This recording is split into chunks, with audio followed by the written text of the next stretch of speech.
Chapter 101 Go to Kaibwa. After her parents finished talking, she quickly said, "We're fine. With Gao Tian here, he won't let anything happen to us."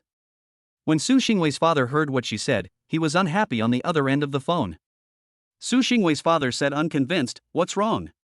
With him here, I can't protect you?"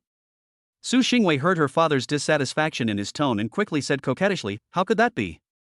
If my dear father is there, he definitely won't let us get hurt." All she heard from the other end of the phone was Su's mother saying, "You're getting on in years and still fighting with your children over who gets to be with them." Su's father said, "What do you mean fighting over who gets to be with them? I'm just telling the truth." Su's mother said, Yes, you're the best. Who can compete with you?" Su's father snorted and stopped talking. Then, Su's mother asked, "Vivian, Wang Chen just called your father. Tell Xiaotian to be careful and not to do anything illegal." Su Xingwei heard her mother's words and said, "Don't worry, Gao Tian will protect himself." Then Su Xingwei paused for a moment and continued, "How dare he call my father?" Su Xingwei's father heard Su Xingwei's words on the other end of the phone and sighed, saying, "Hey, after all these years of friendship, he must have placed his hopes in me." Su Xingwei said coldly, "Gao Tian will handle this matter, and you don't need to get involved." Su Xingwei's mother said, "You don't need to listen to your father. You just handle this matter according to your own ideas." Su Xingwei's father continued, "I'm not pleading for him. I'm just a little emotional. This old guy is also pretty unlucky to have such a son." Su's father was right. If Gao Tian couldn't handle it, he would have personally dealt with Wang Hao. No matter how long the friendship has been, you can't use children as a measure. Su's father then asked, "Tell Gao Tian to let us know if there's anything we can help with." Su's mother followed up, saying, "And, in the future, if there's anything, you must tell us first." Su's father quickly said, "Yes, your father is not old yet, and not everyone can bully us." Su Xingwei's eyes welled up a little, and she said, "Well, I understand." Su Xingwei's father said, "Don't worry about anything else, as long as you and the children are safe." After Su Xingwei's father had finished speaking, Su Xingwei said, "I understand. You should also take care of your health. After a few days, when things here are settled, Gao Tian and I will take the children back." Gao Tian had told her about this before. Su Xingwei's father's mood instantly improved, and he said with a smile, Good, I miss the children too." Su Xingwei then exchanged a few more pleasantries before hanging up. Tong Tong asked, "Mom, is that Grandpa and Grandma?" Su Xingwei looked down and saw that Tong Tong and Shuashuo had run up to her at some point. Su Xingwei smiled and said, "Yes, have you missed Grandpa and Grandma?" Tong Tong said, "Yes, when is Dad taking us back to see Grandpa and Grandma?" Shuashuo also nodded and asked, "Yes, we haven't seen Grandpa in a long time. When are we going back?" Su Xingwei said, "When Dad gets back, let's ask him, okay?" Tong Tong nodded and asked again, "Why isn't Dad back yet?" "Today, neither my brother nor I have to go to school, so why isn't he at home playing with my brother and me?" Su Xingwei smiled and said, "Dad has his own things to do. Only by hurrying up and finishing his work can he take us to see Grandma and Grandpa." Although Tong Tong and Shuashua nodded in agreement, Tong Tong still pouted a little in dissatisfaction. Su Xingwei had coaxed the children for a long time since they woke up, before they were in a better mood. Su Xingwei could only shake her head helplessly at the sight of Tong Tong. Whoever's little cotton-padded jacket it is, they will have to come back and coax it themselves. Su Xingwei thought for a moment, stood up, and told the children to play on one side while she picked up the phone and walked to the side. Tianshan Security. Gao Tian returned to the office with Qin Ming. Qin Ming said to Gao Tian, "Our people have just sent news that Wang Chen has returned." Gao Tian heard Qin Ming's words and said, "Oh, he returned to the company so soon, he really can stay calm." In fact, Gao Tian still admires Wang Chen very much. At this time, he can still keep his composure, worthy of being the founder of Kaibwa. Qin Ming continued to ask, "What do we do next?" Gao Tian thought for a moment and asked, "Has the plane that sent Wang Hao abroad taken off?" Qin Ming said, "Yes, it has taken off for almost half an hour." Gao Tian's mouth curled up in a sneer and said, "In that case, the next step is of course to reunite the family." Naturally, Gao Tian would not let Wang Chen and the others go. After all, they were already at each other's throats, and it was not a good habit to keep dangerous signs around. When Qin Ming heard Gao Tian's words, he understood what he meant. Just then, Gao Tian's phone rang. Gao Tian picked it up and saw that it was Su Xingwei calling. He picked up the phone and asked with a gentle smile, "What's wrong?" Su Xingwei, who had been a little worried, immediately disappeared after hearing Gao Tian's voice. Su Xingwei smiled and said, "It's not a big deal, it's just that someone's little cotton padded jacket is unhappy that someone isn't at home with her." As soon as Gao Tian heard this, he knew that Su Xingwei was talking about Tong Tong. He said with a smile, "I'll be done soon, I'll be back soon." The two then chatted for a while, and Su Xingwei told Gao Tian what Su's father had said on the phone earlier. After listening, Gao Tian said, "It seems that Wang Chen has reached the end of the road, and it will be easy to deal with him next." After Gao Tian finished speaking, Su Xingwei said with concern, "You also have to be careful." Gao Tian said with a wicked smile, "Don't worry, your man is very strong, and you should know this very well." Qin Ming immediately turned his head and walked out when he heard Gao Tian's words. Joking aside, you can't listen to this kind of thing without VLP. Su Xingwei blushed at the other end of the phone and said, "You're still being so naughty at a time like this. I can't talk to you anymore. Hurry up and finish up and come back to cuddle your little cotton padded jacket." The two then hung up. After hanging up, Gao Tian closed his eyes and tapped his desk with one hand, pondering something. After a while, Gao Tian called Qin Ming in. After Qin Ming came in, Gao Tian said, "Get ready, we're going to go chat with Wang Dong in a bit." After hearing Gao Tian's words, Qin Ming looked at him in a little surprised, and then asked, "Do you want to invite him out or?" Gao Tian's mouth curled up into a smile and said, "Let's go to Kaibua. Since we have to talk, we naturally have shown enough sincerity." After hearing Gao Tian's words, Qin Ming turned around and went out to start making arrangements. 10 minutes later, Qin Ming told Gao Tian that everything had been arranged, and the two of them went downstairs together. Gao Tian had specially changed into a suit, and his aura was full, completely different from his usual self. At the gate of Tianshan Security, after Gao Tian got off, he saw a total of 9 cars parked at the gate. In the middle was a black Rolls-Royce Phantom, with 4 autos in front and 4 autos behind, and the convoy looked very high profile and domineering. Qin Ming thought that this was Gao Tian's first appearance as the chairman of Tianshan Group, so naturally he couldn't lose momentum. Gao Tian didn't say anything, and Qin Ming opened the back door of the Rolls-Royce. After Gao Tian got in, the convoy slowly started to drive towards Kaibua. Chapter 102, Gao Tian and Wang Chen met for the first time. The Tiandun security convoy, driving on the main road of Los Angeles, attracted a lot of attention. People on the street were guessing what big event was happening or if that big shot had arrived. In the middle Rolls-Royce, Gao Tian called Su Xingwei on the car phone again. The call was quickly connected, and after the call was connected, Gao Tian said to Su Xingwei, "Tell my father-in-law that I'm going to go talk to Wang Chen now." After a pause, Gao Tian added, "But it depends on how sincere Wang Chen is." After listening to Gao Tian's words, Su Xingwei asked a little doubtfully, "My father didn't beg for him?"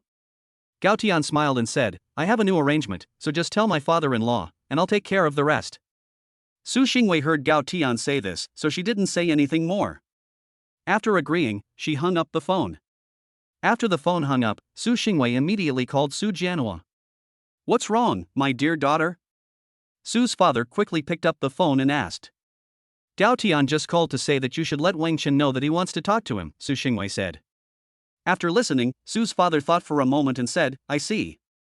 Su Jianhua is, after all, a long-established big shot." He guessed right away that Gao Tian had another purpose.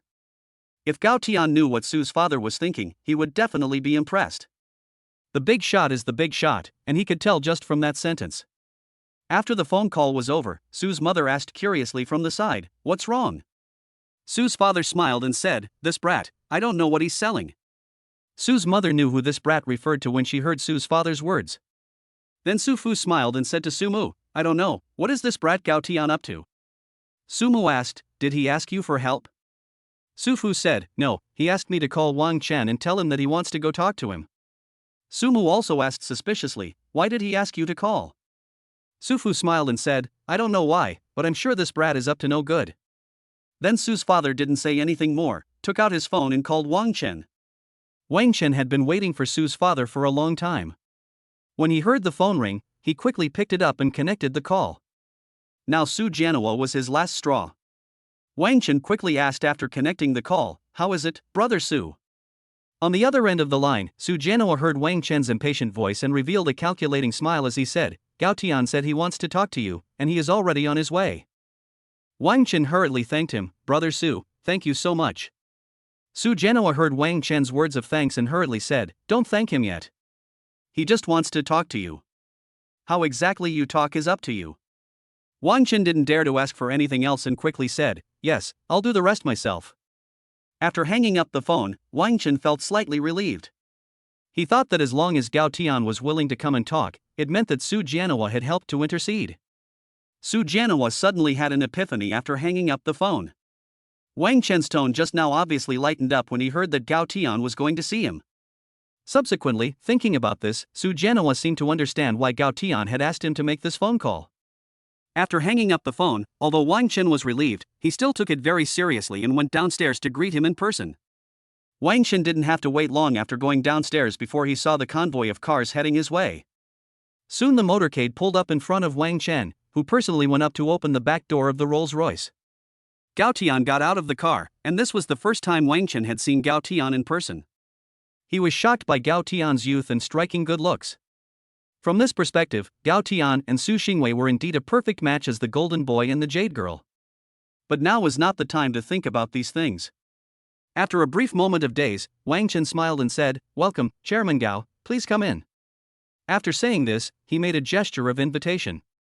Gao Tian saw that Wang Chen had lowered his own posture so much, and he did not deliberately make things difficult for him in public. Gao Tian smiled and said to Wang Chen, "You are the elder, you go first." Many people inside Kaibwa saw this scene, and they all speculated, who is this young man that has made the chairman personally greet him, and also lowered his posture so much? The two men exchanged polite gestures, and Gao Tian took the lead and walked forward. Wang Chen hurriedly followed, introducing the company to Gao Tian as they walked. Qin Ming followed behind Gao Tian, and further behind them were 4 or 5 senior executives from Tiandun, with the rest of the people guarding the vicinity of the convoy.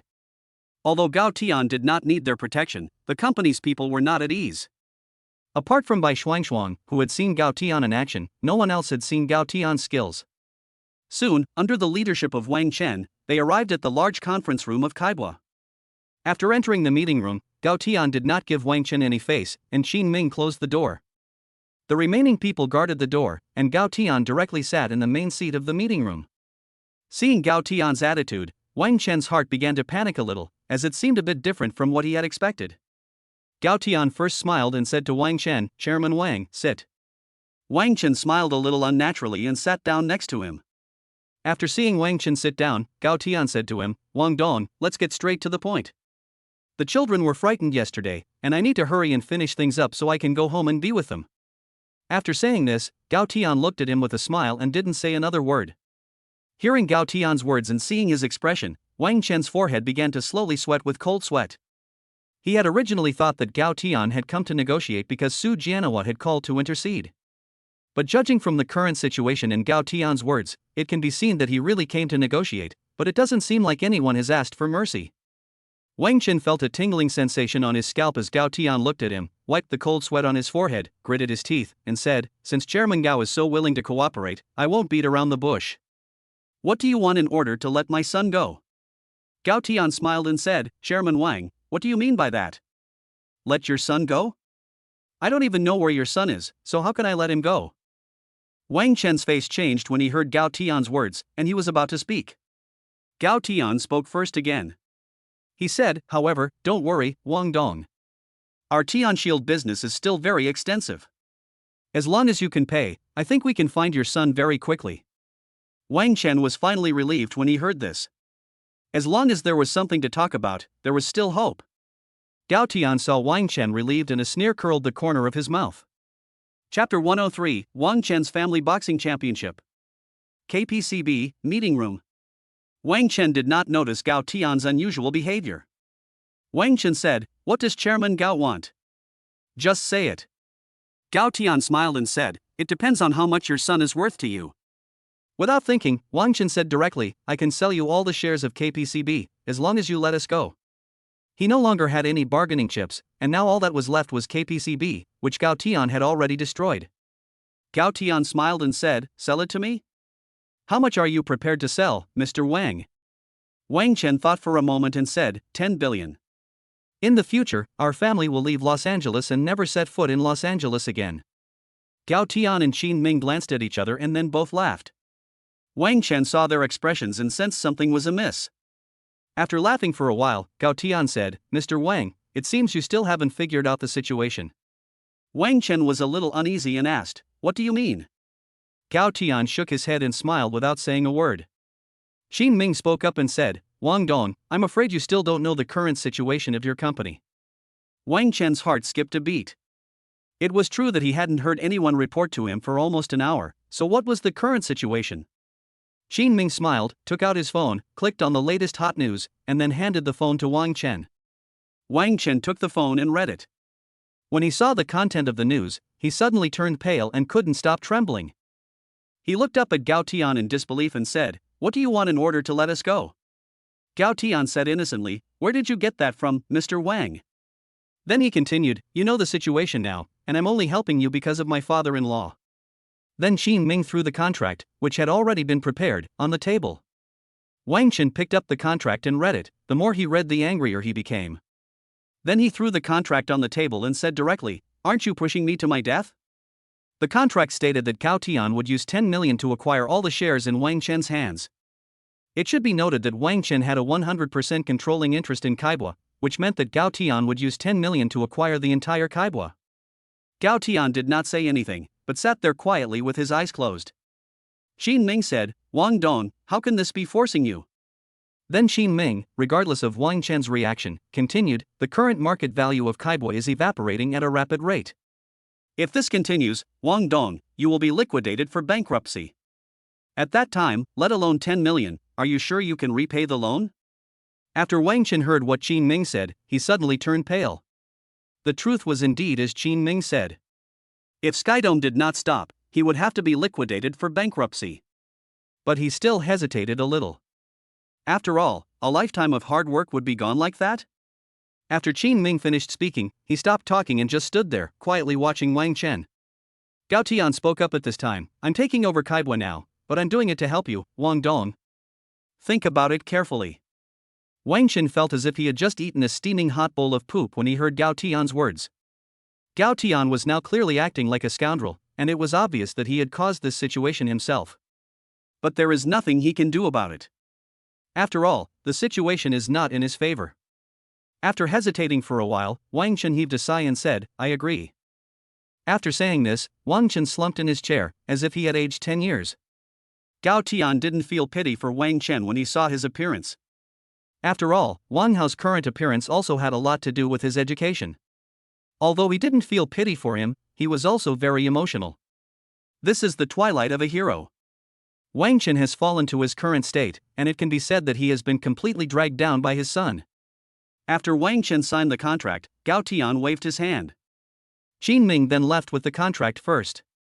These people from Tian Shield that he had brought along had come in handy. The situation of Kaibwa could still be saved. Qin Ming needed to immediately have someone take over the operations of Kaibwa and try to bring it back on track. If he manages it well, Gao Tian will not only not lose money this time, but may even make a profit.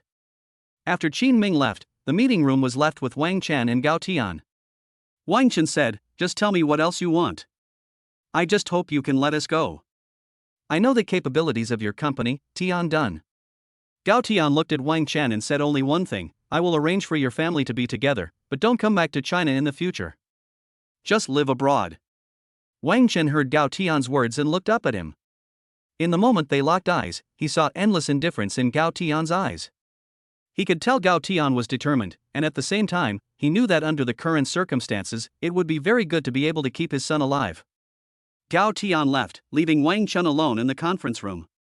Soon, the news went viral online. Kaibwa was not doing well and was about to go bankrupt when it was acquired by Sky Shield. Many people were very surprised when they saw the news, and Sue's parents, who were in the provincial capital, also saw the news.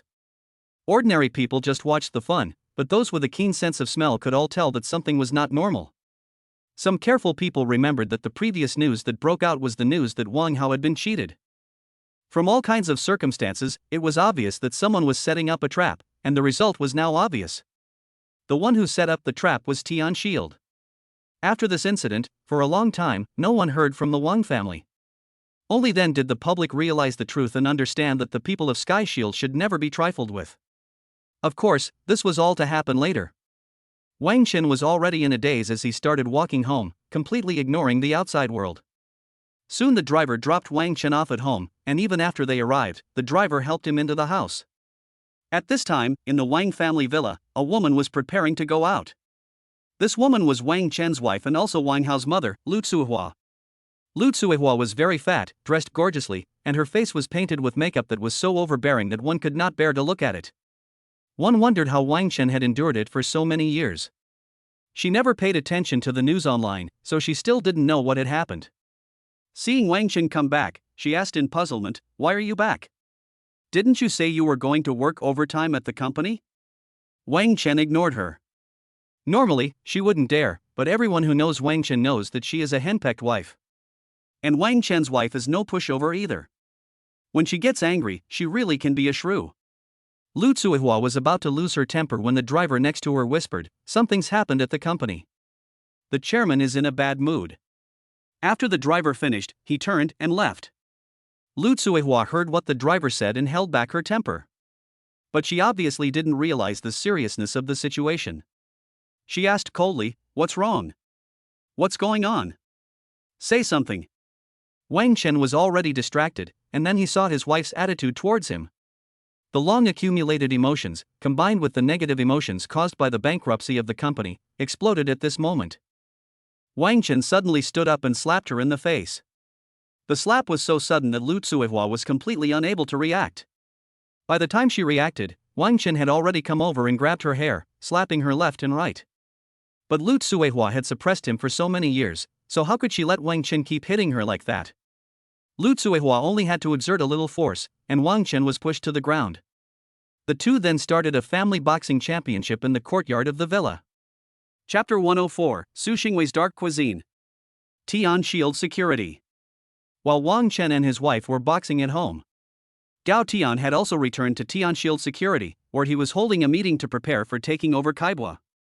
Soon everyone was in place, and Gao Tian directly arranged the rest, but currently the company had not learned financial management. And the few traders would not be able to manage the company. So Gao Tian asked Qin Ming to immediately contact headhunters to find a professional manager as quickly as possible. Then he asked the company's traders to slowly pull Kaibua's stock back on track. Gao Tian can now be said to be penniless, as all his money has been invested in this stock market battle. After everything was arranged, Gao Tian issued a firm order: the funds must be returned as soon as possible, and the future operation of Sky Shield must not be affected. Qin Ming said, "Don't worry, Chairman Gao, even if the funds cannot be returned for a short period of time, it will not affect the company's operations." Gao Tian knew what he meant. The company still had a lot of funds in overseas accounts. After Qin Ming finished speaking, Gao Tian smiled and said, "The company will not be affected. I still believe that, but I will be affected." After Gao Tian finished speaking, Qin Ming also remembered that Gao Tian had invested all of his cash flow.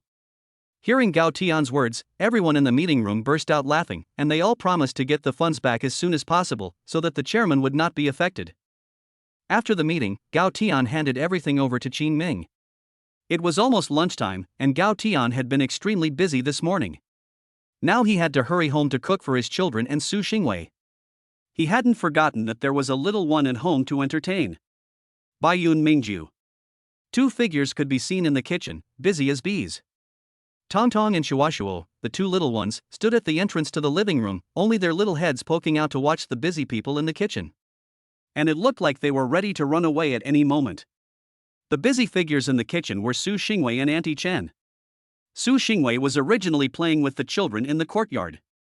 Auntie Chen saw that it was almost time for lunch and Gao Tian had not returned yet, so she went over to ask what was for lunch and she would cook it. Su Xingwei thought about it for a moment and suddenly had the idea to learn to cook. However, Su Xingwei did not expect that cooking would be so difficult. In the past, watching Gao Tian and Aunt Chen cook did not feel that difficult. Su Xingwei felt that now she was like what is said online: she can do it at first glance, but she gives up when she tries to learn. She has already wasted a lot of ingredients, and the kitchen is in a mess. Tong Tong and Shuashuo, both scared, had hidden, thinking their mother was going to set the kitchen on fire. That was how this scene came about. At this point, Auntie Chen was also very helpless. She had never imagined that teaching Su Xingwei to cook would be so difficult. Just as Auntie Chen was thinking, Su Xingwei's next dish was ready. Auntie Chen looked over and saw only a dark plate with a dark, unknown dish on it. At that moment, Gao Tian arrived at the door in his car and parked it. As soon as he entered the courtyard, he saw Tong Tong and Shuashua lying on the floor in front of the living room door, staring at something inside. He walked over quietly, puzzled, and stood behind Tong Tong and Shuashua, looking inside. He immediately saw Su Xingwei in the kitchen, flustered and busy, doing something. Shuashua seemed to sense something, and turned his head to look behind him. When Shuashua turned her head and saw Gao Tian standing behind them, she felt like she had seen a savior. "Dad, when did you come back?" Shuashua looked at Gao Tian with shining eyes. Tong Tong also turned her head with surprise when she heard her brother's voice. After seeing Gao Tian, Tong Tong happily shouted, "Dad, Dad, you're finally back." Gao Tian crouched down, embraced the two children in his arms, and said with a smile, "I didn't hurry back as soon as I finished working." Then he looked at Tong Tong and said, "Mom called and said that one of the kids is having a tantrum." Tong Tong immediately said with a smile, "Where? Who's having a tantrum? Is it brother?" Shu Shu really had a lot of grievances, but his sister always made him take the blame. Gao Tian laughed and gave Tong Tong a little nudge on the bridge of her nose, saying, "What a little smart aleck." Just as Gao Tian was happily interacting with the children, a burnt smell drifted out of the kitchen, and even though there was a hood, Gao Tian could smell it. Tong Tong and Shuashua also smelled the smell coming from the kitchen. Tong Tong suddenly remembered that her mother was still busy in the kitchen. Tong Tong said, "Dad, did you make Mom angry?" Gao Tian said strangely, "No, why do you ask?" Shu Shua said, "Mom is cooking dark food." Upon hearing his children's words, Gao Tian couldn't help but burst out laughing. He looked inside and said, "Okay, let's go see what dark food Mom is cooking." After saying that, he stood up and walked inside. Tong Tong and Shu Shua followed behind Gao Tian carefully, only their heads showing. Gao Tian wanted to laugh when he saw their appearance. In the kitchen, Su Xingwei was still busy with her culinary endeavors. Auntie Chen stood next to Su Xingwei and kept directing her, but it was useless. Su Xingwei seemed to be unable to understand. It was obvious that Auntie Chen was very anxious. Although she wasn't the one cooking, she was sweating from the effort. Gao Tian stood there for a while, watching. Auntie Chen's directions were appropriate. But Su Xingwei was flustered, and she couldn't even recognize a single seasoning. The kitchen trash can and the plates on the table were all covered in dark, blackish substances. Gao Tian thought to himself, no wonder Tong Tong called it dark cuisine. It really is quite dark. Shu Shua couldn't bear to watch any longer and said, "Dad, go quickly. If you let Mum keep on like this, we won't have any lunch." Hearing that they might not have any lunch, Tong Tong instantly became unhappy. She quickly tugged Gao Tian's sleeve and said, "Dad, go quickly." Gao Tian smiled and said, "Okay, I'll go now." "Why did you suddenly want to cook?" Gao Tian asked with a smile as he walked into the kitchen. Su Xingwei heard Gao Tian's voice and lowered her head with a blush. Auntie Chen, on the other hand, was like seeing a savior and quickly said, "Master, you finally returned, otherwise Miss will set the kitchen on fire." Su Xingwei blushed and said, "Auntie Chen, it's not that serious." Shunyi shook her head helplessly, thinking to herself, "Do you want to hear what you're saying? It's not that serious. Look at what a mess the kitchen is in." The kitchen was a mess, with seasonings, pots and pans, and vegetable leaves scattered everywhere. Gao Tian said, "I'll do it, don't force yourself." Su Xingwei said a little aggrieved, "I used to see you and Chenyi doing it, and it was all very simple, so I want to learn." Gao Tian smiled and said, "It's okay, you don't need to learn, I'm here." Su Xingwei said, "I just want to share a little for you." "Okay, I'm not that busy, what's there to share?" Gao Tian said, rubbing her head. Tong Tong stood outside and said, "Dad, my brother and I are waiting for dinner, not your and Mom's dog food." Hearing Tong Tong's words, Auntie Chen also laughed. Recently, this little guy has picked up all sorts of strange phrases. Su Xingwei knew that she might really not be cut out for this. So she didn't insist anymore, washed her hands, and went out. Gao Tian and Auntie Chen simply tidied up the kitchen a bit, and then Gao Tian began cooking. Chapter 105, Su Xingwei's Transformation. Luo City, Baiyun Mingju. While Gao Tian and Auntie Chen were cooking in the kitchen, they could hear the children and Su Xingwei's playful voices coming from the living room. Tong Tong laughed happily and said, Mom, I'm sorry, I won't say that your cooking is dark anymore." Soon, Su Xingwei's voice came, "Humph, I won't let you play with your phone anymore, and see if you still have so many strange words in the future." Then Tong Tong's laughter came again, and Tong Tong shouted with a big smile, ha, brother, help, brother, save me." Gao Tian heard the laughter in the living room from inside the kitchen, and his mood also became happy. Auntie Chen was also listening to the sounds in the living room and the kitchen, and her mouth kept rising. She was really happy for Su Xingwei, and was able to find someone like Gao Tian who was not only excellent, but also takes good care of her and the children. And she found that during this time with Gao Tian, Su Xingwei has slowly begun to act a little like a little girl. She really wants to go out and take a picture of the warm scene in the living room and send it to Su Mu to see. I believe that Su Xingwei's mother and father will also be very happy to see the changes in Su Xingwei and the children. After about 40 minutes, Gao Tian had finished cooking. After serving all the food on the table, Su Xingwei was still playing with the children in the living room. Gao Tian called out, "Dinner is ready, go wash your hands and get ready to eat." Hearing Gao Tian's voice, Su Xingwei and the children stopped playing and went to wash their hands. Gao Tian went to get the bowls and chopsticks and set them on the table, and while he was waiting for Su Xingwei and the children to wash their hands and come to eat, suddenly the sound of laughter from the bathroom came again, from the children and Su Xingwei. Gao Tian could hear Su Xingwei shouting, "Go grab the good food, whoever gets there last won't get any." Then Gao Tian saw Su Xingwei appear in his line of sight first, followed by Tong Tong and Shuoshua, both of them running towards the dining room with happy smiles on their faces. Gao Tian was stunned by the sight. He had never seen Su Xingwei like this before. Su Xingwei now looked like an innocent young girl, radiating youthful vitality. Just as he was lost in his thoughts, Su Xingwei and the children had already run to the table. Su Xingwei didn't know why Gao Tian kept staring at her, and she felt a little uncomfortable being stared at.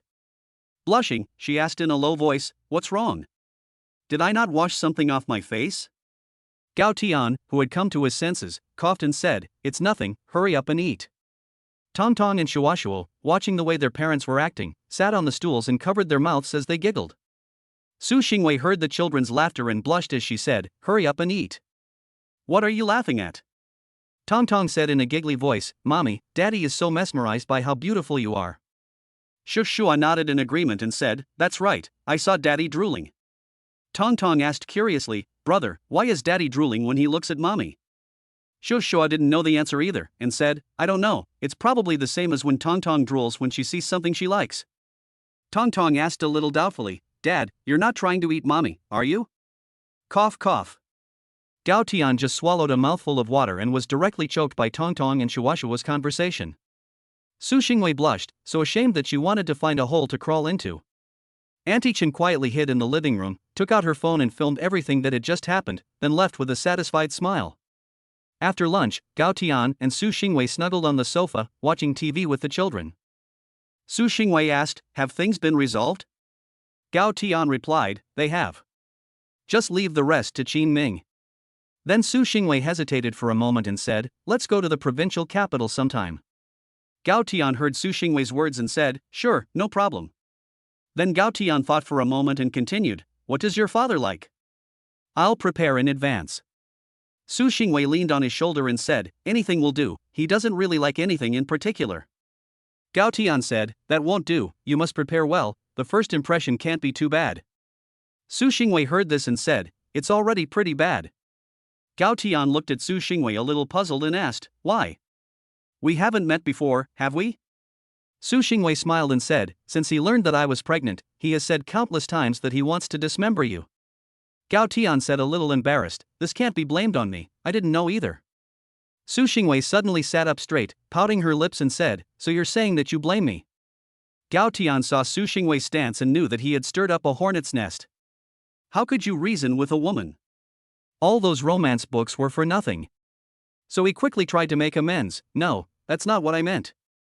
What I meant was that I didn't know at the time." After saying this, Gao Tian regretted it and wished he could smack himself in the mouth. He didn't even know what he was saying, and wasn't that the same meaning as before? Just as Gao Tian was nervous and at a loss for what to do, Su Xingwei burst out laughing. Gao Tian then reacted, realizing that Su Xingwei had tricked him. Gao Tian said with a wicked smile, "Good, you dare to scare me." After saying that, he began to stretch out his hands and tickle Su Xingwei's ticklish flesh. Su Xingwei laughed loudly and prepared to dodge. But she was no match for Gao Tian's speed, and as she was about to stand up, Gao Tian pushed her down on the sofa. Tong Tong and Shuashua were watching TV and heard their mother's laughter. They turned their heads and saw their mother being pinned down on the sofa by their father, who was tickling her. Tong Tong's small eyes twinkled, and she instantly felt that her chance for revenge had come. She quickly got up and ran over, joining her father in tickling her mother. While she was doing so, she said, "Huh, Mom lost. You just got tickled." Su Xingwei laughed out loud, "Ha ha ha. I know I'm wrong. Let me off. Ha ha ha." Shu Shua soon joined in the fight. Auntie Chen heard the commotion and secretly started filming again. The bodyguards around the villa also raised the corners of their mouths and smiled secretly. Happy times always pass quickly. When it was time to go to bed that night, Tong Tong insisted on sleeping with his parents. Gao Tian was originally planning to play some new tricks tonight as compensation for the scare Su Xingwei gave him in the afternoon. But since Tong Tong insisted on coming and sleeping with them, how could Gao Tian possibly say yes? Later, Gao Tian coaxed Tong Tong for half a day before finally getting him to fall asleep, and then secretly carried Tong Tong back to his room. After returning to his room, Gao Tian couldn't wait to begin his punishment of Su Xingwei. Su Xingwei shamefully cooperated with Gao Tian, tossing and turning until midnight. Chapter 106, The End of Wang Hao. The next morning. Due to Gao Tian's punishment last night, Su Xingwei felt like her whole body was falling apart when she woke up in the morning. Gao Tian had already gotten up early and was making breakfast. The children had not yet woken up, and it was still the weekend, so they did not have to go to school. Gao Tian let them sleep a little longer. After Su Xingwei got up, she walked into the kitchen and saw Gao Tian making breakfast. She quietly walked up behind him and hugged him. When Su Xingwei hugged him, Gao Tian knew who it was. The unique fragrance on her body made Gao Tian never tire of smelling it. Gao Tian kept on with the task at hand, and turned back to her with a smile, saying, "It's still early, why don't you sleep a little longer? I'll wake you up when breakfast is ready." Su Xingwei said coquettishly, "Well, I can't sleep without you."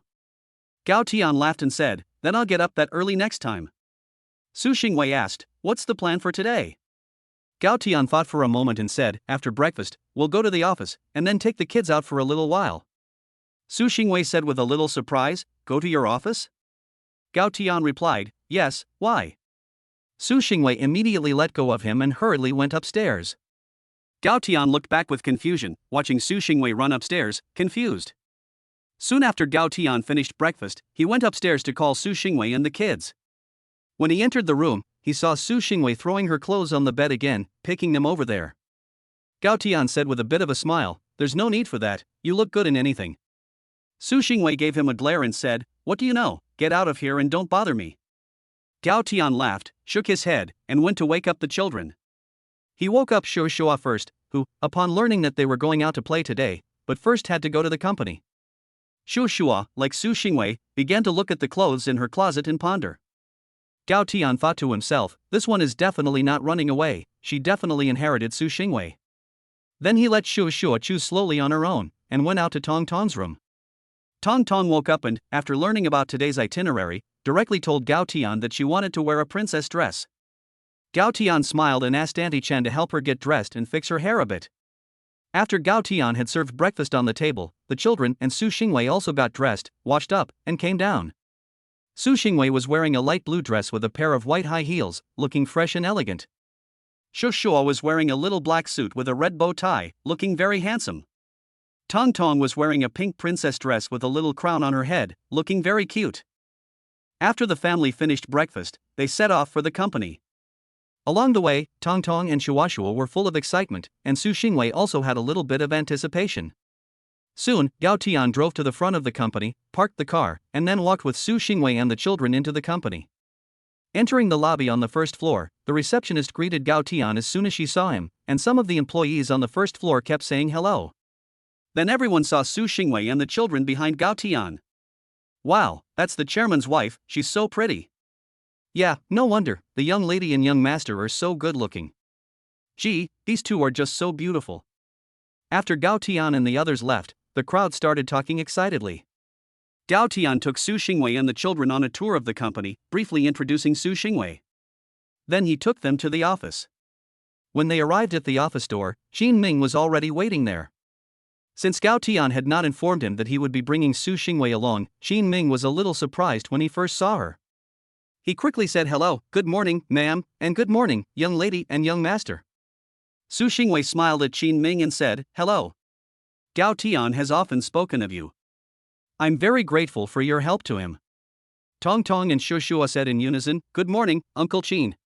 Qin Ming quickly said, "This is my job, I don't deserve your thanks.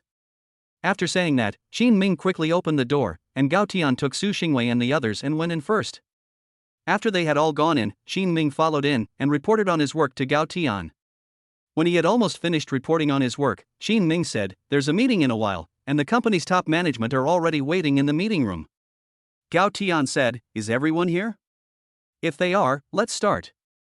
Qin Ming said, "They're all here, we can start whenever you want." Gao Tian asked Su Xingwei to wait with the children in the office for a while, and then he and Qin Ming went to the meeting first. Gao Tian and Qin Ming arrived in the conference room, and just as they announced the meeting to start, someone stood up and said, "Chairman, early this morning, our people overseas received Wang Hao at the airport."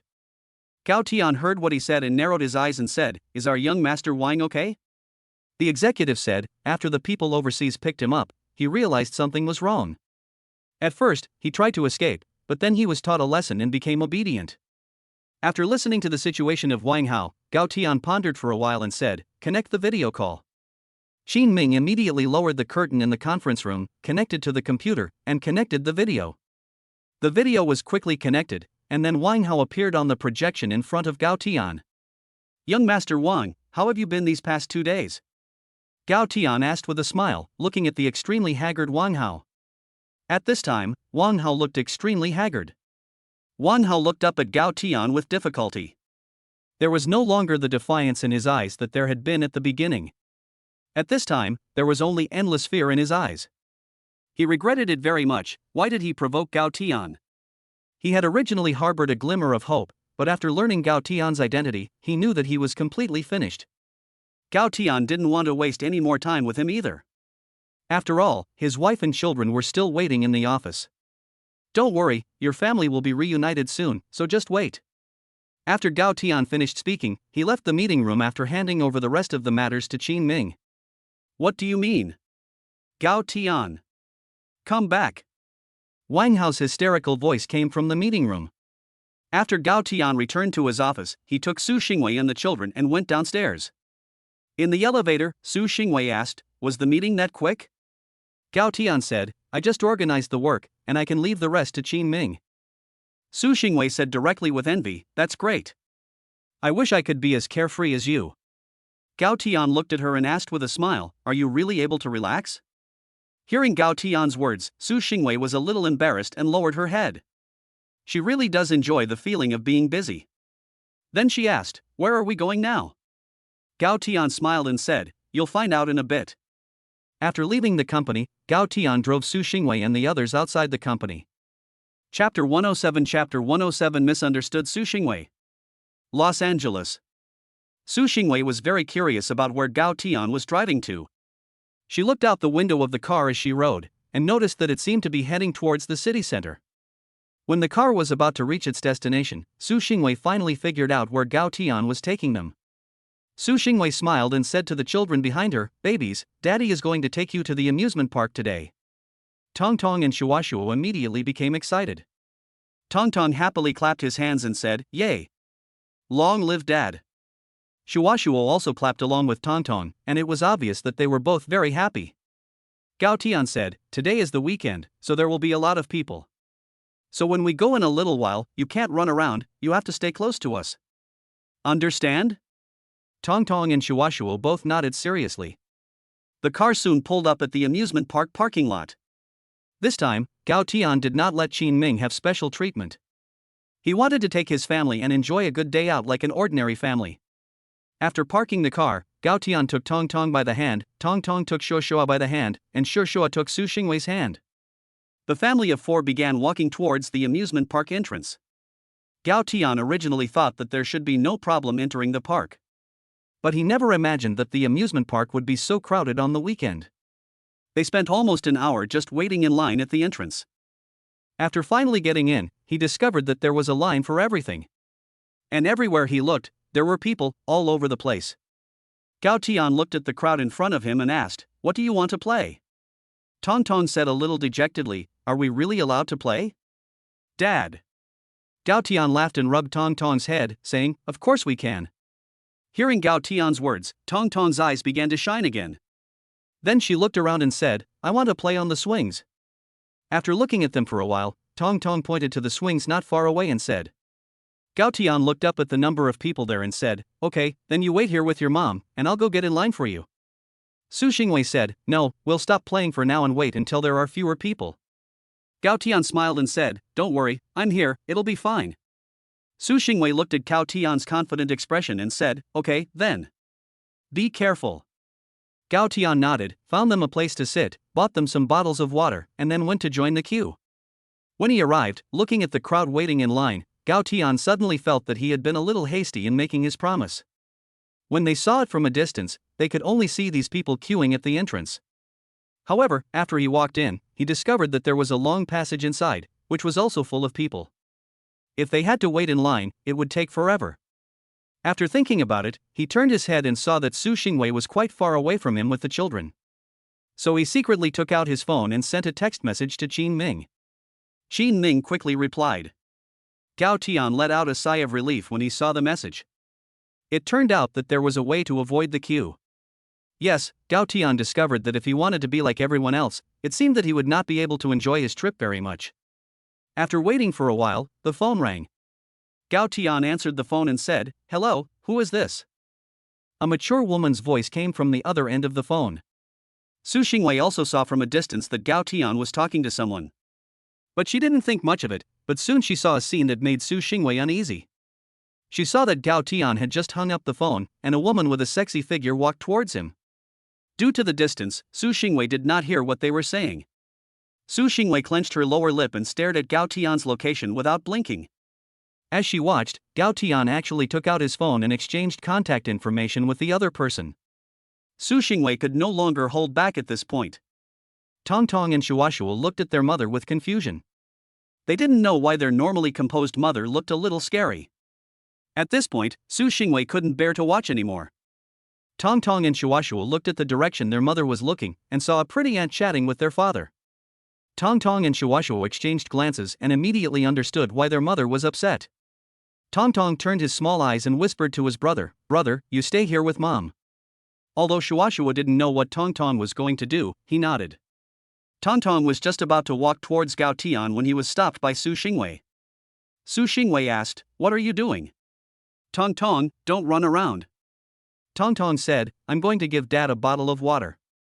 Su Xingwei heard Tong Tong's words, looked again at the situation over there by Gao Tian, and thought for a moment before saying, "Then go slowly and be careful, okay?" Tong Tong nodded obediently, then picked up a bottle of water and walked over to Gao Tian. Su Xingwei stopped staring over there by Gao Tian at this time. Instead, she stared intently at Tong Tong's cute little figure, afraid that if she blinked, Tong Tong would disappear. At this time, Gao Tian was still talking to the woman. Just then, Tong Tong's voice came from behind him. "Dad, Mom is afraid you're thirsty, so she asked me to bring you a bottle of water." Tong Tong held out her hand, holding a bottle of mineral water in her hand, she said. Gao Tian looked back, a little surprised, and then took Tong Tong's water and said, "Thank you, my little princess." At this time, the woman next to him spoke, "Mr. Gao, this is your daughter, she is really cute." Tong Tong seemed to have just seen this woman, and said in surprise, "Wow, who is this auntie who looks a little worse than my mother?" "Dad." Gao Tian looked at Tong Tong with a mixture of laughter and tears, and said, "Tong Tong can't be that rude." It was really Tong Tong's expression that was too exaggerated. Then Gao Tian apologetically looked at the woman and said sorry. The woman didn't care and smiled, saying, "This is Tong Tong, right? Hello, I'm a staff member at the playground." As soon as Tong Tong heard that she was a staff member, she knew that both her mother and she had misunderstood. She froze for a moment, but soon smiled and said, "Oops, I was wrong, it turns out to be a pretty young lady." Gao Tian didn't know what to say, Tong Tong's face changed so quickly. He was a little lost in Tong Tong's train of thought. Tong Tong's sudden change in attitude was mainly because she heard that this pretty auntie was a staff member, so does that mean there is no need to wait in line? This woman is actually Qin Ming's girlfriend, Su Jiaojiao. Gao Tian finished sending a message to Qin Ming and told him about the situation at the amusement park. But unexpectedly, Qin Ming's girlfriend happened to be at the amusement park. That's why the scene just happened. Chapter 108 An accident at the playground. Luo City, playground. Su Xingwei was waiting there, watching, and discovered that Tong Tong seemed to be having a very good time chatting with the other person. Seeing this, Su Xingwei looked a little confused over to Gao Tian. After waiting for a while, she noticed that Tong Tong seemed to be getting more and more intimate with the other person as they chatted. So she couldn't help but walk over there with Shuashuo. After walking over, she sweetly asked, "Hubby, Tong Tong, what are you chatting about? You seem so happy." Gao Tian was a little puzzled when he heard Su Xingwei's words. He felt that there was something wrong with Su Xingwei, but he couldn't put his finger on it. Tong Tong heard her mother's voice and thought to herself, "Oh no." She just now remembered the purpose of her visit. Tong Tong turned her head and looked at Su Xingwei. She saw Su Xingwei's slightly meaningful smile and felt a chill run down her spine. At this time, Gao Tian introduced Su Xingwei to Gu Zhao's identity. After listening, Su Xingwei also understood that she had misunderstood the family. Su Xingwei smiled and extended her hand to Gu Zhao and said, "Hello, I am Su Xingwei." Gu Zhao quickly held out her hand and shook Su Xingwei's hand, saying, "Hello, I'm Gu Zhao." Gao Tian didn't understand what was going on, but Gu Zhao understood perfectly well. Gu Zhao said to them, "There's a stage play going on right now, so I'll take you there to watch it." Tong Tong said a little unhappily, "But I want to play on the swings." So, Zhao said to Tong Tong with a smile, "There are too many people in line right now, but after we watch the show, we can go and play right away. What do you think?" Tong Tong thought about it for a moment and felt that what Auntie Zhao said made sense, so he nodded in agreement. Seeing that Tong Tong had agreed, Zhao took the lead and walked with Gao Tian and Su Xingwei towards the front. On the way, Zhao briefly introduced the content of the stage play performance for the day. Tong Tong and Shuashuo were very interested after listening to it. Tong Tong had also put the idea of playing on the swings behind her. Soon, the group followed Gu Zhao to a large theater, where she had arranged seats for them in the first row. Tong Tong and Shuashuo were sitting there with excited faces, waiting for the performance to begin. Gao Tian and Su Xingwei exchanged glances, looked at the children again, and then smiled without saying anything. After arranging for them, Gu Zhao excused herself. The lights dimmed after a short while. The actors began to take the stage, and the children watching the performance looked at the center of the stage expectantly. The stage play was about the heroic deeds of firefighters saving people. Gao Tian thought that this was a very good subject. Not only would the children enjoy watching it, but it would also help them establish the correct values. The stage play ended after about an hour, and Gao Tian took Tong Tong and the others out of the theater. Tong Tong and Shuashuo kept chatting about the performance. Tong Tong said, "I think Dad is a hero too." Shuashuo nodded in agreement. Gao Tian smiled and said, "Dad is your hero, and the firefighters are heroes to all of us." Tong Tong asked, "Then who's better, Dad or the firefighters?" Shuashuo also looked at Gao Tian expectantly. Gao Tian smiled and said, "Who do you think is more awesome, Tong Tong?" Tong Tong said, "I think Dad is a little more awesome." At that moment, Gao Tian noticed that the crowd in front of them was getting bigger and bigger. Just as Gao Tian was wondering what was going on, the staff member next to him said, "Please make way, don't gather around, it will be hard to save people when the firefighters arrive." Su Xingwei nervously took Shuashuo's hand and asked, "What's going on?" Gao Tian didn't know what had happened either, so he had to say, "Wait here with the children for a while, I'll go and have a look." After saying this, Gao Tian put Tong Tong down from his arms. Then he looked at Tong Tong and Shuashuo and said, "You two, stay here with your mother and don't run around, okay? Daddy is going to go and see what's happened." Tong Tong and Shuashuo nodded obediently, and Gao Tian left with peace of mind. Su Xingwei held Tong Tong by one hand and Shuashuo by the other, nervously watching the direction Gao Tian left in. Soon the crowd was evacuated by the staff, and Gao Tian also found out the situation. After returning, Gao Tian told Su Xingwei, "There was an accident up ahead. Someone is trapped there." Gao Tian just went to check the situation. Some parents didn't watch their children, and let them run under the running machine. Luckily, someone noticed in time and quickly shut down the machine, otherwise it would have been more than just getting stuck. Su Xingwei was also very scared after hearing this, and held the children's hands even tighter. Gao Tian said to Tong Tong and Shuashuo, "In the future, you must listen and not run around by yourself, got it?" Tong Tong and Shuashuo nodded solemnly. At this time, a staff member passed by them on the phone. All I heard was the staff member say, "What? There was a car accident on the road, and now there's traffic jam on all the roads?" Gao Tian watched the staff member hurry past them, sweating profusely. Su Xingwei and Gao Tian glanced at each other without saying a word. At this time, Tong Tong asked, "Dad, can you save that little kid? He looks in pain." Gao Tian looked ahead and saw that the crowd had dispersed. From their position, they could just see the accident in front of them. Su Xingwei hurriedly said, "These things can only be done by professional rescuers." Tong Tong. Tong Tong looked at Su Xingwei with a little reluctance and said, "But that little kid looks so painful." Ding, the host's daughter's wish has been detected. Mission issued. Please rescue the trapped little girl. Mission reward remaining shares of Sky Shield security. The system's prompt sounded in Gao Tian's head. Gao Tian looked at the system interface in his mind a little confused. There wasn't this interface before. When did it appear? But now he didn't have time to think about it. Tong Tong was right, the situation of the little girl was now critical. Moreover, from the staff's phone call just now, it could be heard that the rescuers were blocked on the road and it was unlikely that they would be able to come for a while. After thinking about it, Gao Tian said to Su Xingwei, "You guys stay here, I'll go over there and see if there's anything I can do." Su Xingwei immediately became nervous. She worriedly said, "Wait a minute, the rescue workers will be here soon. What help can you be?" In fact, it wasn't that Su Xingwei didn't want to help someone in danger, but she was afraid that Gao Tian would get into an accident. An outsider and their family member, no matter who it is, will be the first to worry about the safety of their family member. Tong Tong also quickly spoke up and said, "Yes, Dad, Tong Tong was just talking. Let's wait for the firefighters for a while." Shuashuo also said worriedly, "Dad, let's wait for the firefighters." Gao Tian smiled and said to them, "Don't worry, I'll go over there first and take a look at the situation." Su Xingwei said, "Then you be careful and don't try to be a hero." Gao Tian nodded and walked towards the place of the accident in the worried gazes of Su Xingwei and the children. Chapter 109, Tong Tong and Shuashua's Superheroes. Los Angeles, Playground. Gao Tian quickly walked to the scene of the accident. He looked carefully and saw that it was a machine that looked like a turntable. There was a security tape around it, so it seemed that the parents had lost sight of their children. So the children crossed the security tape and ran in, and then got caught in the machine. Fortunately, there was a gap in the middle of the machine. In fact, if you push the machine backwards and turn it a little, you can get the child out. But the machine is too heavy and hydraulic, and the pressure to turn it backwards is also very high.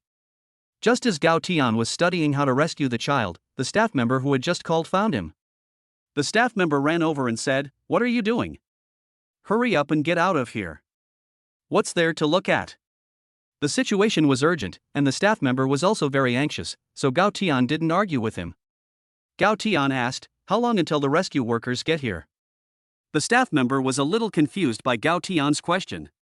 The rescue vehicles were stuck in traffic, and the authorities were trying to clear the roads. It was expected to take another half hour for the rescue workers to arrive. The staff member answered honestly. After listening, Gao Tian looked at the child's condition and then looked around. Then he said, "Do you have a bigger jack?" The staff member thought for a moment and said, "I don't know, I'll have to ask the maintenance staff." Gao Tian said expressionlessly, "Then go ask quickly."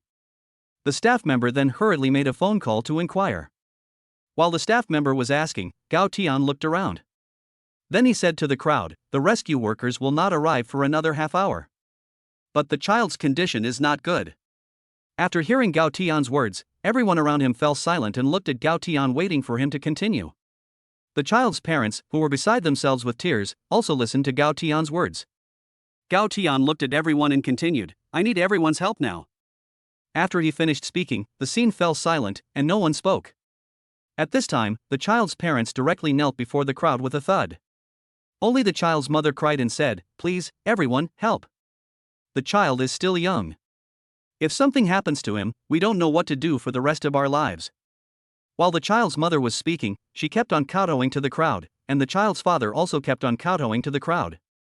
At this time, there was finally a response from the crowd. "I'll help, just say what you want," a person in the crowd asked. "And me. I'll help too." After one person responded, more and more people responded quickly. The child's parents thanked the crowd gratefully. Gao Tian saw so many people respond, and he sighed inwardly. The world is still mostly full of kind people. Gao Tian looked at the crowd and said, "In a moment, the staff will find a jack, but it's not enough." Everyone listened quietly to Gao Tian's words. Gao Tian continued to the staff, "After a while, after the jack is found, find a strong rope." Gao Tian explained the plan to the crowd until everyone understood. The staff quickly began to prepare things according to Gao Tian's words. Soon a staff member ran over with a large jack. Gao Tian took the jack, placed it in front of the machine and started to lift it up. Then another staff member brought the rope and tied it to the top of the machine. Gao Tian asked one of the staff members to slowly operate the jack there. The rest of the people pulled the rope to make the machine turn in the opposite direction. The father of the child stood in front of the child, waiting for the gap in the machine to be large enough, and quickly took the child out. Soon everyone was in position, and at Gao Tian's command, everyone started to exert their strength. They saw the machine slowly start to rotate counterclockwise. But the machine was really heavy, so it rotated very slowly. After pulling for a little while longer, they finally saw hope. Everyone watching nearby saw hope and also let out a sigh of relief. Just as the gap was getting bigger and bigger, there was a sudden creak from the front, and the front jack began to release its force. The machine was under too much pressure, and the jack couldn't withstand the pressure and exploded. Everyone let out a gasp, and if they hadn't pulled the machine back, the child would have been in danger. At this critical moment, everyone heard Gao Tian suddenly let out a loud yell. Instead of the machine turning back, the gap kept getting bigger. After seeing the gap getting bigger, the father of the child quickly and nimbly took the child out. After the child was rescued, everyone broke out in loud cheers and applause. Gao Tian wiped the sweat from his forehead and also revealed a relieved smile. In the distance, Su Xingwei smiled as she watched Gao Tian at this moment, thinking to herself, "This is my man, Gao Tian." Tong Tong and Shi Shua also excitedly applauded. Then Tong Tong looked at Su Xingwei and shouted a little expectantly, "Mom." Su Xingwei of course knew what Tong Tong wanted. So she smiled and nodded. After Tong Tong saw her mother nod, she excitedly dashed out. She shouted as she ran, "Dad, Dad, you're our superhero." Gao Tian also heard Tong Tong shout. Although Shua didn't shout it out, he also followed Tong Tong and dashed towards Gao Tian. Gao Tian turned his head and saw the children running towards him. He crouched down, smiled, and opened his arms wide. The two children directly threw themselves into his arms, one on each side. After hugging for a while, Tong Tong happily raised his little head and said proudly, "This is my father." Shua also smiled and said in the crowd, "Yes, yes, he is also my father." Su Xingwei also came over right behind them. Looking at Gao Tian and the children, she smiled and walked up to him, took out a tissue and wiped the sweat from his forehead. The mother of the rescued child walked up, her face full of tears, and was about to kneel down directly towards Gao Tian and everyone else. Gao Tian was holding the two children, so it was inconvenient, so Su Xingwei quickly stepped forward and helped hold the mother of the child, saying, "No, you'd better hurry and take the children to the hospital." The mother of the child looked at everyone gratefully and kept saying thank you. The father of the child walked over holding the child and said, "Thank you, the staff at the playground have arranged a car and it will be here soon." Gao Tian walked over and said, "In the future, when you go out to play, you must keep an eye on your children." The man looked at Gao Tian gratefully and said, "We will, thank you very much, and thank you all very much." At this time, the car arranged by the playground also arrived. The staff took the parents of the child and hurriedly got into the car, beginning to drive to the hospital. The staff of the playground also expressed their gratitude for everyone's actions just now. Moreover, they promised that, to express their gratitude to everyone, all the rides in the playground would be free today. There was an outburst of cheers from the crowd. Chapter 110 Dad, do you not like Mom anymore? Los Angeles. Playground. After the crowd dispersed, a few people walked up to Gao Tian.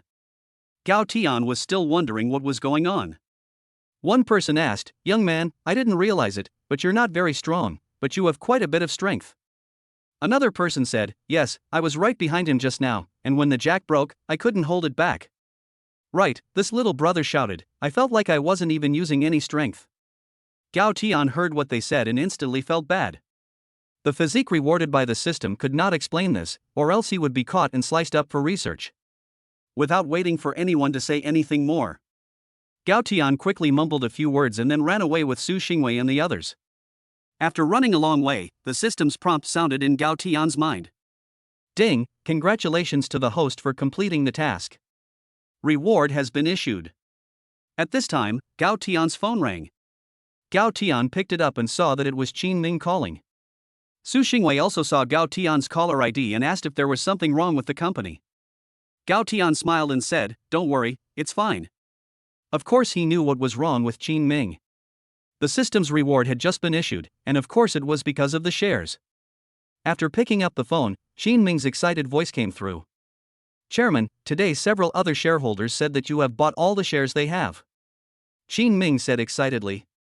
Gao Tian smiled and said, well, yes. So are you coming back to sign the equity transfer agreement now or what? Qin Ming also calmed down when he heard Gao Tian's calm voice and asked.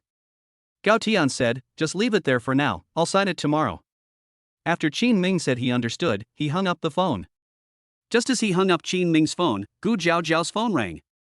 Gao Tian answered the phone. After inquiring about their location, Gu Zhao asked them to wait there for a while. After about 15 minutes, Gu Zhao ran over from afar. After seeing Gao Tian and the others, she was so excited that she kept thanking them. As the leader on duty today, if a safety incident occurred, especially if there was a loss of life, she would be irrefutably responsible. So Gao Tian had basically done her a big favor.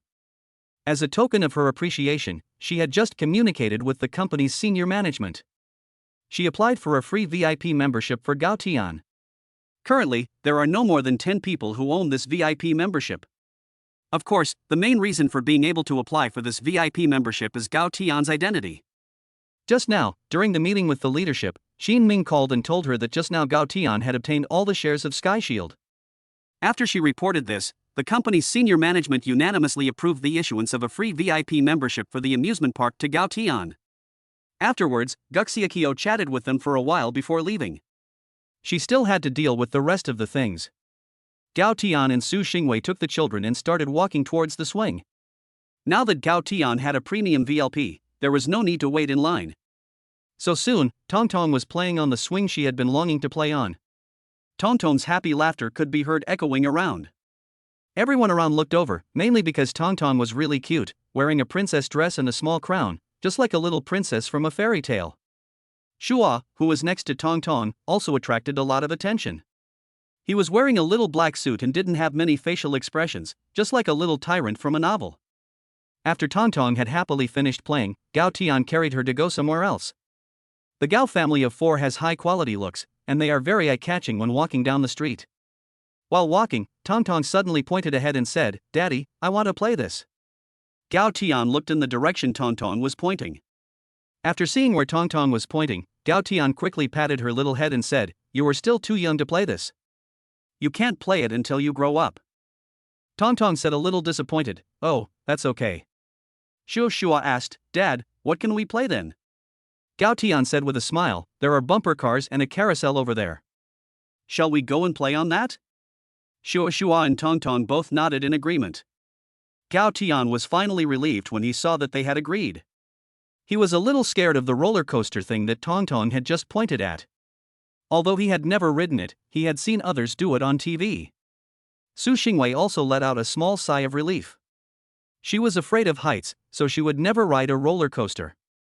As they walked along, Tong Tong looked around and thought to herself, "When will I grow up so I can ride it?" Over the next few hours, Gao Tian took the children to ride all the attractions. The entire amusement park was filled with laughter. Su Xingwei also had a great time playing with the children. It had been a long time since she had relaxed and had so much fun. Since Gao Tian had appeared in her life, she seemed to be happy every day. Gao Tian looked at Su Xingwei and the children's happy smiles, and he was also very touched inside. Happy times always pass by so quickly that you don't even notice. Soon it was afternoon. Gao Tian and the others were about to end their day of fun. After saying goodbye to Gu Zhao, they were ready to leave. On the way to the entrance of the amusement park, Gao Tian saw Su Xingwei, Tong Tong, and Shua constantly looking at the McDonald's next to them. At first, he thought they were hungry, but soon Gao Tian realized that something was wrong. It seemed like Su Xingwei and the others were looking at the ice cream advertisement at the entrance of McDonald's. Gao Tian smiled helplessly and then led them around the corner to McDonald's. After entering McDonald's, Gao Tian said to the waiter, "Hello, give us 3 ice creams, 1 large and 2 small." Su Xingwei said in surprise, "How did you know I wanted ice cream?" Gao Tian said with a feigned surprise, "Ah, you want some too? I thought you didn't want any. I was getting it for Tong Tong and Shua." Su Xingwei asked a little discontentedly, "And the large one?" Gao Tian said a little surprised, "That's naturally mine, why do you need to ask?" Su Xingwei was unhappy, pouting her lips and walking to the side. Gao Tian looked at Su Xingwei in this little girl's appearance and really wanted to laugh. The big one is naturally for her, Gao Tian just wanted to tease her. Tong Tong secretly tugged Gao Tian's clothes and said, "Dad, look at you, you've kind of made Mum angry." Shushua also came over and whispered, "No, I'll give my one to mommy." Gao Tian was a little between tears and laughter and said, "Do you think that daddy can't afford a fourth ice cream?" Tong Tong and Shushu thought, yes, daddy can afford an ice cream. But the two little ones didn't figure out why daddy wasn't buying one for mommy. Could it be that daddy doesn't like mommy anymore? Thinking about this, Tong Tong was a little shocked and covered her mouth as she looked at Gao Tian. Gao Tian asked in confusion, "What's wrong, Tong Tong? Why are you looking at me like that?" Tong Tong whispered, "Dad, do you not like mommy anymore?" Gao Tian couldn't help but laugh and asked, "Why would you think that?" Tong Tong said, "Then why didn't you buy mommy ice cream?" Gao Tian smiled and said, "I was just teasing mommy." Su Xingwei turned her head and said, "What were you whispering about?" Gao Tian said, "Nothing, we weren't whispering about anything." Tong Tong knew that her father was teasing her mother, so she also cooperated by turning her head to the side and not looking at Su Xingwei. Shu Shua also turned her head away, not looking at Su Xingwei. Su Xingwei looked at the three of them, father and son, and the more she looked, the angrier she became. She snorted and turned her head away too. The three of them, father and son, were watching her and laughing secretly. After the ice cream was ready, it took Gao Tian a while to coax Su Xingwei into eating it. It was really her own fault. Then the group happily ended their day of sightseeing. Gao Tian drove, and Su Xingwei and the children happily ate ice cream. Chapter 111, a video call from Gao Tian's parents. By Yun Mingju. After returning home, it was almost time for dinner. Gao Tian quickly went into the kitchen and started preparing dinner. While Gao Tian was cooking, Gao Tian's mother called on a video call. Gao Tian washed his hands and answered the video call. After answering the call, Gao Tian asked, "What's wrong, Mom?" Gao Tian's mother immediately became unhappy over the phone. Mom said, "What's wrong?" "Nothing's wrong. You've been gone for so long, you didn't even call home." Gao Tian thought to himself, "You never called home before, and you never asked me to call you." Mom could see Gao Tian's expression on the phone, and asked, "What's that look on your face? What's wrong? I start to annoy you as soon as I start to talk." Gao Tian couldn't even say a word in response, and before he could say anything, he was scolded by his mother. "You said you missed him?" Seeing that Gao Tian was silent, Gao Mu frowned and asked, "Where is Wei Wei? Where are my grandchildren? Seeing you annoys me." Gao Tian felt aggrieved. He clearly wanted to see his daughter-in-law and grandchildren. Couldn't he just say that? Why did he have to scold him first? Gao Tian called Su Xingwei and gave her the phone. Gao Mu's face immediately changed when she saw Su Xingwei. Smiling and asking after their well-being, Su Xingwei took the phone and went to the living room to chat with the children and their grandmother. Gao Tian was left alone in the kitchen, obediently cooking. In the living room, Su Xingwei and the children were happily chatting with their grandmother. "Grandma, we miss you so much," Tong Tong said into the phone. Xiu Shua nodded at the camera. "Grandma misses you too." Grandma Gao said with a smile. "Grandpa misses you too." Gao Fu also hurriedly came up to the camera and said. Tong Tong and Shuashua saw Gao Fu and said, "Grandpa, we miss you too." Tong Tong and Shuashua chatted with their grandparents for a while before going off to play. Then Gao Fu asked, "Wei Wei, has Gao Tian gone to see your parents yet?" Su Xingwei said a little embarrassed, "He has already met my mother. Recently, there have been a lot of things going on, so we are planning to go back in a couple of days to meet my father." "You've already met your mother? How did your mother feel about him?" Gao's mother hurriedly asked when she heard Su Xingwei's words. "My mother is very satisfied with him, and she keeps praising him. She almost treats him like her own son," Su Xingwei said to Gao's mother with a smile. Gao's mother and father both let out a sigh of relief. Father Gao said, "Although your mother has passed this hurdle, you cannot let your guard down when it comes to your father." Mother Gao said from the side, "What are you talking about? What can't you let your guard down?" "It's meeting the father-in-law, not sending him off to war." Father Gao quickly said, yes, I used the wrong words, Vicky, don't mind." Su Xingwei said with a smile, "It's fine, I'll talk to Gao Tian about it, and with Gao Tian's abilities, there shouldn't be any problems." After chatting for a while, they hung up. At this time, Gao Tian had almost finished cooking. He quickly served the food and saw that Su Xingwei had already hung up. At the dinner table, Gao Tian asked, "What did my parents say?" Su Xingwei smiled and said, "Nothing much, just asking about my parents' impression of you." After hearing this, Gao Tian seemed to remember something and said, "Right, tomorrow you and I will go to the mall together and pick out a gift for my father-in-law." Su Xingwei said, "I can't tomorrow, I have an important meeting tomorrow." Gao Tian thought for a moment and said, "That's fine, we can go after work." Su Xingwei nodded, and the meal soon came to an end. After the meal, Gao Tian played with the children with their toys for a while, and then took them to wash up. After washing up, Tong Tong asked Gao Tian to tell her a story. Gao Tian took out the storybook and said to Tong Tong, "What do you want to hear tonight?" Tong Tong lay in the covers and thought for a moment before saying, "I want to hear the story of Cinderella." Gao Tian laughed and turned the storybook to the page about Cinderella, saying, "Okay, then tonight I'll tell my little princess the story of Cinderella." Then Gao Tian slowly began to tell Tong Tong the story of Cinderella. After 10 minutes, Tong Tong was already breathing steadily. Gao Tian covered Tong Tong up and then walked out of the room. Gao Tian went to Shu Shua's room to take a look, and saw that she had already fallen asleep, so he helped her cover up as well. When he returned to the master bedroom, Su Xingwei had already finished washing up and changed into the sexy nightie Gao Tian had bought her. Su Xingwei was on the bed in the master bedroom, striking a provocative pose. When Gao Tian saw Su Xingwei like this, he thought to himself, who could possibly stand this? However, just as he was about to take action, Su Xingwei said leisurely, "Go take a shower first." Gao Tian was now so overwhelmed by lust that he didn't notice anything unusual about Su Xingwei. Su Xingwei's mouth revealed an imperceptible smile. When he came out of the shower in a hurry, Su Xingwei had already covered herself up tightly under the quilt. Gao Tian was a little confused for a moment. Clearly, just now Su Xingwei was very proactive, so why had she suddenly changed? At the moment, Su Xingwei was hiding under the quilt, laughing secretly. It was obvious that she was holding it in very hard, and her whole body was trembling slightly. Gao Tian also understood at the moment. It turned out that Su Xingwei was playing with him. However, Gao Tian, who had already been aroused, would not let Su Xingwei off so easily. Gao Tian's mouth slightly raised, and he pounced on her directly. Su Xingwei had not yet reacted when she was dragged into Gao Tian's arms, and his hands began to wander all over her body. She was just about to say something when Gao Tian's extremely aggressive kiss stopped her in her tracks. Gao Tian's breathing became increasingly rapid, and Su Xingwei began to moan softly. Suddenly Gao Tian looked at Su Xingwei in shock, and Su Xingwei's pretty face quickly turned red. All she heard was Su Xingwei whisper, "I was ready to tell you, but you were in such a hurry." It turned out that Gao Tian's hand had touched something that every woman needs to use every month.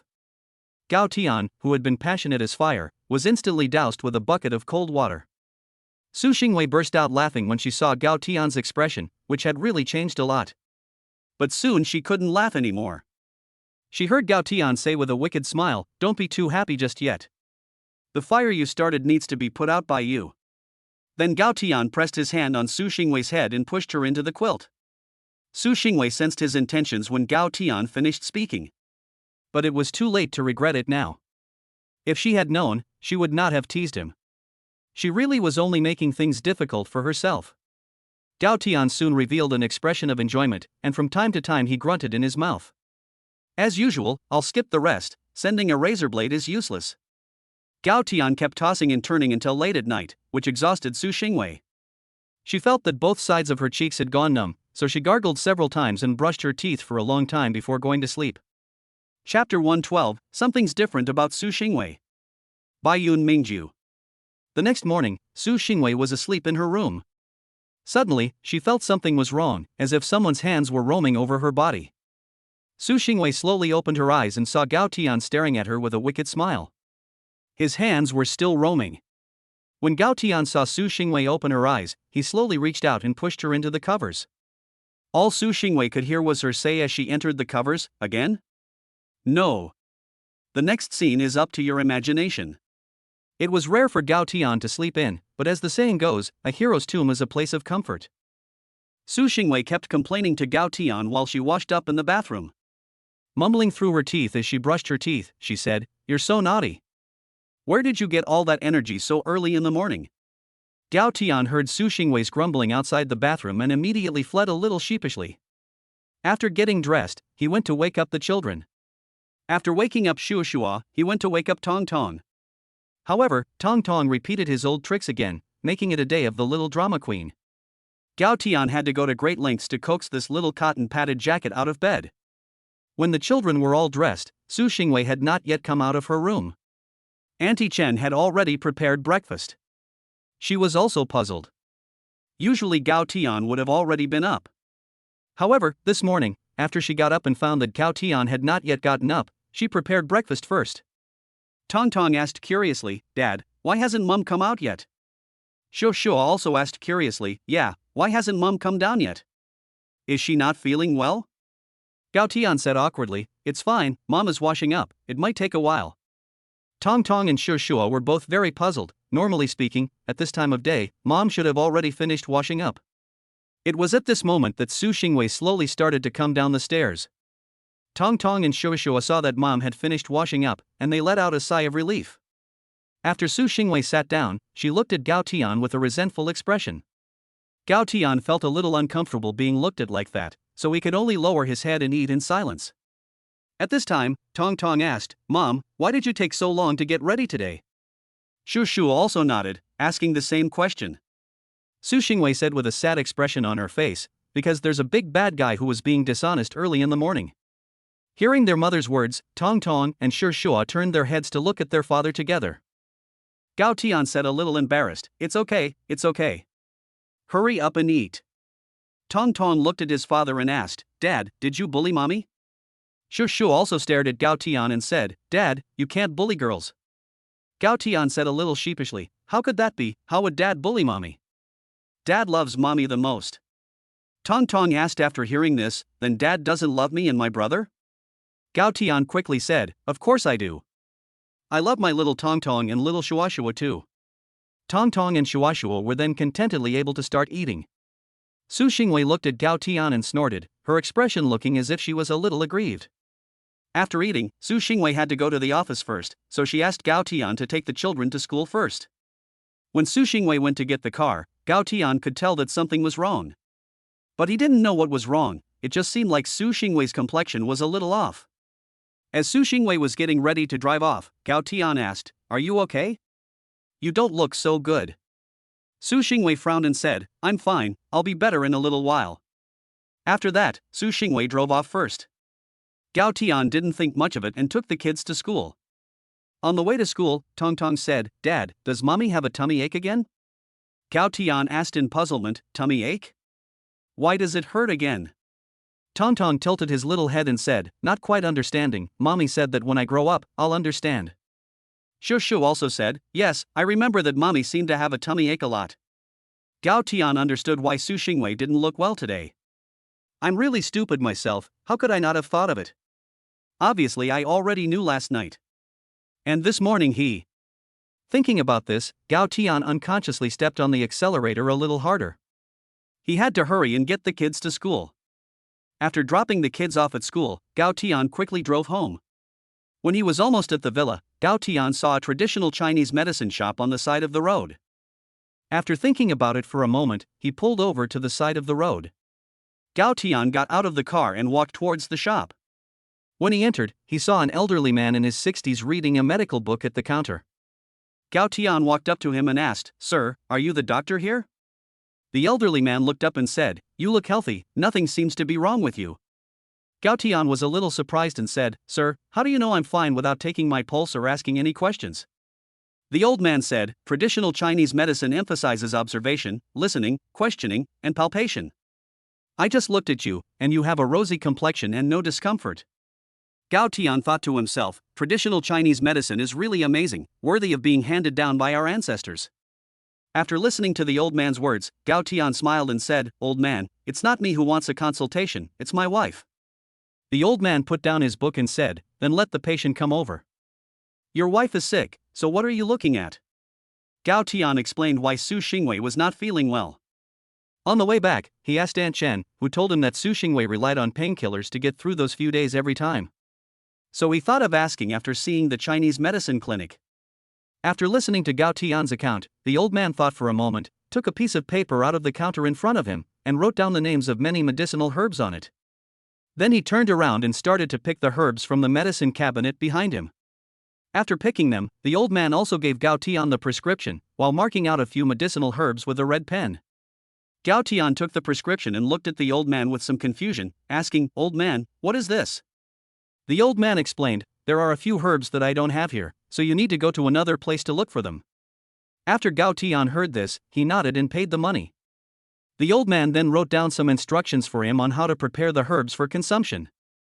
After Gao Tian left, he began to look for the herbs at all the large and small pharmacies in Los Angeles. After gathering all the herbs, Gao Tian quickly drove home. Su Xingwei usually feels excruciating pain for a few days at a time. What's more, she ate an ice cream yesterday. And he kept tossing and turning last night and this morning. The more he thought about it, the more annoyed Gao Tian became. So he sped up and rushed to the villa. Chapter 113, The Gao Group is established. By Yun Mingju. After arriving home, Auntie Chen asked, Young master, aren't you going to work today? Gao Tian explained, I met a Chinese medicine practitioner who prescribed a formula for me to regulate my menstrual pain. After hearing this, Auntie Chen understood why Gao Tian had called to ask about Su Xingwei. Seeing that Gao Tian was so concerned about Su Xingwei, she was also very gratified. She took out her phone and edited a text message for Su's mother and sent it. Su Mu, who was in the provincial capital, was also very happy to learn of what Gao Tian had done after seeing the message. Su Fu was nearby and asked, What's going on? Su Mu told Su Fu what Gao Tian had done. Su Fu's opinion of Gao Tian also improved a little bit. Gao Tian returned to the kitchen and asked Auntie Chen where the casserole was. After Auntie Chen helped him take it out, she watched from the side. Gao Tian picked up the prescription and read it. Comparing the prescription with the ingredients, Gao Tian put the required herbs into the pot one by one and began to boil the medicine. After the medicine was ready, Gao Tian packed it up, put it in the car, and went to deliver the medicine to Su Xingwei. At this time, Su Xingwei was in the office dealing with documents. She covered her stomach with one hand and held a pen in the other, constantly approving something on the document. Wang Xianer was standing nearby and said, Su Zong, why don't you take a break? Su Xingwei shook her head to indicate that she was fine. But as a woman, Wang Xianer knows the pain that Su Xingwei is feeling. At this moment, the office door was knocked on. Hearing the knock, Wang Xianer walked to the door and opened it to see Gao Tian. Wang Xianer asked a little surprised, Gao Tian? Why are you here? Gao Tian smiled at Wang Xianer and said, I came to give something to Weiwei. Gao Tian usually wants to have a more familiar relationship with people, so he has always asked Wang Xianer to call him by his first name. Wang Xianer was a little uncomfortable at first, but now she has gradually gotten used to it. After hearing Gao Tian's words, Wang Xianer tactfully withdrew from the office. Gao Tian walked in. Su Xingwei heard Gao Tian's voice as soon as Wang Xianer opened the door. Then she brought her hand up and pretended to be fine. After Gao Tian came in, she asked, Is everything okay at your company? Why are you here? Gao Tian said, Of course my wife is more important than my company. I have to take care of her first.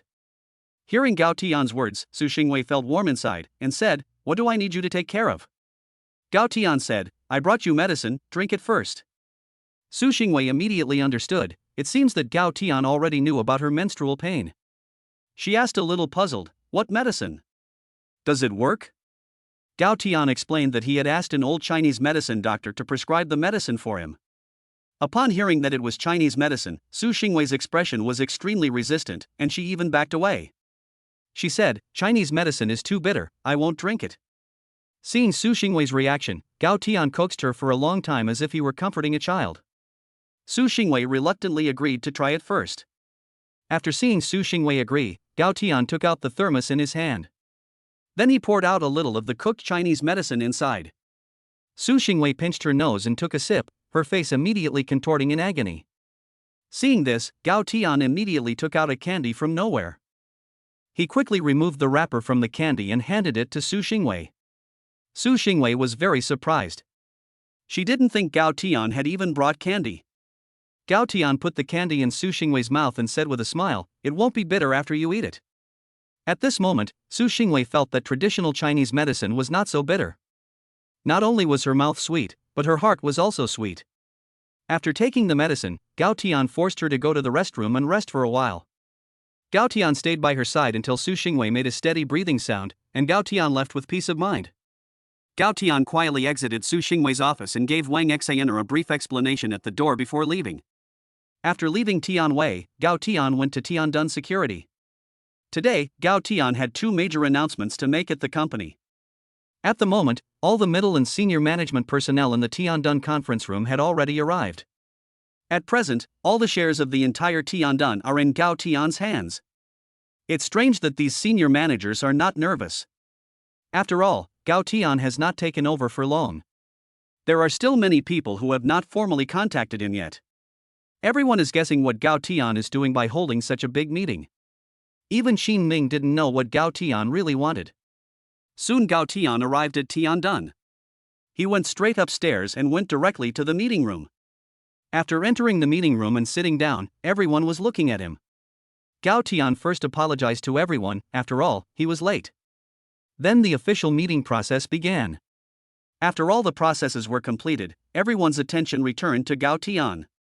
Gao Tian saw everyone looking at him quietly. Without any further ado, he said, "Today, I have gathered everyone here for two main reasons." Everyone held their breath, waiting for Gao Tian to continue. Seeing everyone's nervous expressions, Gao Tian said, "First, starting today, Tianshan Security will be renamed the Gao Group." Although he saw that no one said anything, Gao Tian still explained a little. Gao Tian continued, "Since we have now acquired Kaibwa Ventures, and in the future we may hold stakes in more companies or even acquire some through Kaibwa Ventures, so..." After hearing Gao Tian's explanation, everyone fell into deep thought. Gao Tian looked at everyone's reaction and continued, "Don't be nervous, feel free to voice any thoughts you may have." After Gao Tian finished speaking, someone asked, "In that case, will the management system need to be readjusted?" Gao Tian thought for a moment and said, "Adjustments will definitely be made, but the benefits and welfare will not change much with your job changes." Everyone was relieved to hear this. Then Xin Ming said, "Don't worry, I will come up with a plan as soon as possible." Gao Tian nodded and continued, "Okay, let's wait until Xin Ming's plan comes out before we discuss this matter." Then he looked around and said with a smile, "The second thing is that I'm going to propose to her." Everyone froze upon hearing Gao Tian's words. The first thought that came to everyone's mind was, "Your child is already so big, why are you still proposing?" Xin Ming knew Gao Tian's relationship. After seeing everyone's reaction, Xin Ming explained a little to everyone. Then everyone suddenly understood. Then Gao Tian said, "I will notify everyone when the proposal planning comes out." Everyone nodded with a smile. After the meeting, Gao Tian returned to his office and took out his phone to see a message from Su Xingwei. While he was in the meeting, Su Xingwei woke up. Seeing that Gao Tian was no longer there, she sent a message. After Gao Tian sent a message back to Su Xingwei, he discussed the issue of changing the management system with Qin Ming. Chapter 114, The Mole Tried to Escape. Get the jewelry worth 1 billion. Tianshan Security. The meeting ended, and Qin Ming followed Gao Tian's footsteps and entered the office together. After entering the office, Qin Ming asked, "Chairman, do you have any requirements for the management system behind you?" Gao Tian sat down and thought for a moment before saying, "I am not very familiar with the middle and senior management of the company, so you can tell me about it first." Then Gao Tian asked Qin Ming to sit down and take his time. After Qin Ming sat down, he began to introduce Gao Tian to the basic situation of the company's middle and senior management personnel. It was about an hour later that Qin Ming finished talking about some of the company's middle and senior management. After listening, Gao Tian had a basic understanding of the company's middle and senior management. In fact, he already had some understanding of the senior management. It was mainly the middle management that he was not familiar with. After Qin Ming finished his introduction, Gao Tian discussed the general direction with him. After the discussion, it was also lunchtime. After Gao Tian had eaten lunch, he had just returned to the office when his phone rang. Gao Tian picked up the phone and glanced at it before answering the call with a serious expression. The caller was Bai Shuangshuang, who rarely called him. Unless something had happened to Su Xingwei. Over the phone, Bai Shuangshuang's voice came through, "Boss, Wang Xiaoqin wants to run away." Gao Tian was slightly relieved when he heard Bai Shuangshuang's words. As long as nothing had happened to Su Xingwei, it wasn't a big deal. Then Gao Tian asked, "Where does she want to run to?" Recently, she transferred all the money she got from Zhao Yujun and Wang Hao to an account, and bought a ticket this afternoon to leave the country. Bai Shuangshuang explained. Gao Tian's mouth unconsciously lifted up at the corner when he heard Bai Shuangshuang's words. He was originally thinking that it would be a bit difficult to get her in China. Now it seems that this Wang Xiaoqin is walking right into the trap. Gao Tian said to Bai Shuangshuang, "Just make sure she gets on the plane, and you don't need to worry about the rest." The two then hung up. Gao Tian called Qin Ming in and briefed him on this Wang Xiaoqin. He made it clear to Qin Ming that she should be made to suffer more than she had already suffered. Gao Tian would never show mercy to those who betrayed him. After the briefing was over, Qin Ming began to make the arrangements. Bai Xuanchuan also heard a colleague mention this woman years later, and only then did she realize how miserable she really was. Today, Gao Tian's work is basically done. In fact, there is not much that really needs his personal attention. At this time, Gao Tian is starting to get a little bored. Gao Tian thinks to himself, if only Su Xingwei were here, we could still. Just as he is fantasizing, his phone rings again. He picks it up and sees that it is a call from Lu, the manager of Tongfu Jewelry. Gao Tian picked up the phone and asked with a smile, "Manager Lu, is the jewelry I ordered ready?"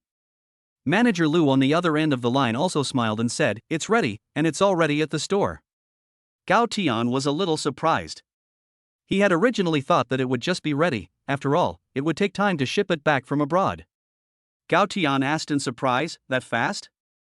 Manager Lu said, "Yes, it was finished ahead of schedule." "Look, do you want to come to the store and take a look?"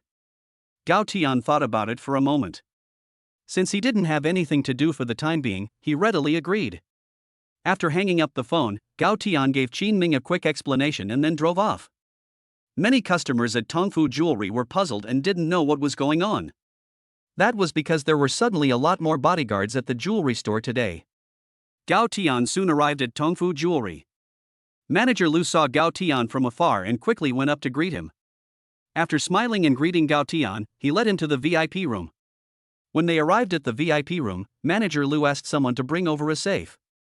Then the bodyguards began to guard the VIP room. After all, the poem was worth a lot of money, and Manager Lu didn't want anything to happen. After everyone was in position, Manager Lu went up and opened the safe. When the safe was opened, a complete set of jewelry lay quietly inside. And they were all very beautiful. The author is single and has never bought a girl a gift, so I don't know what to write. Gao Tian picked it up and looked at it, and then expressed his great satisfaction.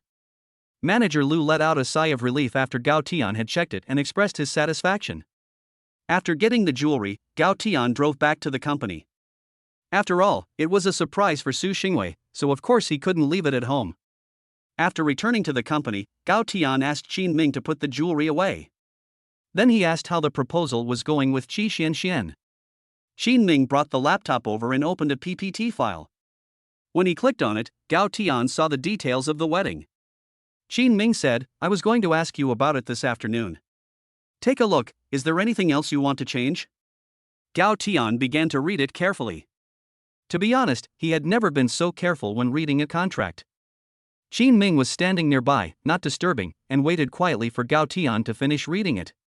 It took Gao Tian almost an hour to finish reading it. Then he made a few minor comments and asked Qin Ming to contact Qi Xianxian to make some changes. Next, it was just a matter of Gao Tian meeting his father-in-law and the parents of both sides meeting. Time passed quickly. As it was almost time to go home, Gao Tian picked up his phone and dialed Su Xingwei. As soon as the call connected, Gao Tian asked, "Wife, are you okay? Did the medicine you took this morning work?" Su Xingwei felt a warm current flow through her heart when she heard Gao Tian's concern. It was truly miraculous. In the past, she would just take painkillers and tough it out. But after taking the Chinese medicine this morning, she slept for a while, and when she woke up, the pain was not as bad. In the afternoon, Wang Xian'er kept asking her about the prescription. But she didn't know the prescription either, so she had to wait until the evening to ask Gao Tian. Su Xingwei said with a smile on the phone, "It stopped hurting a long time ago. The medicine worked really well, and Xian'er even asked me for the prescription this afternoon." Gao Tian laughed and said, "I'll send it to you in a moment, but it probably won't be as effective if she drinks it." Su Xingwei asked suspiciously, "Why? Do you need to distinguish between physical constitutions?" Gao Tian said with a wicked smile, "No, it doesn't matter. The main thing is that the medicine I brewed also contains my deep love for you." He. Just then, Wang Xian'er came in from outside, and Su Xingwei's phone was on speaker. Wang Xian'er also heard Gao Tian's words, and she looked at Su Xingwei with a resentful expression in her eyes. Su Xingwei was a little embarrassed and quickly picked up the phone, saying, "You're just being sarcastic. Where did you learn such greasy words?" Gao Tian immediately said, "But these are the honest truths from the heart." Su Xingwei hadn't said anything yet. Wang Xian'er was unhappy and said, "President, you can't do this. I'm going to call the police. You're abusing a single person. Su Xingwei couldn't hold back and laughed out loud when she heard Wang Xianer's words. Gao Tian on the other end of the phone heard it too and laughed heartily. Then Gao Tian asked if she wanted a ride home after work, and they could go pick up the kids together. Su Xingwei, on the other hand, would be too busy after work to pick up the kids. So Gao Tian said that they would pick her up after picking up the kids.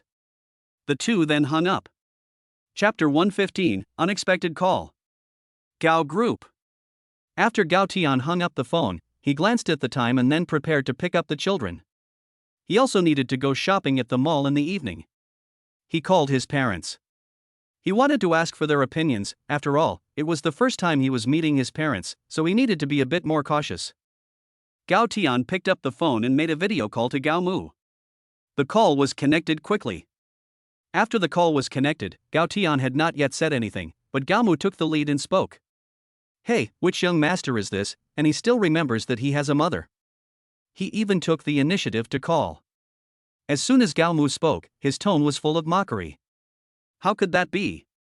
I think about my dear mother every day. Gao Tian quickly smiled and said.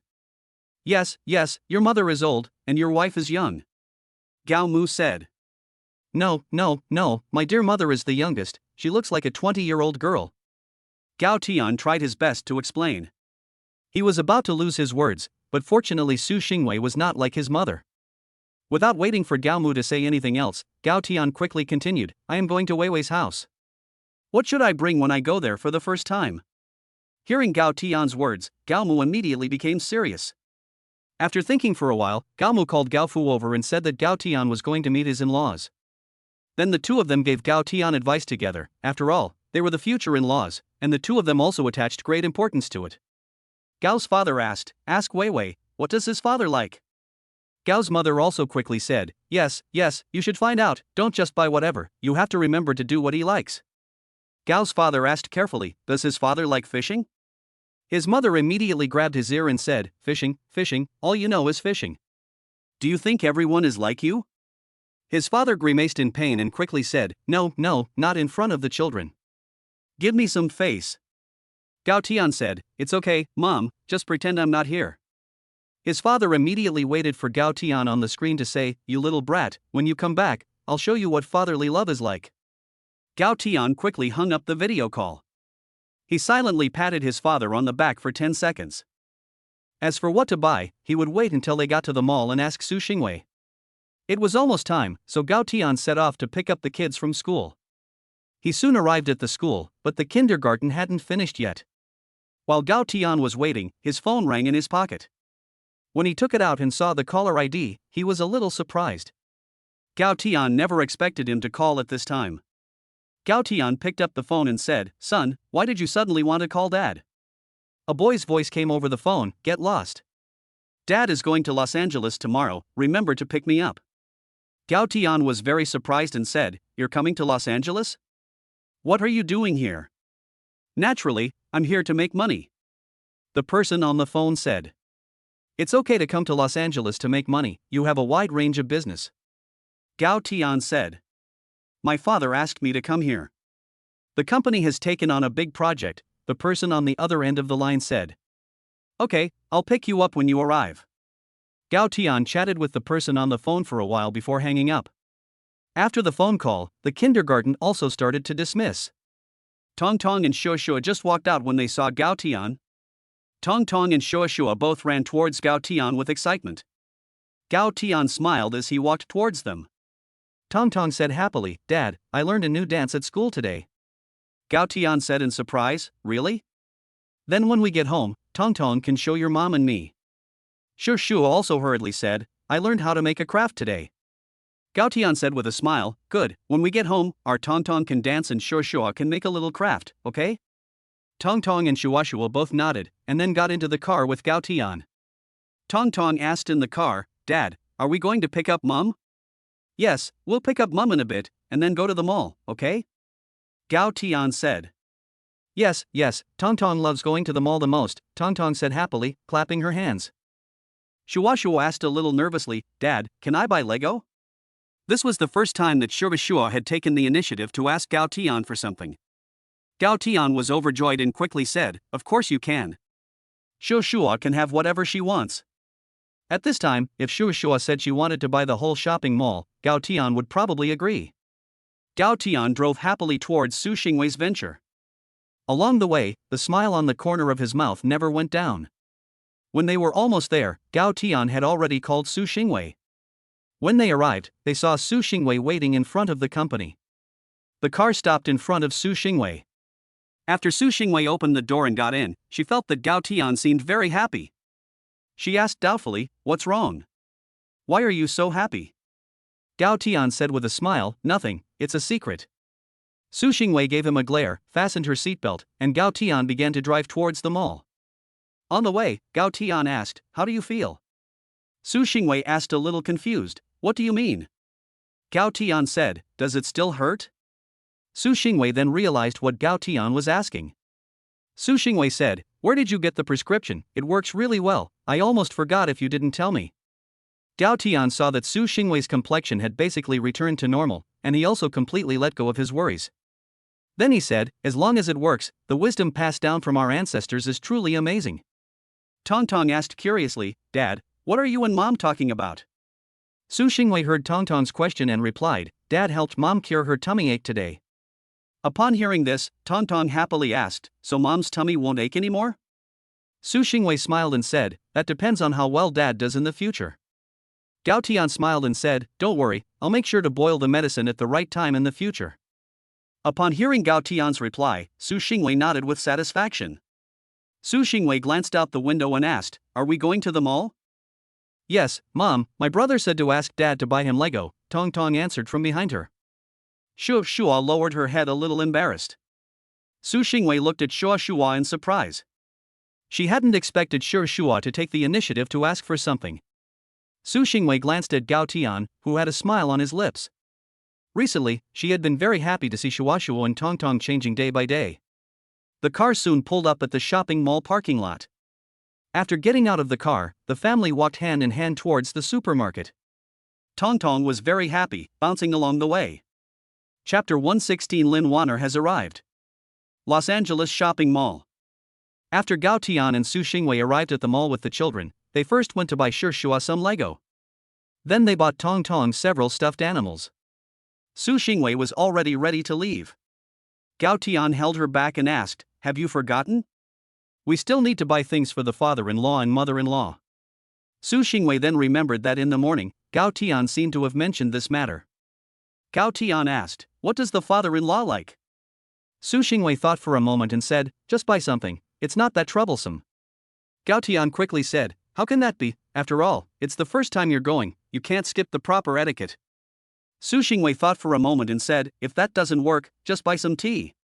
After Su Xingwei finished speaking, Gao Tian led Su Xingwei to the tea shop. Gao Tian and Su Xingwei walked into an elegantly decorated tea shop, where they were warmly greeted by the shop assistant. Gao Tian asked the shop assistant about the best tea to give to his elders. The shop assistant beamed with joy when he heard this, for he was not afraid of you asking for the best, but rather afraid of you not asking. The shop assistant then recommended several types of tea to Gao Tian and Su Xingwei. Su Xingwei picked up a pack of tea and inspected it carefully. At this time, Gao Tian noticed a top-grade Longjing tea called Longjing Yulu. He remembered hearing someone mention the preciousness and unique taste of this tea. Pointing at the Longjing tea, he said to Su Xingwei, "This one looks good, why don't we choose it?" Su Xingwei leaned over to take a look, but she didn't see anything different either. Gao Tian explained, "I heard someone mention this tea once before." Su Xingwei thought that Gao Tian was still researching tea. After buying the tea, Gao Tian bought a few bottles of good wine and some other things. As soon as she came out of the mall, Su Xingwei's phone rang. Su Xingwei answered the phone and asked, "Wanner, what's wrong?" Lin Wanner's voice came over the phone, "Sis, I'm back in China." "Are you happy?" Su Xingwei asked in surprise, "When did you come back? Where are you now?" Lin Wanner said on the other end of the phone, "I'll be in Los Angeles soon." Su Xingwei said in surprise, "I'll pick you up." "Did you come by plane or train?" Lin Wanner quickly said, "No need. Send me your location, I'll come directly to your house." "We're driving." Su Xingwei asked a little puzzled, "You? Who else?" Su Xingwei seemed to smell gossip in the air. Lin Wanner said, "What are you thinking? My younger brother is with me. My real younger brother." Su Xingwei didn't say anything more after hearing Lin Wanner's explanation. After the call ended, Su Xingwei sent Lin Wanner her location. Gao Tian asked, "What's up, designer Lin is back." Gao Tian already knew Lin Wanner when she bought clothes last time. He just heard Su Xingwei's phone call and guessed it from the conversation. Su Xingwei nodded and said, "She's coming to our house tonight, should we eat out or go home to eat?" Gao Tian thought for a moment and said, "Let's eat at home. I'll cook." Su Xingwei nodded. After all, Gao Tian's cooking is better than eating out. After hearing what her parents said, Tong Tong asked, "Mom, is it godmother coming back?" Shua also looked at Su Xingwei with anticipation. Su Xingwei smiled and said to the two little cuties, "Yes. Godmother is coming to see you. Are you happy?" Tong Tong said happily, "Yes. I can see godmother soon." Shua also happily clapped her hands. Gao Tian asked them to wait in the car for a while, and he went back to the mall to buy a lot of vegetables. When he arrived home in the evening, Auntie Chen saw that Gao Tian had bought so many vegetables and asked, "Young master, are you expecting guests tonight?" Before Gao Tian could say anything, Su Xingwei said, "Auntie Chen, Wanner will be here in a while." Auntie Chen was also surprised to hear what Su Xingwei said. Then she said, "Is it the children's godmother, Lin Wanner?" Su Xingwei nodded and said, "Yes." Tong Tong also hurriedly said, "Yes, godmother is coming to our house in a while." Shuashuo also nodded, and it was obvious that she was in a good mood. Auntie Chen still remembered that girl, Lin Wanner. When Su Xingwei gave birth to her child, this girl basically stayed by her side the whole time. Auntie Chen also really liked this child. In the evening, Gao Tian and Auntie Chen were busy preparing dinner in the kitchen. Su Xingwei waited with the children in the living room. Just then Su Xingwei's phone rang, and when she looked at the caller ID, she saw that it was Lin Wanner. Su Xingwei picked up the phone suspiciously and asked, "Have you arrived yet?" Lin Wanner said on the phone, "Vicky, are you sure you didn't send the location by mistake?" Su Xingwei said suspiciously, "No, I sent the location correctly." Suddenly, Su Xingwei remembered that she was probably stopped by Wu Qianqian and the others. Su Xingwei asked, "Were you stopped?" Lin Wanner said, "Yes, I was stopped by a group of girls just as I walked over here." Su Xingwei said, "Give them your phone." Lin Wanner then gave her phone to Wu Qianqian and the others. Wu Qianqian received the call and Su Xingwei told her a little about it. Wu Qianqian returned the phone to Lin Wanner before letting them go. Soon Su Xingwei heard the doorbell outside. Before Su Xingwei could move, Tong Tong and Shuashua couldn't wait to run and open the door. As soon as the door opened, Lin Wanner saw the two little cuties. Tong Tong and Shuashua saw Lin Wanner and happily called out, "Godmother." Lin Wanner also happily crouched down and petted the two little ones' heads. Lin Wanner asked, "Have you missed your godmother?" Tong Tong and Shuashua said in unison, "Yes." Then Shuashua noticed a handsome guy standing behind Lin Wanner with a straight posture. Shuashua asked, "Godmother, who is this handsome guy?" Tong Tong also looked over curiously. Lin Wanner smiled and glanced at the person behind her, then said to them, "This is godmother's brother." The person behind Lin Wanner also smiled and said, "Hello." Tong Tong and Shuashua said together, "Hello, handsome brother." At this time, Su Xingwei walked over. She smiled and said, "My dears, let your godmothers come in first." Tong Tong and Shuashua heard their mother's words and quickly pulled their godmothers inside. They had just walked from the courtyard to the living room when they smelled the aroma of food. Lin Wanner said in surprise, "Wow. Wei Wei, Aunt Chen's cooking has improved again." Su Xingwei smiled and said, "My husband made it." Lin Wanner said in surprise, "Your husband can cook?" Su Xingwei nodded with a smile. Lin Wanner said, "Not bad." Then Lin Wanner looked around at the decoration of the house and nodded. Su Xingwei asked, "You haven't introduced this person behind you?" Lin Wanner only reacted at this time, almost forgetting her younger brother. Chapter 117 Lin Wanner's Brother, A Wonderful Coincidence. Baiyun Mingju Villa. Lin Wanner, who heard Su Xingwei's question from inside the villa, finally remembered her younger brother. The man standing behind Lin Wanner heard Su Xingwei's question and took the initiative to step forward and politely smile at Su Xingwei. Then he said with a smile, "Hello, Senior Su, my name is Lin Shiheo." Su Xingwei smiled and shook hands with Lin Shiheo, then said with a smile, "Hello, Junior." Lin Wanner then said, "My younger brother goes to the same school as us, 3 years below us." Su Xingwei thought to herself when she heard Lin Wanner's introduction, isn't that 1 year above Gao Tian? Su Xingwei hesitated slightly and asked, what major are you studying? Lin Shu did not expect Su Xingwei to ask about his major. After a slight pause, he said, I'm studying finance. Upon hearing his words, Su Xingwei thought, it can't be a coincidence. He and Gao Tian couldn't have been classmates. At this time, Gao Tian was still busy in the kitchen, and only Auntie Chen kept serving dishes out. If Gao Tian saw Lin Shufang, he would also be surprised to death. Moreover, there was another one coming to Los Angeles tomorrow. Lin Shufang would probably be even more surprised than him if he knew that Gao Tian was Su Xingwei's husband. After all, when they were in school, they basically hung out together, and everyone knew each other well. No one in Su Xingwei's dormitory knew her at the time. After the two introduced themselves, Lin Wanner could tell that there was something wrong with Su Xingwei. Lin Wanner asked, Vicky, what's wrong? Su Xingwei responded, it's nothing. Sit down first. Su Xingwei quickly began inviting them to sit down. After everyone sat down, Lin Wanner said to Tong Tong and Shushua, babies, look at what your godmother brought you as a gift. Lin Wanner took out 2 beautifully wrapped boxes from the 2 bags she had brought. Tong Tong and Shushua happily accepted the gifts. Tong Tong asked, Godmother, what is this? Lin Wanner smiled and said, just open it and see. Tong Tong and Shushua turned to Su Xingwei at the same time. Su Xingwei nodded with a smile. After getting their mother's approval, the 2 little ones couldn't wait to start unwrapping the gifts. Lin Wanner smiled and asked Su Xingwei, where's your husband? Hasn't he finished cooking yet? Su Xingwei nodded and said, well, he's still in the kitchen. He knew you were coming, so he prepared a lot of dishes. Lin Shufang immediately said, you don't need to prepare so much. It'll go to waste if you can't finish it all. Lin Wanner rolled her eyes and said to Lin Shufang, what do you care? You soldiers know not to waste food.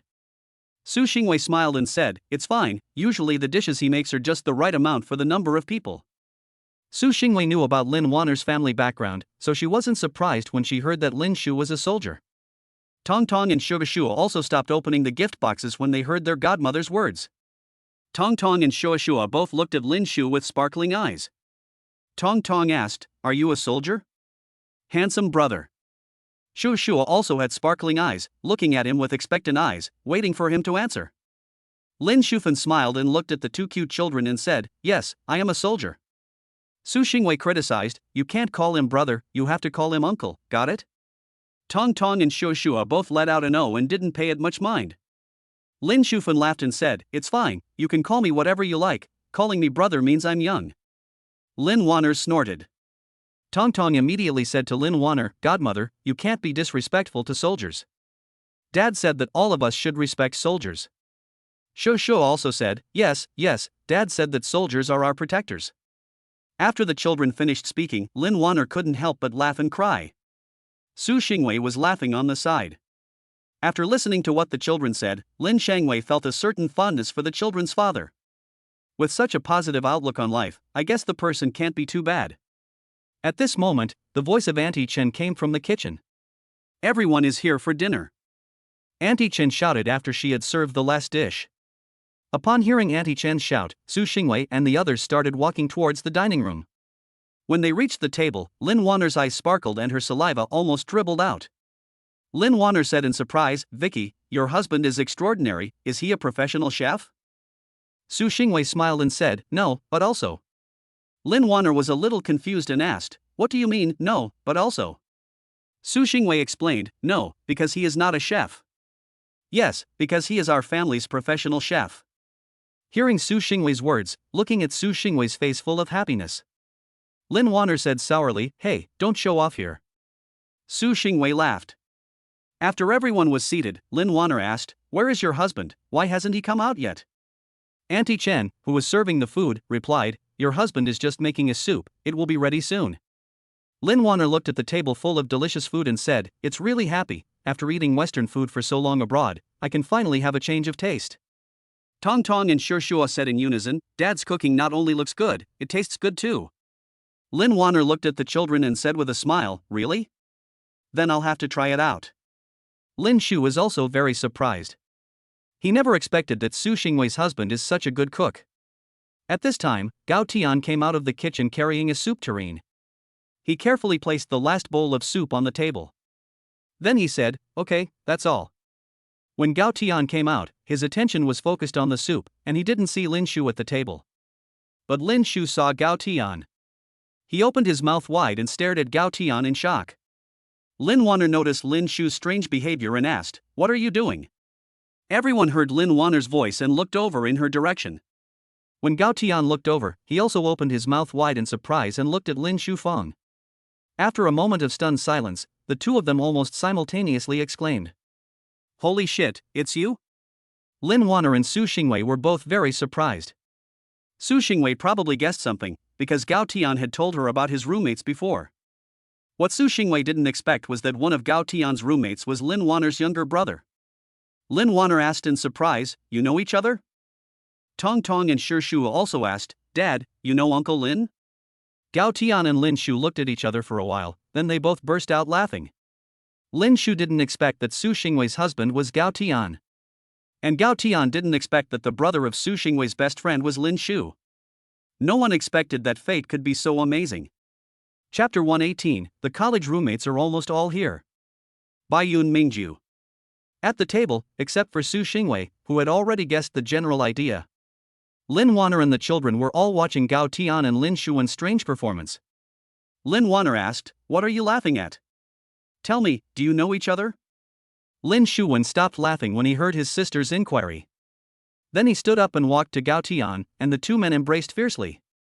After the two embraced, they turned to the confused crowd. Tong Tong said, "Uncle Lin, although you know Dad, you can't compete with Mom and us for Dad." Su Xingwei and Lin Wanner burst out laughing. Gao Tian hurriedly moved a little further away from Lin Shu. Then he said to Tong Tong, "Don't worry, Tong Tong, no one can take Dad away from you." Lin Shuwen also looked at Gao Tian with disgust, and then said to Tong Tong, "Don't worry, Tong Tong, I won't fight you for your father." After Lin Shuwen finished speaking, he felt that something was wrong, but before he could think about it, Gao Tian burst out laughing.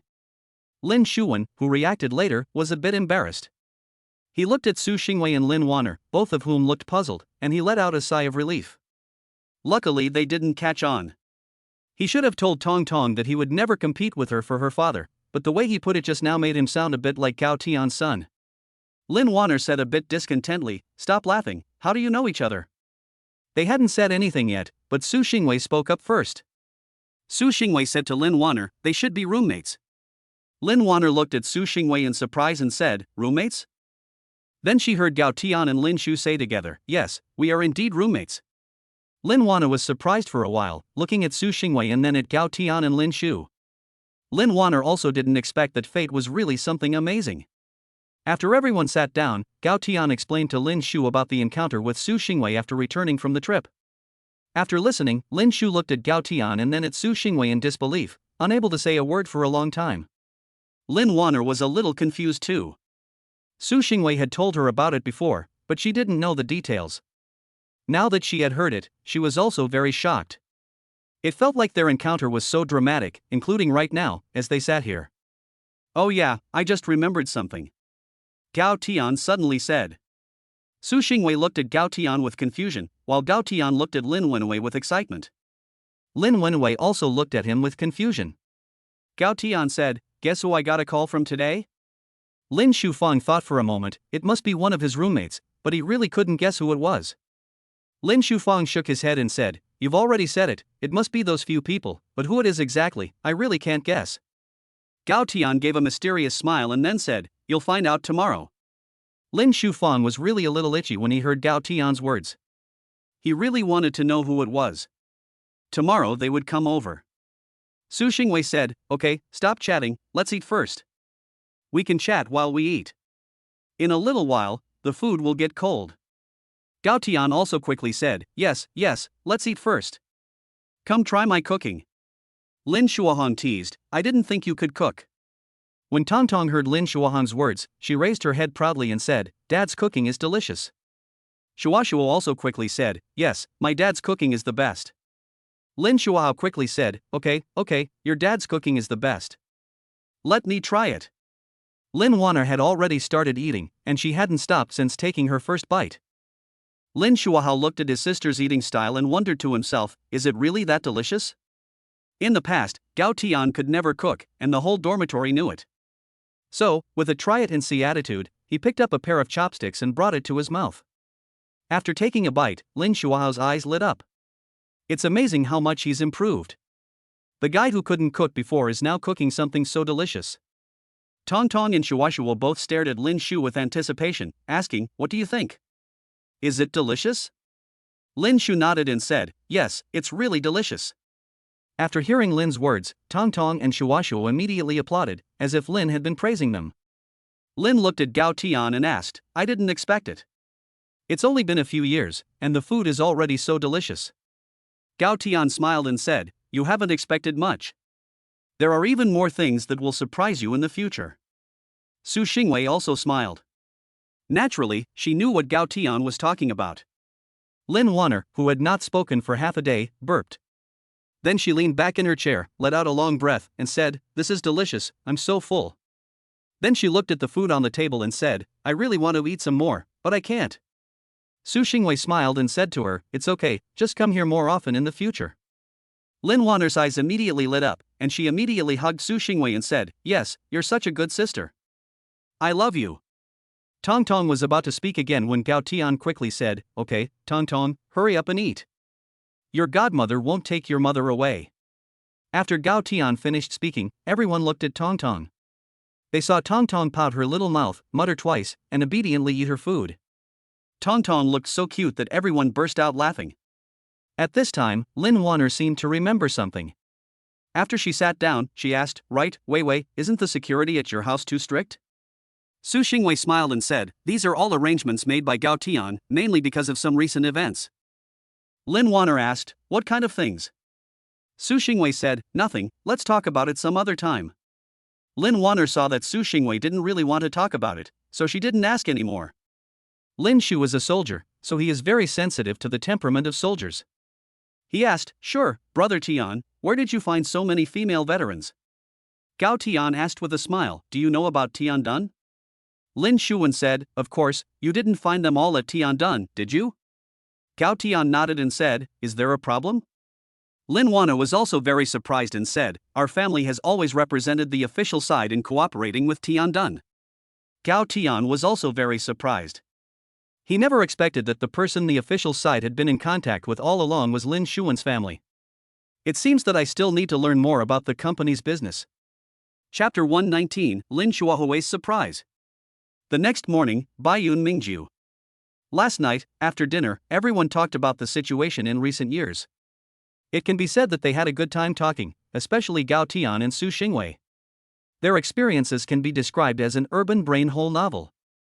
If Gao Tian tells anyone else about the system, it will directly confirm his identity as the protagonist of his novel. After waking up in the morning, Lin Wanner and Lin Shufang enjoyed a delicious breakfast together. After eating, Su Xingwei asked Lin Wanner what she was going to do today. Wanner, do you have anything to do today? Do you want me to go out with you? Su Xingwei asked as she looked at Lin Wanner at the door. Lin Wanner smiled and said to Su Xingwei, no need, Wei Wei, I'll stay in Los Angeles from now on, and I'll have plenty of time in the future. Su Xingwei asked in surprise, you'll stay in Los Angeles from now on? You're not going back? Lin Wanner said, yes, I'm not going back. I'm going to open a design company in Los Angeles and officially start my journey of chasing my dreams. Su Xingwei was very happy to hear Lin Wanner's words. After all, she didn't have many friends, and even fewer in the same city.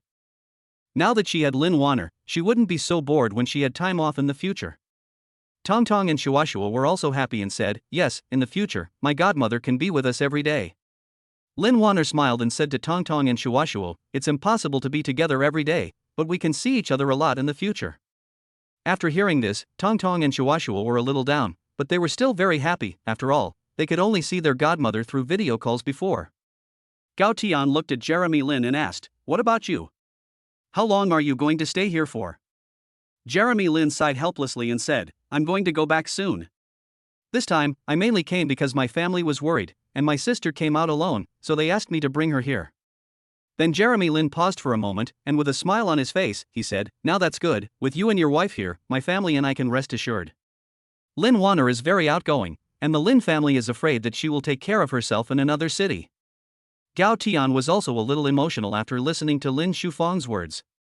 After all, it had been a long time since their roommates had seen each other. They had thought that they could go together to pick up Qin Mo today and have a drink together in the evening. But last night Gao Tian received a message from Qin Mo saying that he had to deal with something on the way and might not be able to arrive until the afternoon. But in the current situation, I'm afraid it's a bit difficult for Lin Shufang to even see Qin Mo. However, Gao Tian quickly adjusted to the situation. After all, it wasn't a permanent parting, and there would be opportunities in the future. Gao Tian smiled and said, "Don't worry. You haven't seen how close your sister-in-law is to your sister. Who else would dare bully her here?" It didn't take long for Gao Tian to realize that he had been a bit hasty with those words. After chatting for a while, Gao Tian went to send the children to school first. Lin Wanner didn't have anything to do today, so she went to the office with Su Xingwei. Lin Shuwen said that he would go back after dealing with some minor matters. After sending the children to kindergarten, Gao Tian drove back to the company. After arriving at the company, Gao Tian asked Qin Ming to sort out the information on some of the company's core projects. He didn't realize until last night that the cooperation between Tiandun and the government had always been handled by the Lin family. While Gao Tian was looking at the information in the office, Lin Shuwen had already arrived downstairs at Tiandun. It turned out that the matter that Lin Shufang said he had to deal with was to come to Tiandun to deal with. After Lin Shufang arrived downstairs at Tiandun, he called Qin Ming. Since Gao Tian had just taken over Tiandun not very long ago, some things were being handed over by Qin Ming. After Qin Ming received the call, he went to the office to report to Gao Tian. "Chairman, there will be a group of people from the military who will be retiring soon, and the people who have been in contact with us have already arrived." After Qin Ming came in, he reported.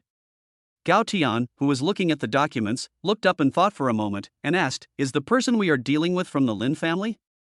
Qin Ming thought that Gao Tian had just read it, so he didn't think much about it and replied, "Yes, it's from the Lin family. The person who came is Lin Shu of the Lin family." As soon as Gao Tian heard this, he understood. It turned out that the matter Lin Shu said he had to deal with was to come to Tian Shield to deal with it. Gao Tian thought for a moment and said, "Just bring him directly." Qin Ming went downstairs to pick up Lin Shufang.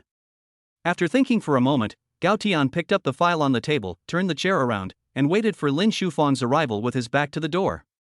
After picking up Lin Shufang, Qin Ming took him directly to the chairman's office. When they arrived at the office, Lin Shufang and Qin Ming were both surprised to see Gao Tian's appearance. Qin Ming in particular had the longest contact with Gao Tian in the company. Although Gao Tian was young, he was very experienced in handling things.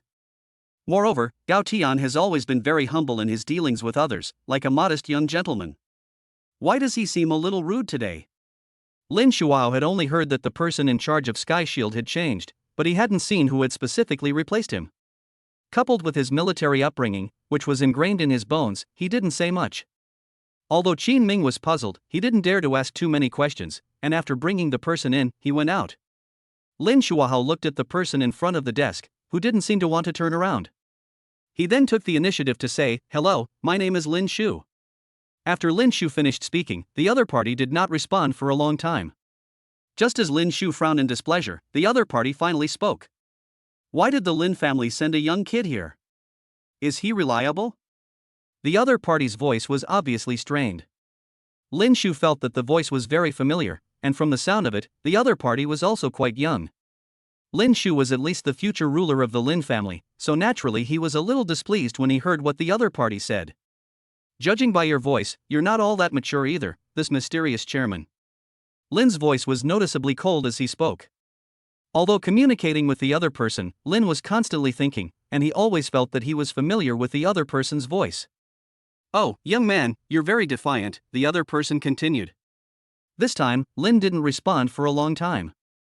Lin raised his eyebrows, staring in disbelief at the person sitting in the boss chair with his back to him.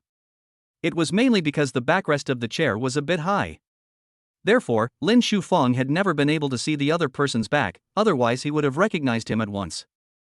Gao Tian waited behind the chair for a long time without hearing a response from Lin Shufang and was very puzzled. Just as Gao Tian was still wondering what had gone wrong, a somewhat uncertain voice came from Lin Shufang. "Gao Tian." Lin Shufang poked his head out and called out with a slightly hesitant voice. At this time, Gao Tian no longer pretended, and the chair turned around and he burst out laughing. After the chair turned around, he saw that it was indeed Gao Tian, and Jeremy Lin's mouth was wide open, as if he could stuff a watermelon in it. Chapter 120, Shocked Qin Mo. Gao Group, Chairman's Office. Gao Tian turned around and was very satisfied with Jeremy Lin's reaction. He asked with a smile, "What's wrong? We just parted for a while, and you don't recognize me?" "It really is you." Jeremy Lin was stunned for a while before he reacted. "What else?" Gao Tian said with a smile. Lin Shufang pointed at Gao Tian and then at the office. Gao Tian said with a smile, "Okay, don't be surprised, let's sit down and talk." After Lin Shufang sat down, he calmed down for a while before he could calm down his mood. Gao Tian saw that Lin Shufang had completely calmed down and told him the same old story again. Lin Shufang looked incredulous, and he now doubted whether Gao Tian's life was on autopilot. Everyone has 9 years of compulsory education, so why is he so outstanding? At this moment, a handsome Lamborghini Poison was speeding down the highway. Driving the car was Gao Tian's other roommate, Qin Mo. Qin Mo was wearing sunglasses and the car was playing loud DJ music. He had originally wanted Gao Tian to pick him up, but some time ago, he ordered a Poison, and when he was about to come to Los Angeles, the car arrived. So he didn't let Gao Tian pick him up at the airport again. If the deal went through this time, their family might take this opportunity to settle down in Los Angeles. Qin Mo had been driving for a long time, and especially on long-distance trips, it was too tiring to drive a supercar. He now regretted it to death, and if he had known, he would have shipped the car over. He was only about 100 kilometers away, and there was a service area up ahead. Qin Mo turned into the service area and prepared to take a break. After arriving at the service area, a handsome Lamborghini Poison stopped and entered the parking lot. After the car stopped, the cars entering behind it basically kept their distance from him. Although many people did not know what kind of car it was, they could tell from the appearance that it was very expensive. Qin Mo also did not care about what other people thought. After all, he was so high profile when he was in the Magic City.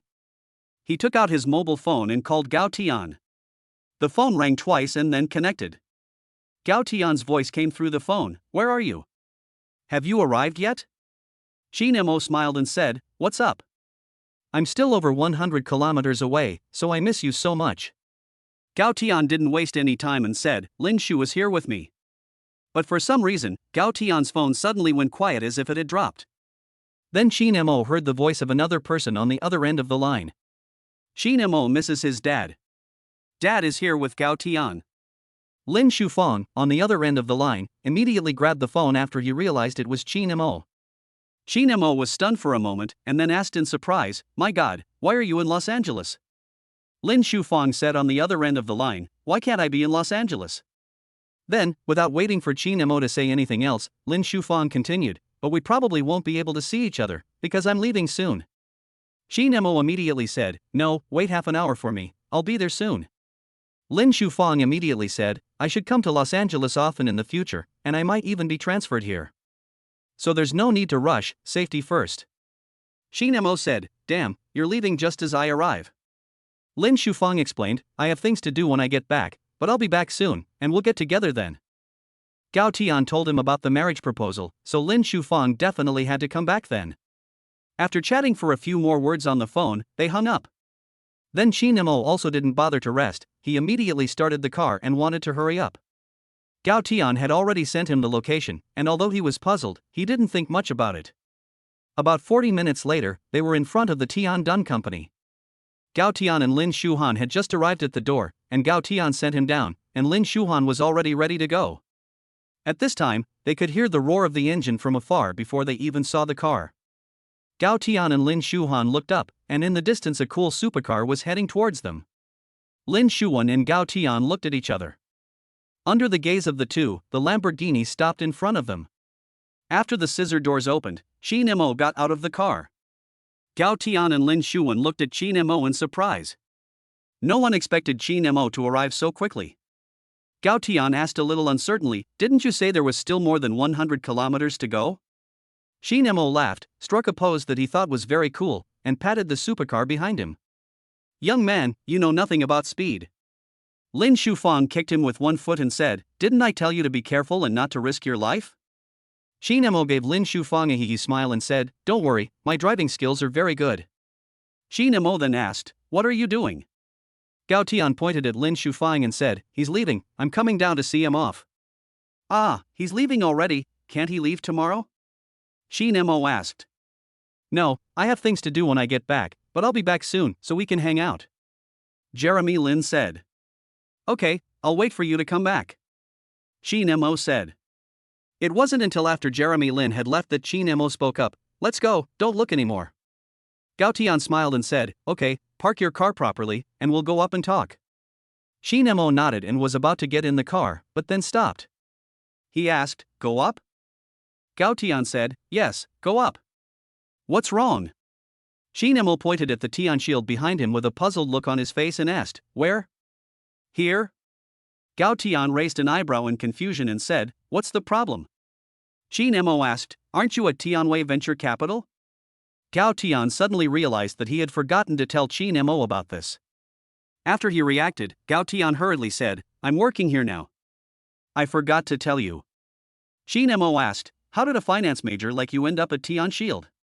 Gao Tian said, "Go park the car first, and you'll find out in a minute." Shi Nemo heard Gao Tian say that, so he went to park the car first.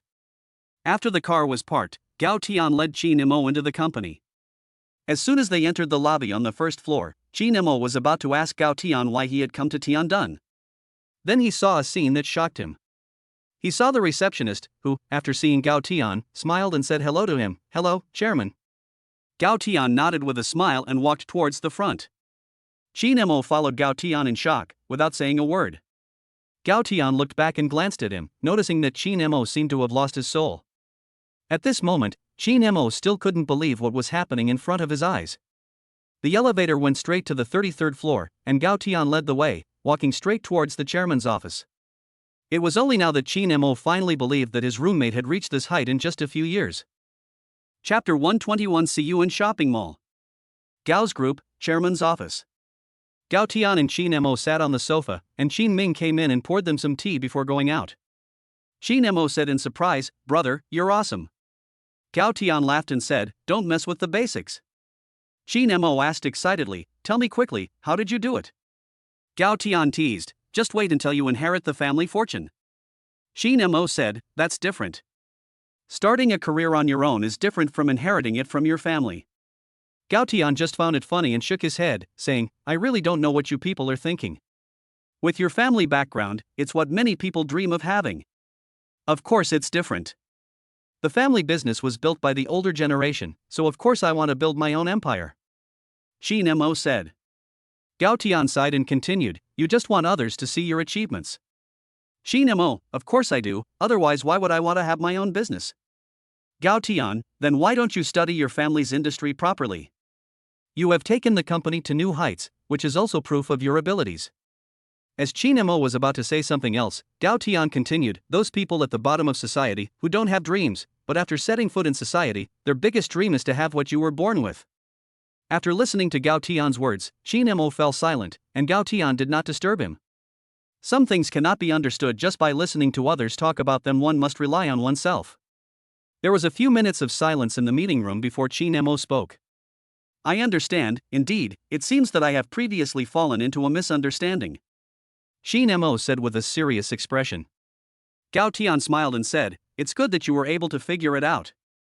Shi Nemo was serious for a moment, then raised his eyebrows and said teasingly, "That's great, now you can be my life mentor." Gao Tian shook his head and said with a smile, "What life mentor? In the past, my dream was to have a family like yours." Shi Nemo smiled and said, "Congratulations, you not only have it now, but you have more than enough." Gao Tian laughed without saying anything. If he didn't have the system, he couldn't have reached such a high level, and he might really have to eat soft food. And his wealth is also a bit like an inheritance of the system. After a little chat, Shi Nemo left first. He still had some business to attend to in Los Angeles, so he would meet Gao Tian again in the evening. At this time, in Tianwei Venture Capital, Su Xingwei was working hard. Lin Wanner was sitting on the sofa nearby, bored and playing with her phone. Su Xingwei glanced up, shook her head, and continued working. At first, she said she wanted to look online for a nice studio. But after a while, she just sat on the sofa, playing games on her phone for a long time. Just as Su Xingwei had lowered her head and started working again, Lin Wanner suddenly sat up sharply from the sofa.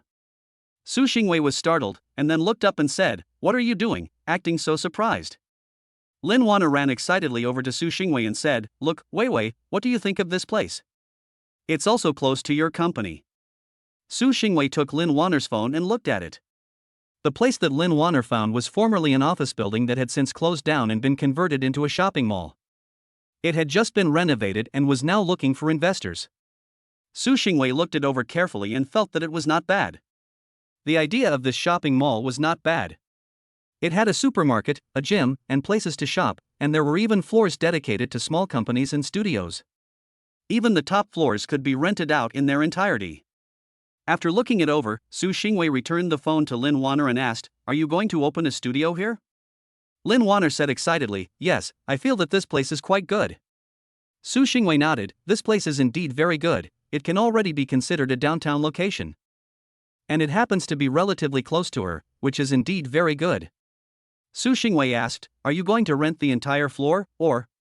Lin Wanner said, "Of course I'm going to rent the entire floor. I have a hunch that I won't stop at the studio stage." Su Xingwei said with a smile, "Then I wish you success soon."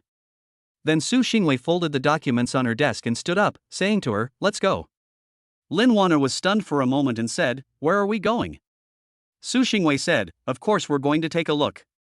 "How will you know which floor is suitable if you don't go and take a look for yourself?"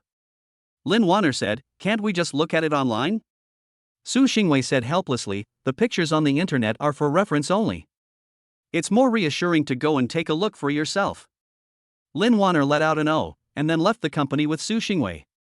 After they got downstairs, Su Xingwei drove Lin Wanner to the mall. However, Lin Wanner didn't know that her fate was about to intertwine with Qin Mo's. At this time, Qin Mo drove to the parking lot of a shopping mall. After getting out of the car, Qin Mo ran into a few women dressed very sexily, who came over to ask for his contact information. He rejected them one by one, while inwardly he was still feeling, as expected, being good-looking attracts attention everywhere. If Gao Tian were here, he would definitely reply, "You're not handsome. You're just a car guy, and you're handsome with the money you spend on cars." Qin Mo looked up. This was a new shopping mall that looked like it had been remodeled. His goal today was to rent a floor here and set up a Los Angeles branch. Lin Wanner was also looking at this place and was on her way here. Qin Mo didn't know that Gao Tian and Su Xingwei were married. He walked into the shopping mall and made a phone call. Soon, a middle-aged man in a suit walked over.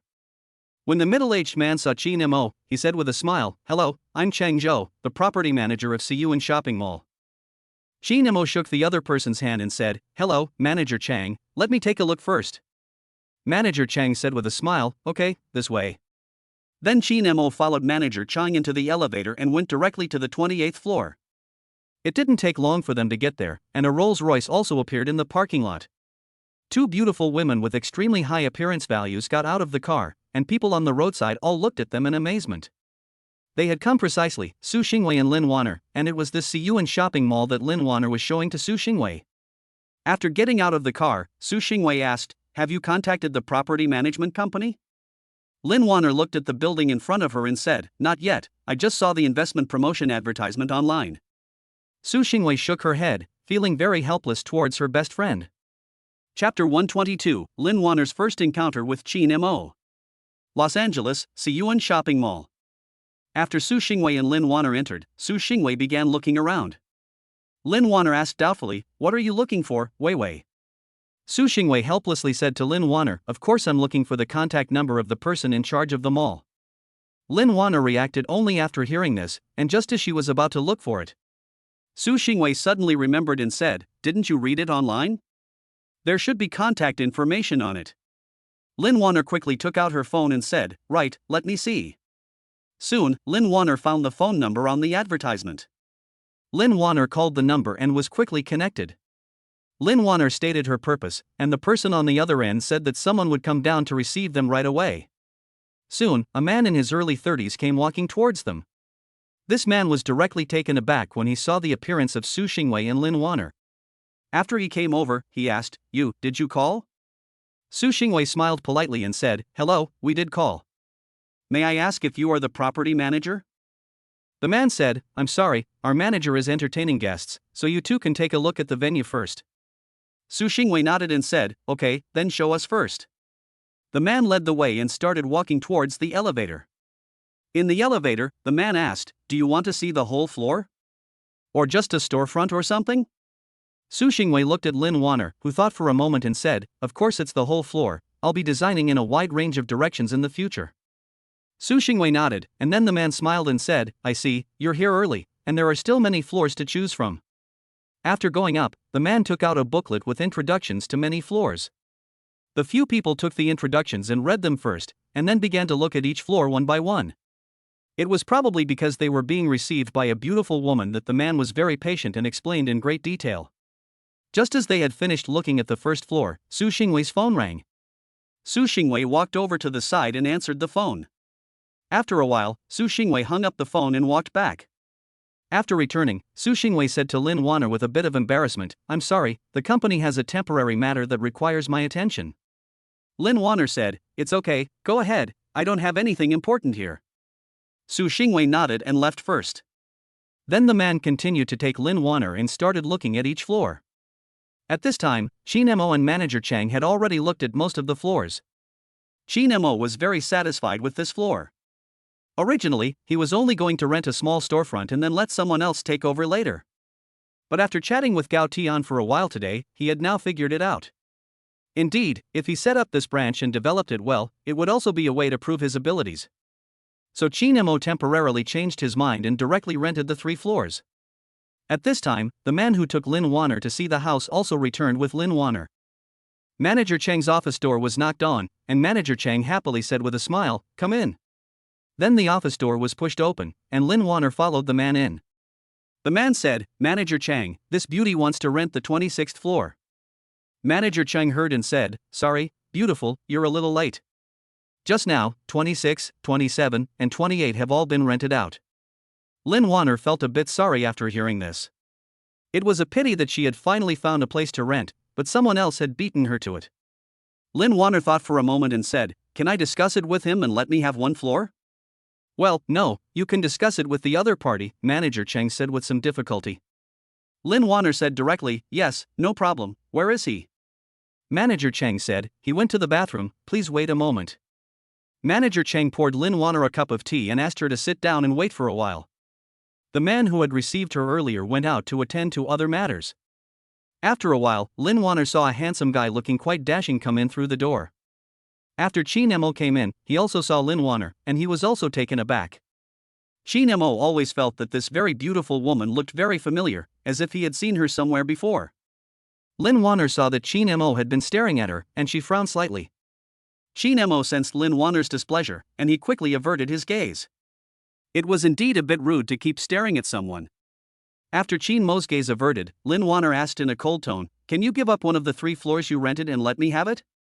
Upon hearing Lin Wanner's words, Qin Mo's eyebrows slightly raised, thinking to himself, this woman is quite interesting, so aloof when asking for favors. Qin Mo's mouth slightly curled up, saying, why should I let you have a floor? After Qin Mo finished speaking, he looked up and down at Lin Wanner. Lin Wanner, upon hearing Qin Mo's words, did feel a bit inappropriate, but seeing Qin Mo recklessly looking at her there, she instantly flew into a rage. Lin Wanner stood up and snorted, saying, if you don't want to, just forget it. You really aren't a man. In fact, Lin Wanner really misunderstood Qin Mo, the reason why Qin Mo had been looking at her. It was mainly because she looked more and more familiar the longer she looked at her, but she couldn't think of where she had seen her for the time being. When Qin Mo heard Lin Wanner's words, he also couldn't hold back for a moment.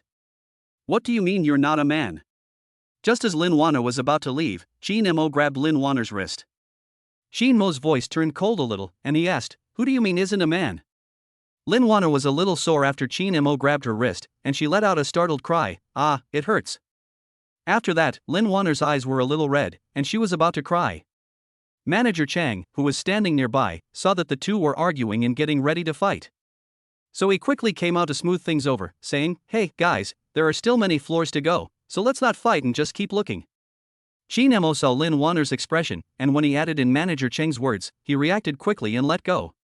He knew that he had gone a bit too far, so he was about to apologize. Before he could say anything, Lin Wanner came up and slapped him directly, stunning Qin Mo. After slapping Chin Mo, Lin Wanner turned around and left. By the time Chin Mo reacted, Lin Wanner had already gotten into the elevator and left. Manager Chang was also a little dazed. He looked in the direction Lin Wanner left, and then turned to look at Chin Mo. Chin Mo had never encountered anyone with such a temper before. He let out a huff of laughter and muttered, "Interesting." Manager Chang saw that Chin Mo could still laugh. He quietly took a step back, feeling that Chin Mo seemed to have some kind of special hobby. Chapter 123 Chin Mo's purpose for coming to Los Angeles. Royal Dragon Peninsula. Tianwei Venture Capital. After Lin Wanner returned, she went to Su Xingwei's office. Su Xingwei was processing some documents when she saw Lin Wanner enter angrily. She asked in confusion, "What's wrong, Wanner?" Lin Wanner said irritably, "Vicky, you have no idea. You just left." Then Lin Wanner recounted what had happened. After listening to her, Su Xingwei felt that the man was indeed a bit rude. However, Lin Wanner's request seemed a bit excessive. How could she just give it to her with one word when the other person had already rented it first? Then Su Xingwei walked out from behind the desk. She sat down next to Lin Wanner and comforted her, saying, "It's fine, don't be angry. Didn't you hit him when you left?" Lin Wanner finally calmed down a little when she heard Su Xingwei's words. She snorted and said, "Don't let me run into him again, or I won't let him off lightly." Su Xingwei saw that Lin Wanner had calmed down, and said, "So you didn't rent the venue today?" Lin Wanner sighed and said, "Hey, yeah, what should I do? I'll look again this afternoon." Just as Lin Wanner returned to complain to Su Xingwei, Chin Mo also left Siyuan Shopping Mall and drove towards Gao Tian Company. At this time, Gao Tian was in his office, looking at a drawing. This drawing was the floor plan of the Royal Dragon Peninsula, which had been awarded by the system. Gao Tian had asked Qin Ming to find someone to design it and see how it could be developed. Moreover, he had some other ideas that he was looking at. At this time, the office door was knocked on. Gao Tian didn't even lift his head and said, "Come in." Then, Qin Ming walked in, followed by Qin Mo. Qin Ming saw that Gao Tian had been studying the drawings, so he said, "Chairman, Mr. Qin Mo is here." Gao Tian looked up and asked, "You weren't running an errand? What's done?" He stood up, walked away from his desk, and sat down on the sofa where he would receive visitors. Qin Mo also walked over and sat down next to him.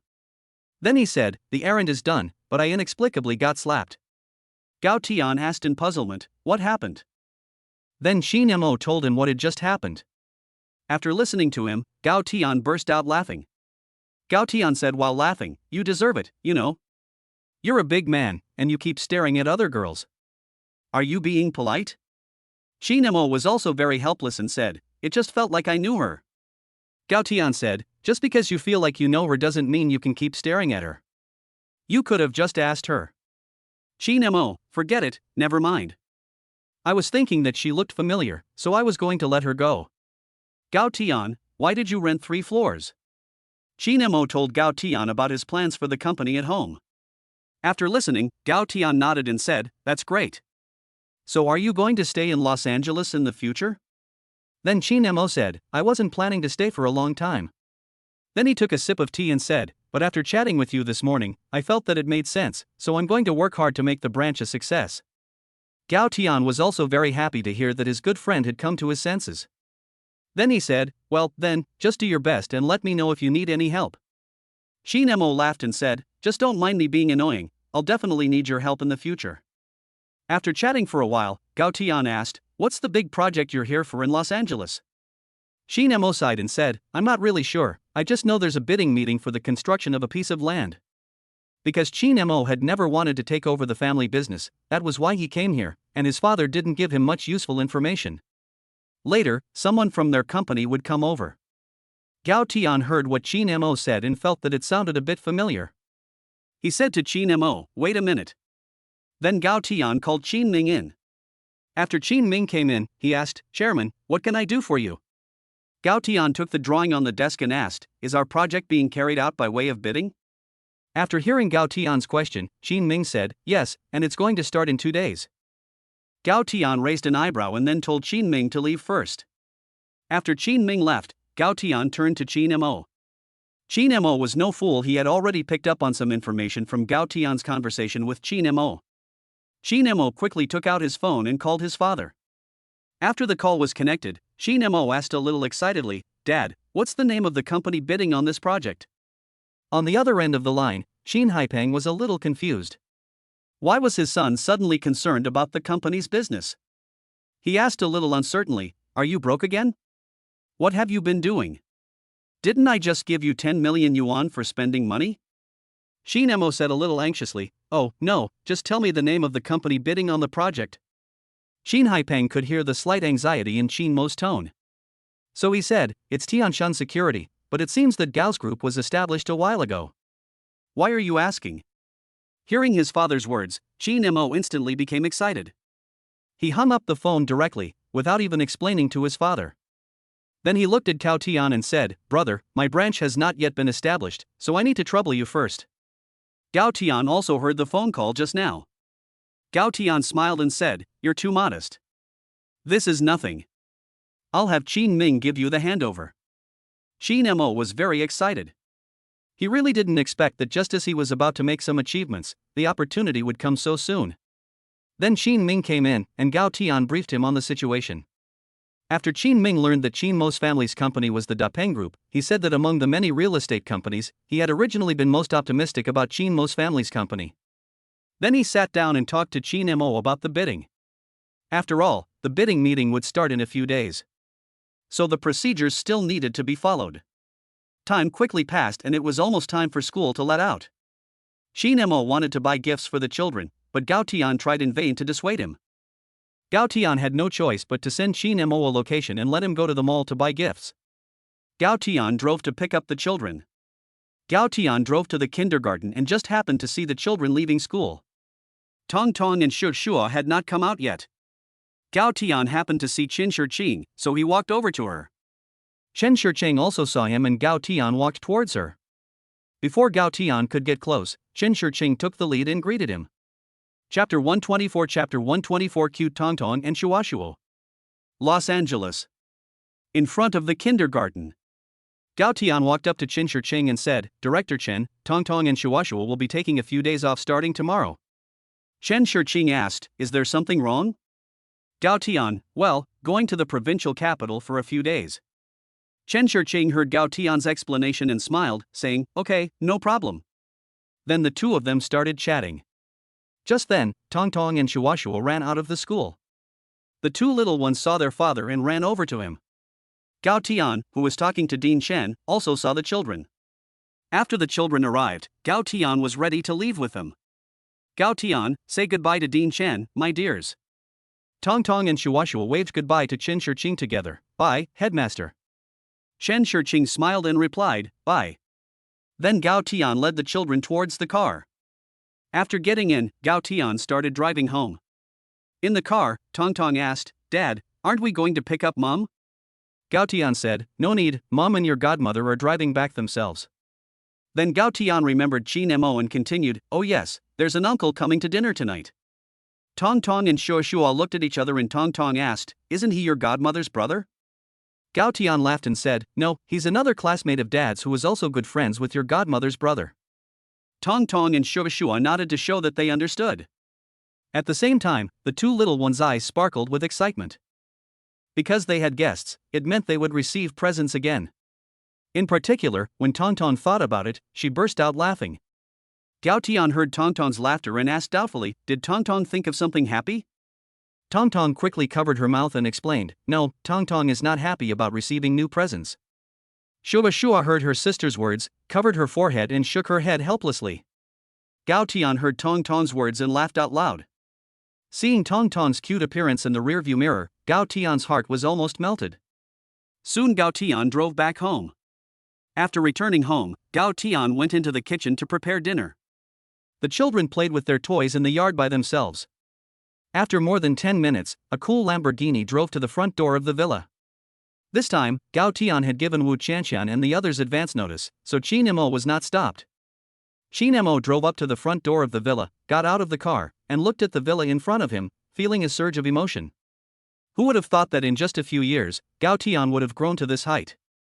Just as he was looking at the villa in front of him with emotion, a voice with a babyish tone reached his ears. Uncle, who are you? Chi Nemo looked towards the entrance of the villa and saw two small heads peering out of the villa gate, looking at him with confusion. The one who had just asked the question was Tong Tong, and the two little ones had been playing in the courtyard. Then they heard the sound of a supercar outside, and the two little ones came to the door out of curiosity and saw Chi Nemo. After seeing Tong Tong and Shushua, Chi Nemo said with a smile, "You must be Tong Tong and Shushua, right?" Tong Tong and Shuashua looked at each other and then both thought of the uncle who Dad said was coming to the house tonight when they returned. Tong Tong asked, "Uncle, are you Dad's friend?" Chi Nemo smiled and said, "Yes, I'm your dad's good friend." After he finished speaking, Chi Nemo saw that Tong Tong was staring with wide eyes, looking left and right. Chi Nemo was a little puzzled. What was this little guy looking for? He asked, "Tong Tong, what are you looking for?" Tong Tong innocently asked, "Didn't you bring a present?" "Uncle Lin brought a present when he came yesterday." Hearing Tong Tong's words and seeing the cute way Tong Tong and Shushua looked at him, Chi Nemo burst out laughing. Chi Nemo quickly opened the front trunk of the Lamborghini and said, "Of course I brought one, I haven't even taken it out yet." When they heard that there was a gift, Tong Tong and Shuashua's eyes sparkled with little stars. Tong Tong ran over happily, and Shuashua followed behind her, also running over. Tong Tong imitated Gao Tian's mannerisms and said, "Oh, you're already here, so what's the point of bringing a gift?" Although she said that, she didn't stop the movement in her hands at all. She happily accepted the gift from Chi Nemo's hands. She also said sweetly, "Thank you, uncle." Shushua also took the gift and said, "Thank you, uncle." Chi Nemo looked at the children and smiled happily, saying, "You're welcome." "Where's your father?" Tong Tong said happily, "Dad is cooking in the kitchen." Shushua said, "You brought us gifts, and tonight Dad will cook something delicious. I'll let you have more of my favorite dish, sweet and sour pork ribs." Tong Tong heard what her brother said and thought it made sense. So she said with some reluctance, "Yes, you can have more of your brother's spare ribs tonight, and I'll let you have a little of my sweet and sour pork too." Chi Nemo was amused and laughed heartily. Shen Yi heard the laughter outside the door and walked to the door curiously. Then she saw Tong Tong and Shuashua talking with a young man. Shen Yi asked, "Hello, who are you?" Auntie Chen was not worried. Chi Nemo was a bad guy, after all, the group of girls guarding the villa were no pushovers. And without Gao Tian's authorization, he could not get in. Chi Nemo heard someone asking a question and quickly said, "Hello, I am a friend of Gao Tian." Auntie Chen heard Chi Nemo's explanation and suddenly understood. She smiled and said to Tong Tong and Shuashua, "Young lady, young master, let this uncle come in and talk." Tong Tong and Shuashua heard this and said, "Yes, when you have a guest, you should invite them into the house." So Tong Tong quickly said, "Uncle, come in quickly, Tong Tong will pour you some tea." Chi Nemo smiled and said, "Ha, no need, Tong Tong, you were so cute." While they were talking, they also entered the inside of the villa. Gao Tian poked his head out and saw Chi Nemo. He said with a smile, "You sit for a while, I'll ask Auntie Chen to pour you a cup of tea. It'll be ready soon." Chi Nemo said with a smile, "You go about your business, I'll play with Tong Tong and Shuashua for a while." Then Gao Tian asked Auntie Chen to pour Chi Nemo some tea. Chi Nemo said thank you, and then accompanied Tong Tong and Shuashua as they opened the presents there. At this time, Su Xingwei and Lin Wanner were about to arrive at the villa. In a short while, Su Xingwei drove up to the front door of the villa. Seeing the supercar at the door, Su Xingwei was very confused and didn't know whose car it was. Lin Wanner's eyes lit up when she saw the Lamborghini. She was originally a person with a free-spirited and lively personality. When she was abroad, she also really liked these kinds of supercar gatherings. She felt that the sound of the supercar was really exciting. Chapter 125 Creepy Guy. She Devil. By Yun Mingju. In front of the villa, Lin Wanner's eyes sparkled as she looked at the Lamborghini parked there. Su Xingwei knew her best friend's character and didn't rush her. After looking at it for a while, Lin Wanner said to Su Xingwei, "This can't be the new car Gao Tian bought, can it?" Su Xingwei was a little puzzled when she heard Lin Wanner's words. She thought for a moment and said, "I haven't heard that he bought another car. And from what I know of Gao Tian, it doesn't seem like he's the type to like supercars." So Su Xingwei said again, "It doesn't seem like he really likes these things." Lin Wanner retorted, "Vicky, I'm telling you, it's impossible. No man can resist the roar of a 12-cylinder engine." Su Xingwei didn't know anything about this, so she asked suspiciously, "Really?" Lin Wanner nodded excitedly, and then said, "Just because he doesn't buy it doesn't mean he doesn't like it. It's just that now that he has a family, this kind of car is not suitable." Su Xingwei stood there, looking at the Lamborghini in front of her, and fell into deep thought. Yes, Gao Tian did consider family reasons when he bought the Land Rover. If he didn't have a family and children, and he had so many assets, he would have bought a dozen supercars a long time ago. Lin Wanner saw that Su Xingwei seemed to have suddenly stopped moving. She walked up to her and asked, "What's wrong, Wei Wei?" Su Xingwei heard Lin Wanner's voice and looked up at her, saying, "I don't think I've ever given him a present." Thinking about the heart of the ocean that Gao Tianhua had bought for her for 1.5 billion, Su Xingwei suddenly felt that she hadn't given Gao Tianhua any decent gifts. Lin Wanner asked, a little surprised, "You haven't given Gao Tianhua any gifts?" Su Xingwei thought for a moment and said, "I think I gave him a watch when we first started living together." Lin Wanner thought for a moment and said, "It seems that men have nothing to give except watches." Su Xingwei suddenly reacted and said, "It seems that asking a single man is useless." Hearing Su Xingwei's words, Lin Wanner instantly became unhappy. Lin Wanner widened her eyes and said, "What did you say? Sister, you dare to mock me?" Su Xingwei saw that things were not going well and immediately turned around and ran towards the house.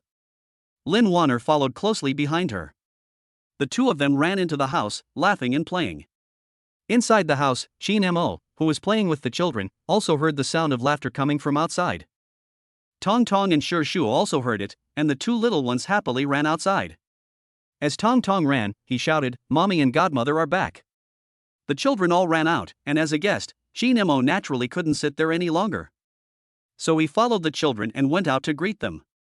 As Qin Mo and the children were just about to reach the door, Su Xingwei and the others had also run over. When Su Xingwei saw Qin Mo, she remembered Gao Tian saying that they would have guests over tonight. She had just stopped in place, but Lin Wanner behind her had run too fast and couldn't stop in time. Lin Wanner shouted behind her, "Hey, hey, hey, I can't stop." Su Xingwei heard the sound behind her and quickly took 2 steps forward, pulling the children aside. After Su Xingwei moved aside, Qin Mo saw a woman suddenly rush over. And it looked like she was going to fall. Without thinking, he instinctively opened his arms and caught the woman who was rushing over. Lin Wanner also instinctively opened her arms and embraced the man in front of her. Neither Lin Wanner nor Qin Mo could see the other person's appearance clearly. But Lin Wanner was sure that this man was not Gao Tian. But he looked a bit familiar, as if she had seen him somewhere. But before she could think about it much more, Qin Mo asked, "Are you okay?" Lin Wanner then realized that she was still in the man's arms. Su Xingwei next to her opened her mouth wide and looked at the scene in front of her. Shu Shu and Tong Tong were both very self-conscious. They held their hands in front of their eyes, but a gap was still left between their fingers. Lin Wanner's cheeks were red, and she was a little embarrassed to look up at the other person. Although Lin Wanner usually seems enthusiastic and generous, and has a carefree personality, she is still, after all, an innocent young lady. Su Xingwei covered her mouth and snickered, and Tong Tong and Shi Shu also secretly watched their godmother's embarrassing state. The villa instantly fell silent, and all that could be heard was the slight laughter of Su Xingwei and the two children. At this moment, Qin Mo suddenly spoke. "I heard Qin Mo say, when we first met, you weren't this shy." Hearing Qin Mo's voice and what he said, Lin Wanner suddenly looked up. Su Xingwei was a little puzzled, looking at Qin Mo and then Lin Wanner. Lin Wanner saw the man in front of her and took a sharp step back. Almost falling again, Qin Mo quickly reached out and pulled her back into his arms. Lin Wanner initially clutched him in panic, then pushed him away sharply. Lin Wanner said angrily, "Why are you here?" Qin Mo's mouth curled up, saying, "Why can't I be here, at your house?" Lin Wanner was a bit flustered and said with wide eyes, "You pervert, this is my best friend's house." When Qin Mo heard Lin Wanner's address, his face immediately turned black and he said, "This is my brother's house, you she-devil." Su Xingwei saw that something was wrong and quickly stepped forward, saying, calm down, do you two know each other?" It was only at this time that Qin Mo looked at Su Xingwei, then stared wide-eyed and said, You are senior sister Su?" Su Xingwei smiled and said, "Hello, don't call me senior anymore, it's been so long since we graduated." Qin Mo then turned his head to look at Lin Wanner, and after thinking for a moment, said a little uncertainly, "So in that case, are you Lin Wanner?" Lin Wanner was also a little shocked and said, "You know me?" Su Xingwei said, "He is Gao Tian's roommate, we used to go to the same school." Lin Wanner then reacted. Qin Mo then smiled and said, "No wonder, I thought you looked familiar when I saw you today." Then Qin Mo reacted, and said in disbelief, "Wait a minute, so you are Gao Tian's?" Lin Wanner snorted and said, "Look at your hopeless appearance, she is Gao Tian's wife." When Lin Wanner said this, she also suddenly remembered her younger brother, who had come yesterday in such a hopeless state. Shi Nemo was shocked for a long time before he reacted. Then Su Xingwei asked, "What's going on between you two?" Lin Wanner said, "This is the person I was talking to you about today." Su Xingwei suddenly understood and asked, "You rented 3 floors of the building in Siyuan shopping mall?" Shi Nemo nodded with a smile, and this connection is really amazing. Su Xingwei saw that Qin Mo was looking at Lin Wanner, as if he was a little interested. Chapter 126 Tong Tong and Shuashua's Godfathers. By Yun Mingju. Su Xingwei asked everyone to go sit in the house and not stand in the doorway. After everyone sat down, Lin Wanner was still angry. Just now, this wretched man actually called her a she-devil. Su Xingwei asked, "Are you renting the 3rd floor to open a company?" At this time, Qin Mo had already accepted the fact that Su Xingwei was Gao Tian's wife. He smiled and said, "Yes, I'm going to open a branch in Los Angeles." Su Xingwei nodded and asked, "A branch? Which company are you working for?" Qin Mo said, "Oh, let me introduce myself. My name is Qin Mo, from the Dapeng Group in Shanghai. Qin Haipeng is my father." Su Xingwei was surprised to hear this and said, "I see, no wonder you want to rent 3 floors at once when you just opened a branch." Lin Wanner asked a little puzzled, "Why? Is Dapeng Group famous?" Su Xingwei shook her head and explained, "Dapeng Group's main business is real estate, and it is a leading enterprise in China." Lin Wanner studied design and often went abroad for further studies, so she basically had no knowledge of this information. At this time, Qin Mo suddenly said, "Actually, 3 floors are a bit redundant." Su Xingwei asked in confusion, "What do you mean?" Qin Mo looked at Lin Wanner and said, "2 floors are actually enough, but I thought that I might need to expand in the future, so I rented it first." Lin Wanner saw the faint smile at the corner of Qin Mo's mouth and was angry. She said, "If you don't need that many floors, why can't you let me have one?" Qin Mo said, "Lin Shuajie, are you always so cold when you socialize outside?" Lin Wanner remembered that when they met today, she had indeed spoken to him with a cold face. So she retorted, "Have you ever met a man who, upon just meeting someone, leers at a girl from top to bottom?" Qin Mo smiled and explained, "I didn't think of that at the time, and I thought you looked familiar." Su Xingwei looked at the pair of enemies and shook her head a little helplessly, before saying, "Since it's all just a misunderstanding, it's fine." Lin Wanner heard Su Xingwei's explanation and said, "Since Wei Wei has said so, I forgive you." Qin Mo looked at Lin Wanner in shock and said, "Do you want to hear what you're saying?" Lin Wanner glared at him and said, "What's wrong? I've forgiven you, what more do you want?" Qin Mo was a little suspicious of his own ears. He said, "You slapped me today, and then I saved you twice just now. Why don't you reorganize your words again?" Lin Wanner thought about it and it seemed that this was indeed the case. At this time, Tong Tong said, "Godmother, in the fairy tales that Dad tells, after the princess is saved by the prince, they have to be together." Shu thought about it and said, "Yes, that's right. It's like called giving oneself to someone." Hearing the children's words, Su Xingwei had just swallowed some water and almost spit it out. Where did these 2 little ones learn all this strange knowledge? Qin Mo looked at Tong Tong and Shushua with a smile and said, "Well, they're really smart." Lin Wanner was about to speak. At this time, Gao Tian walked out of the kitchen. He had heard the lively chatter outside earlier. However, there had been cooking going on in the kitchen, so he had not come out. Now that it was almost done, there was only one soup left to cook. Auntie Chen was watching in the kitchen, so he came out. As soon as he came out, he noticed that the atmosphere seemed a bit off. Gao Tian asked, "What are you all chatting about? It's so lively in here." Su Xingwei and the others hadn't even said a word yet. Tong Tong stood up and said excitedly, "My brother said that Godmother is going to marry Uncle Qin." Gao Tian heard Tong Tong's words and his eyes widened in disbelief as he looked at Lin Wanner and Qin Mo. Lin Wanner also blushed from embarrassment at Tong Tong's words. Qin Mo's mouth curled up at the corner, and he didn't explain. Lin Wanner turned her head and glared at Tong Tong, saying, "Tong Tong, you're talking nonsense. Godmother won't buy you toys anymore." Qin Mo immediately took over the conversation, saying, "It's okay, Tong Tong. Godmother won't buy them, but Godfather will." Tong Tong said happily, "Yes. Godfather is so nice."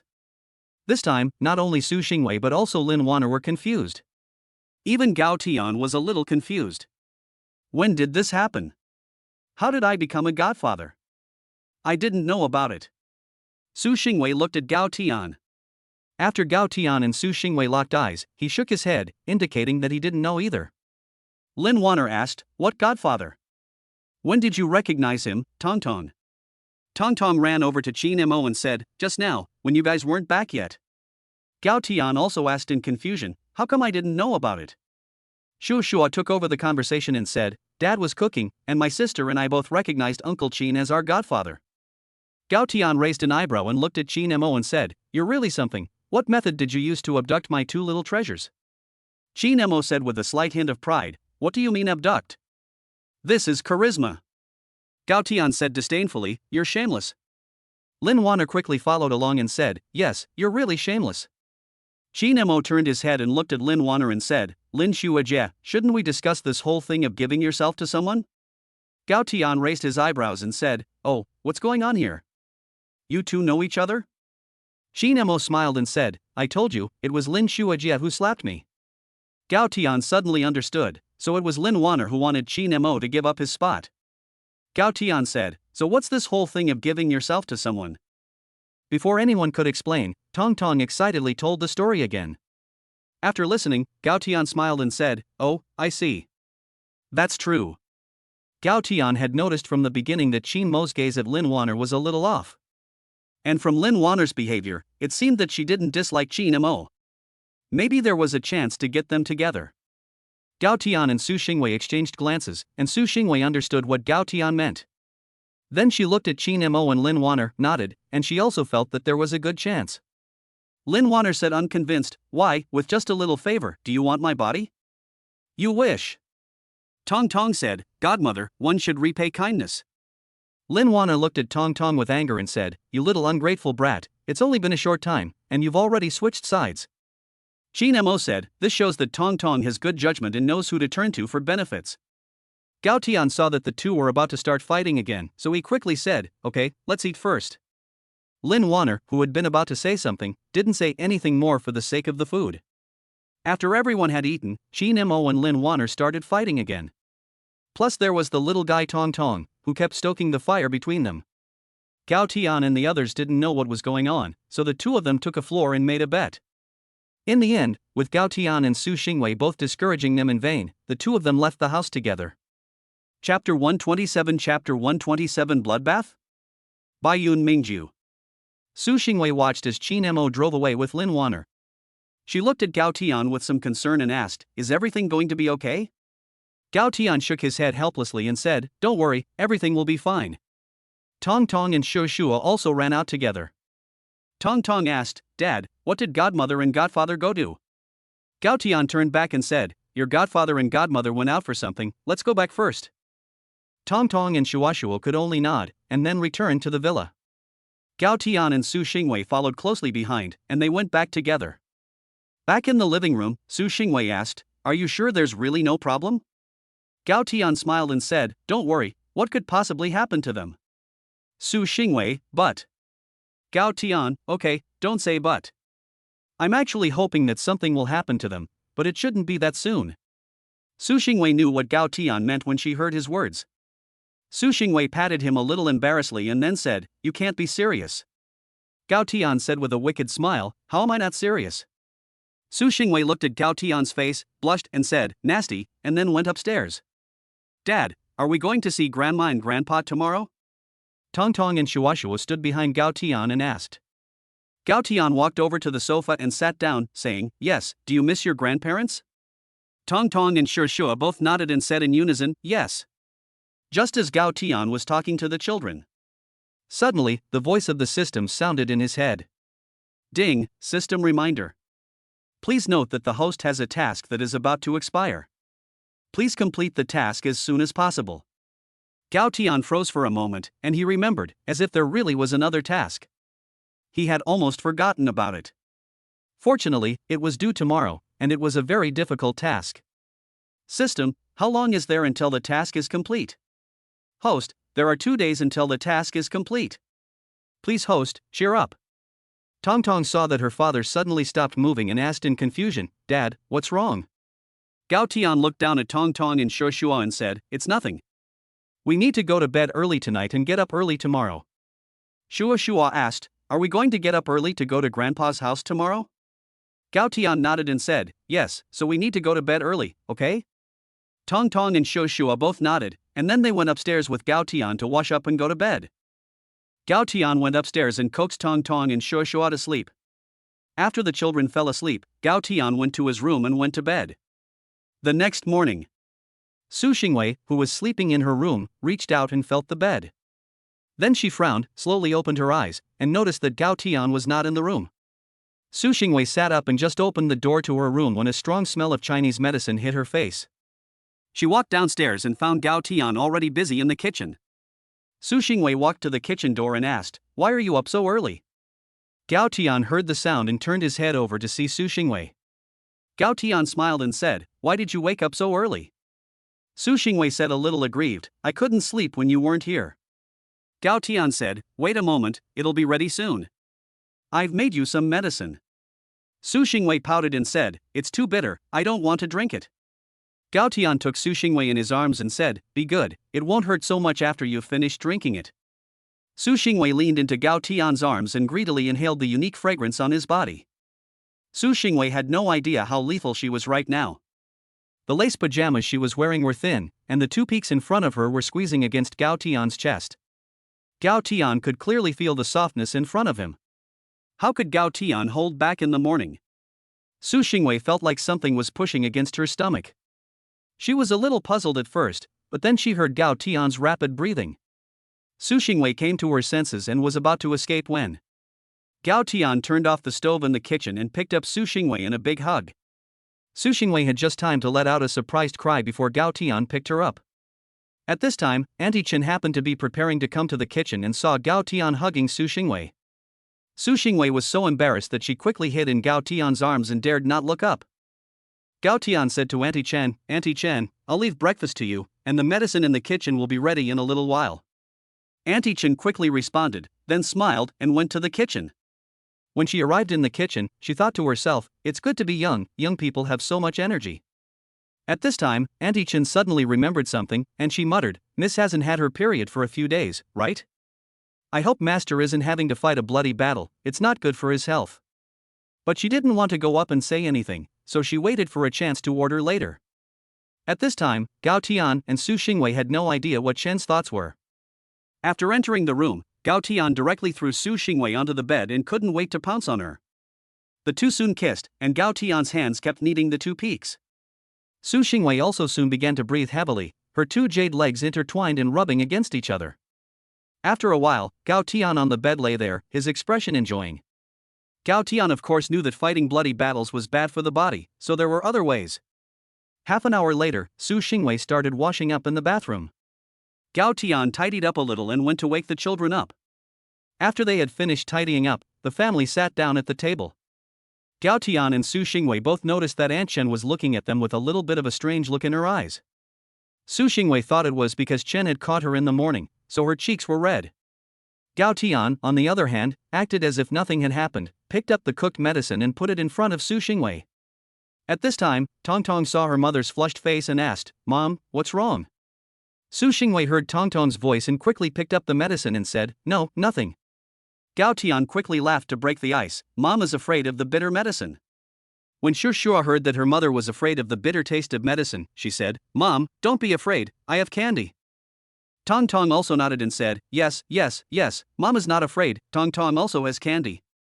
Gao Tian smiled and said, "See, the children are so good, they have prepared candy for you, drink it." Su Xingwei looked at them smiling and thought to herself, "Is it the bitter taste of the medicine? It's obviously." After the family had finished eating, they were ready to set off for the provincial capital. At this time, Bai Shuangshuang said, "Boss, do you need everyone to go with you?" Gao Tian stood in front of Su Xingwei's Rolls Royce and thought for a moment. Su Fu must have already known his identity, and there was no need to hide it anymore. Moreover, this time, he must quickly satisfy Su Fu. After all, there was still the system mission. Chapter 128 The Real Way to Travel. Los Angeles, Gao Group, formerly Sky Shield Security. Downstairs at Gao Group, Xin Ming got off the car with his hands on his waist. He felt a little weak in the legs. His phone in his pocket suddenly rang. He took out his phone and saw that it was Gao Tian calling. He quickly adjusted his state and then picked up the phone. After the call connected, Xin Ming hurriedly asked, "Chairman, what are your orders?" Gao Tian's voice came from the other end of the line. I don't know what Gao Tian said, but then Xin Ming said, "No problem, this kind of thing is what our company does best." After hanging up the phone, Xin Ming started walking towards the company, dialing one phone call after another as he walked. At the entrance to Baiyun Mingju, Wu Qianqian and the others had just taken the gifts Gao Tian bought and were preparing to load them into the car. But Gao Tian stopped them, and everyone put down the big and small packages. At this time, Su Xingwei also came out of the house with her children. Seeing that none of the things had been loaded into the car, she walked up and asked, "What's wrong? Is something the matter?" Gao Tian smiled and said, "Nothing's wrong. I'll call a car in a while." Su Xingwei said doubtfully, "Call a car? We're not driving?" Gao Tian gave a mysterious smile and said, "In a while, you'll know." Bai Shuangshuang knew, as she had been standing nearby when Gao Tian had made the phone call. Wu Qianqian was also a little puzzled and asked Bai Shuangshuang. Then Bai Shuangshuang explained to Wu Qianqian. It just so happened that Tong Tong and Shuashuo stood with them and heard the conversation between the two, but they didn't hear clearly. Shuashuo asked, "Aunt Bai, what are we waiting for here?" Bai Shuangshuang whispered, "Young master, the boss will travel with the company's highest specifications later." Shuashuo didn't understand what the highest specifications were and was still very confused. Tong Tong didn't understand either, so she asked, "What's the highest specification?" Bai Shuangshuang was about to explain when the sound of a car came from afar. And from the sound, it didn't sound like just one or a few cars, but at least a dozen. Since the road to Baiyun Mingju happened to have a bend, everyone could only hear the sound. Bai Shuangshuang said, "It's here." Tong Tong and Shuashuo stuck their heads out to look at the corner of the road. Su Xingwei also heard the sound, and she looked at Gao Tian, then turned her head and looked into the distance. Soon the first car turned the corner, and a black Maybach slowly drove towards them.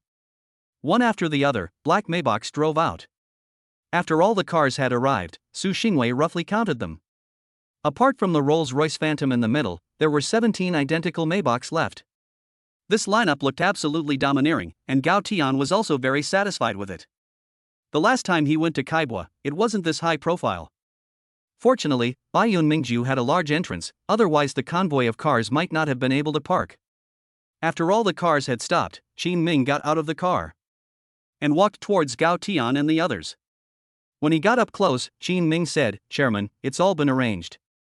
Gao Tian nodded, and then turned to Bai Shuangshuang and Wu Qianqian and asked, "You guys just take a few days off and wait for us to come back." Bai Shuangshuang and Wu Qianqian looked at each other and said, "Boss, we don't need to rest, we're not tired, we'll just follow and let the others rest." Gao Tian heard what they said and didn't say much, letting them make their own arrangements. Su Xingwei walked over and said, "Isn't this a bit too high profile?" Gao Tian laughed and said, "Of course it has to be high profile. I need to show your father my strength so that he can trust you to me." Su Xingwei gave him a glare and said, "You don't have to do that. He already knows your strength." Gao Tian continued, "But there are still people who don't know, and I need to shock those small fry who covet my wife." Su Xingwei said, "You're just a smart ass. Okay, let's go, it's getting late." Gao Tian nodded, and then the gifts were loaded into the car, and the family walked over to the Rolls-Royce Phantom. Qin Ming walked up and opened the car door.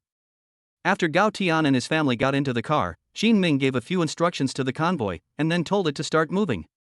Qin Ming did not go with them. He had to stay at the company to handle the daily affairs. After all, Gao Tian, the chairman of the board, was basically no different from a hands-off boss. On the way, Tong Tong and Shuashuo were very excited, especially Shuashuo, probably because that's the nature of boys. Tong Tong asked, "Dad, are all these cars going to go with us to Grandpa's house?"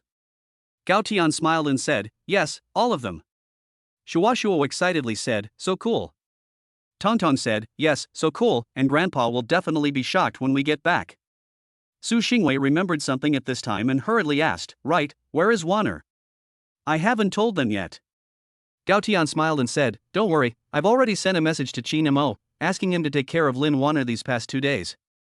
Su Xingwei heard Gao Tian's words and let out a sigh of relief, and then sent a message to Lin Wanner as well.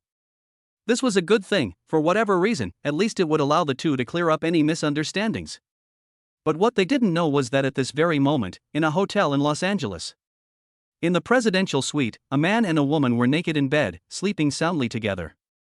and on the white sheets, a hint of red could clearly be seen.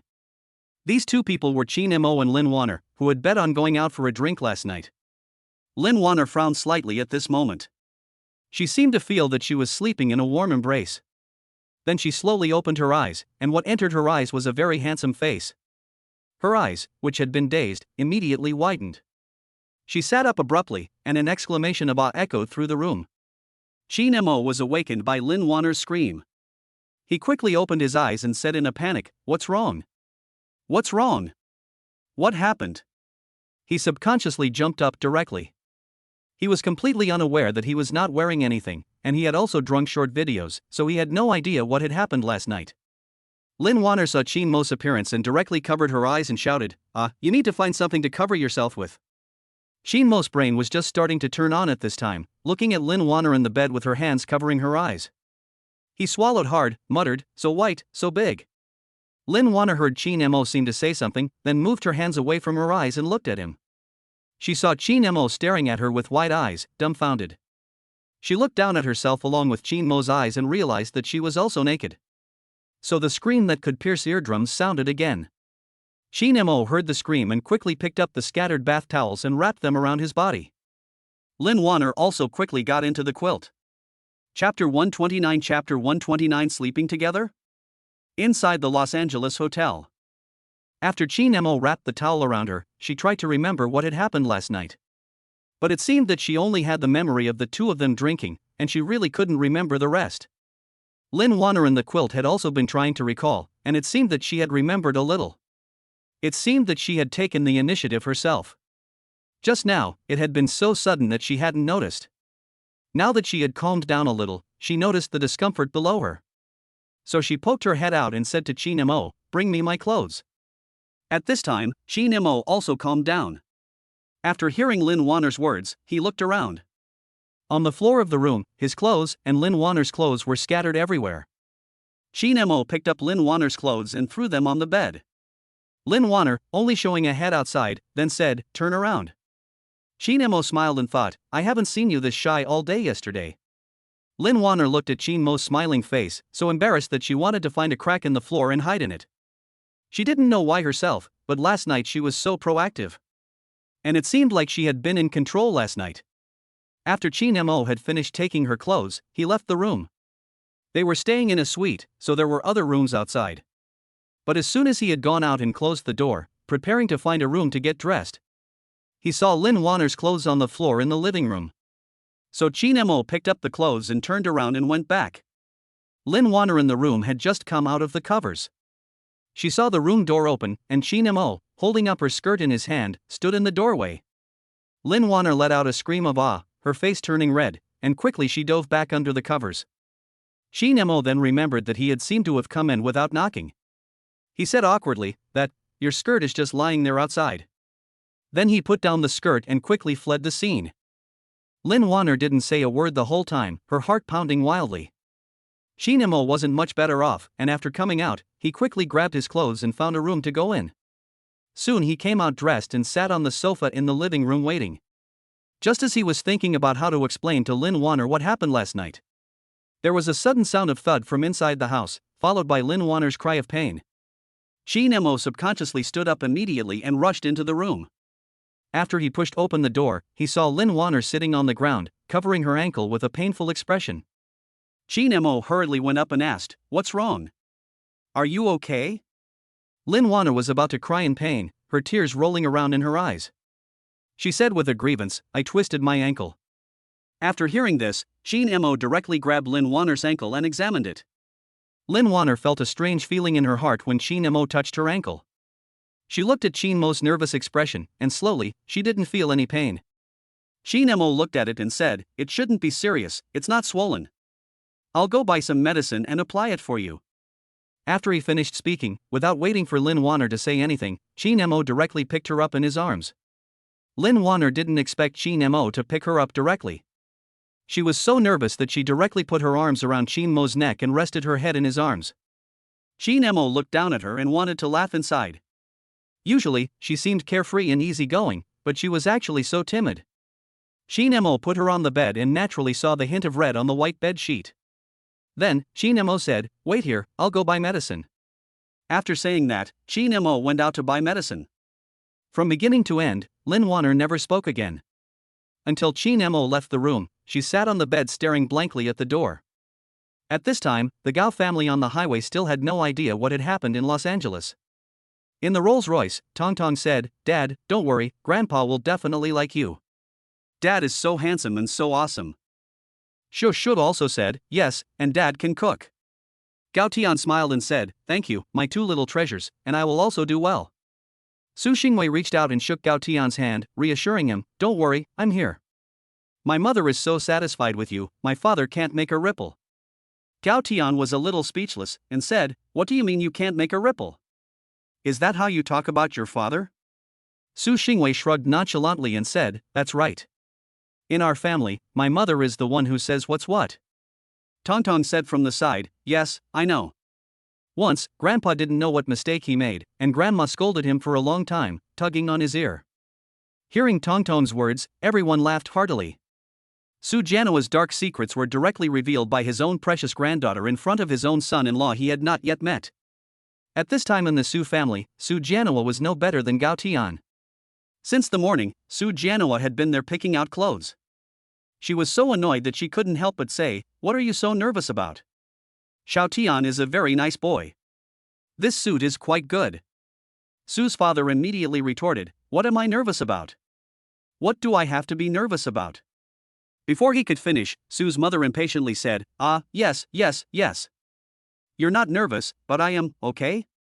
After that, without waiting for Su's father to say anything else, she turned around and walked out. Then she called Su Xingwei. In the Rolls-Royce on the highway, the Gao family of four was happily chatting when Su Xingwei's phone rang. Su Xingwei answered the phone and asked, Mom, what's wrong? Su's mother's voice came over the phone, Vicky, where are you? Su Xingwei smiled and said, we're still on the highway, and we'll be there in about an hour. Su Xingwei's mother said, please be careful. Call us when you're almost there. Su Xingwei looked out the car window and saw the Maybach convoy in front and behind the Rolls-Royce. She said, don't worry, Mom, we're safe. I'll call you when we're almost there. After a while, Su Xingwei hung up the phone. Tong Tong asked, Mom, was that Grandma? Su Xingwei said with a smile, yes, Grandma asked where we were. Tong Tong said, did Grandma say she missed me? Su Xingwei said, of course she does, how could Grandma not miss her sweet Tong Tong? Hearing her mother's words, Tong Tong nodded contentedly and sat down on one side without saying another word. The convoy quickly arrived in the provincial capital and began to exit the highway. Such a domineering convoy attracted a lot of attention along the way, and many people began to take out their phones to take pictures and videos. Chapter 130 Su Jianhua, whose face had fallen. The provincial capital, the Su family villa. Su father and Su mother were standing in front of the villa entrance. Su father had spent a long time picking out an outfit, but in the end, he chose the tang suit he usually wore most. Su father stood at the entrance with a serious expression, glancing at his watch every now and then. Su mother said beside him, what's the rush? Didn't Weiwei just say on the phone that it would take about 10 minutes? Su's father immediately said, who's in a hurry? I just want Tong Tong and Shuashuo to come. At this time, the door of a villa not far from the Su family's villa also opened.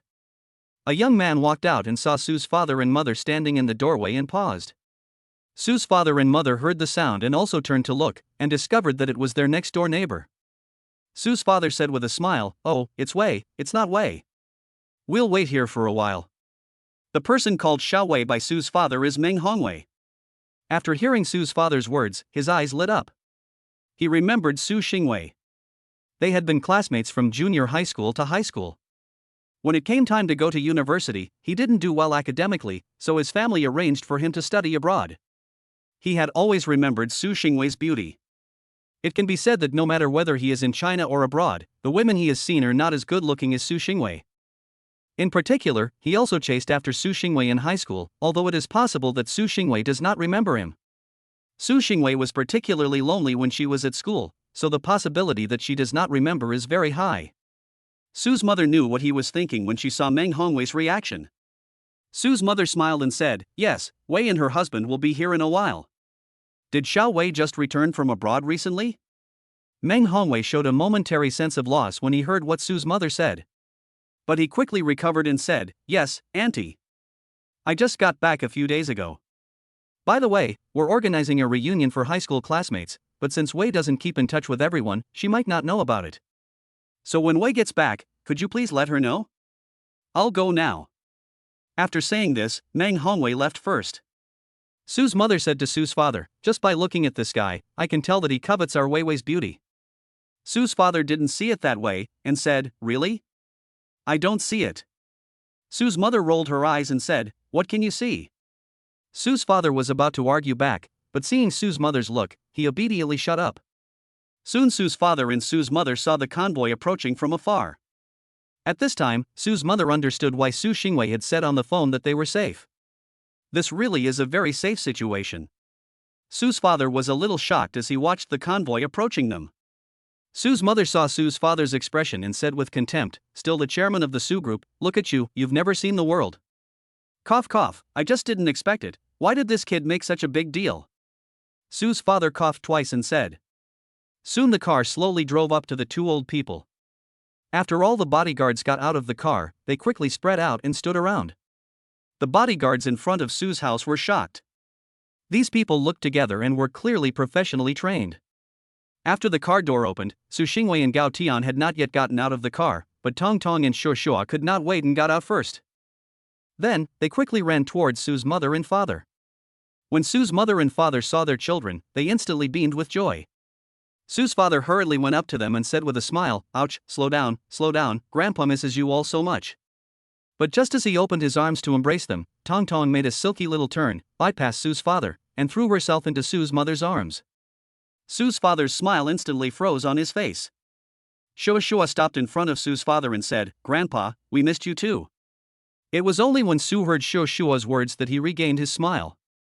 Gao Tian and Su Xingwei got off the car and saw this funny scene. Su Xingwei wanted to laugh a little, but Gao Tian didn't dare to laugh at all. Gao Tian thought to himself, "Little brat, didn't you come here to give me a hand? What if the father-in-law gets angry because of Tong Tong's actions and takes it out on me?" Gao Tian quickly went up to say hello, uncle, I'm Gao Tian. Su Jianhua, well, the famous chairman of the Gao group, I've heard a lot about you. Gao Tian saw Su Jianhua's lukewarm manner, and his originally somewhat relaxed mood instantly became tense again. In fact, he didn't know that Su Jianhua was even more panicked than him at this time, and he didn't know what he should say either. Just as Su Jianhua was preparing to hold the teacup for a while longer, Su Mu walked over. She pushed him aside and said, "Oh my, you're here. Come, let's go inside and talk." Then she took Gao Tian and Su Xingwei and walked towards the villa. Su Jianhua stood there with an extremely interesting expression on his face. His mother had not spared him any face. Suo Suo stood next to him and whispered, "Grandpa, shall we go in?" Su Jianhua laughed, picked Suo Suo up in his arms and said, "Let's go, we'll go in too." Then Su Jianhua, holding Shuo Shuo, followed into the room. After everyone entered the room, Gao Tian told the bodyguards to take the gifts from the car as well. After everyone had sat down, Gao Tian quickly came to Su's father with the gifts and said, "Uncle, I don't know what you like, so I brought you a small gift as a token of my respect." Su's father was about to speak when Su's mother spoke up, "Just come here? What did you bring? Your uncle doesn't need anything." Su Xingwei was holding Tong Tong and Shuo Shuo next to her and couldn't stop laughing. In fact, Gao Tian also wanted to laugh, but he didn't dare. What if Su's father got upset? Su Xingwei saw that her father was really losing face, so she spoke up, "This is Gao Tian's goodwill, just accept it." Su Xingwei's father finally got the chance to speak, but before he could say anything, Su Xingwei's mother gave him a fierce glare. It was as if she were warning him, "If you dare to scare my son-in-law, I'll fix you." Su Xingwei's father saw the look on Su Xingwei's mother's face, and he was just about to say something serious, but then he thought better of it. There was no longer any authority to speak of, so he might as well not pretend. Su Xingwei's father said with a smile, "Well, thank you. How is the company doing these days?"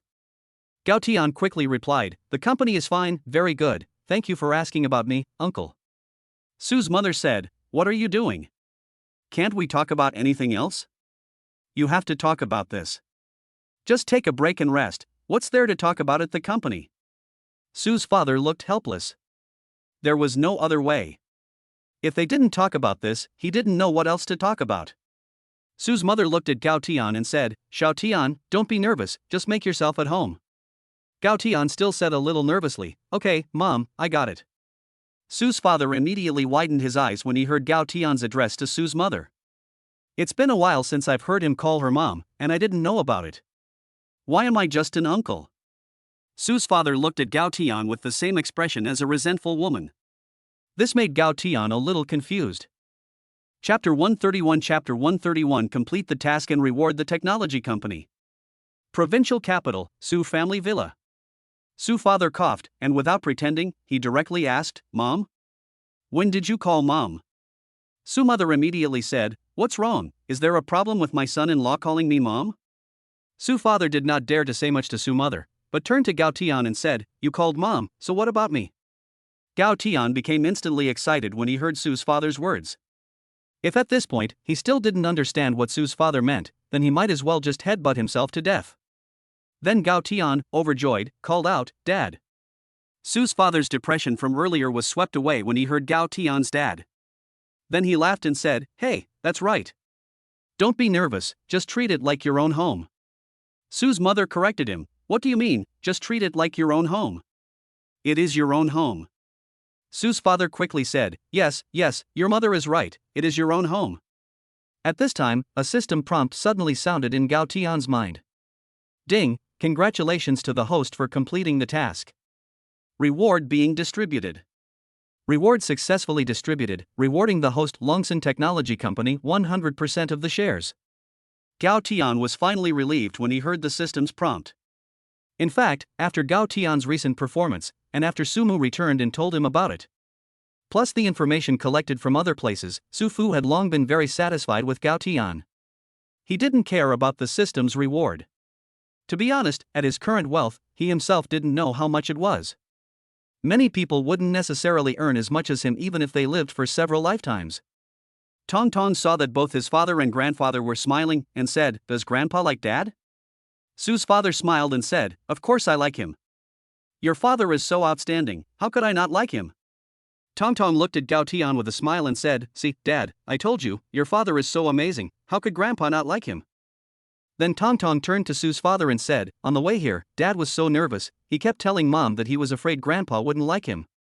Gao Tian felt a little embarrassed when he heard Tong Tong's words. He touched his nose and smiled a little embarrassedly. After hearing this, Su's mother laughed and said, "Tong Tong, that's really coincidental. Your grandfather is not much better." Tong Tong asked a little puzzled, "Grandpa was also nervous?" Su's mother said, "Your grandfather spent the whole morning picking out this shirt." Su's father also blushed when he heard that Su's mother had directly revealed his old secrets, and he felt a little embarrassed. If someone outside saw this, they would be shocked to death. These two big shots actually have such a side. Later, Gao Tian looked at the time and said, "It's about time. I'll go cook." Su's mother said, No, you can't cook right away, although I really want to eat your food." Gao Tian smiled and said, "It's okay, I'll do it." At this time, Su's father also said, "No, listen to your mother, what's the point of cooking when you just got here, and the food is almost ready?" After hearing Su's father's words, Gao Tian no longer insisted. Then Gao Tian took out all the gifts and said, "I bought some tea. I don't really know much about it, but I heard from a friend that this tea is pretty good, would you like to try it?" Su's father took the tea that Gao Tian handed over and studied it for a while, and said, It's really good, let's go and make some to try." Tong Tong said, "Dad, I want to go for tea too." Gao Tian said to Tong Tong with a smile, "Children can't drink tea, you can only drink tea when you grow up." Tong Tong pouted and said, "When will I grow up?" Gao Tian said with a smile, "Isn't it better for you to open presents with your mother here? Isn't Tong Tong's favorite thing to do?" Tong Tong, who had been a little frustrated, immediately became happy upon hearing Gao Tian's words. Tong Tong said happily, "Can I open all the presents?" "Dad." Gao Tian said, "You have to ask Grandma." Tong Tong immediately ran to Sumu and asked, "Grandma, can I open them all?" Sumu said, "Of course, as long as Tong Tong wants to, you can open them all." Gao Tian looked at the scene for a moment before going with Su's father to make tea. Tong Tong and Shuashua were happily unpacking the gifts in the living room. After Gao Tian and Su's father sat down at the tea table, Su's father asked, "What are your plans next?" Gao Tian hurriedly replied, "Although Tong Tong and Shuashua are already so old, Wei Wei cannot be wronged, and the same procedures must be followed." Upon hearing Gao Tian's words, Su's father nodded with satisfaction and then asked, when are you planning to hold the wedding? Gao Tian smiled and said, I've already planned everything. After this meeting, I'll find a time to bring my parents over, and then the two families can meet and set a date. Su's father asked with some confusion, why do you need to find an opportunity? Gao Tian laughed and said, I still need to propose to Wei Wei. She must have what others have, and it must be the best. Su's father looked at Gao Tian's serious expression and was very gratified. It seemed that he could completely trust him with his daughter. After Gao Tian finished speaking, he looked at Su Xingwei, who was in the living room unpacking presents with the children. Su's father then asked, Vivi doesn't know about the proposal yet, does she? Gao Tian said a little embarrassed, I'm going to surprise her, so, hee. Su's father smiled and said, don't worry, I understand these little tricks you young people play. I won't tell her.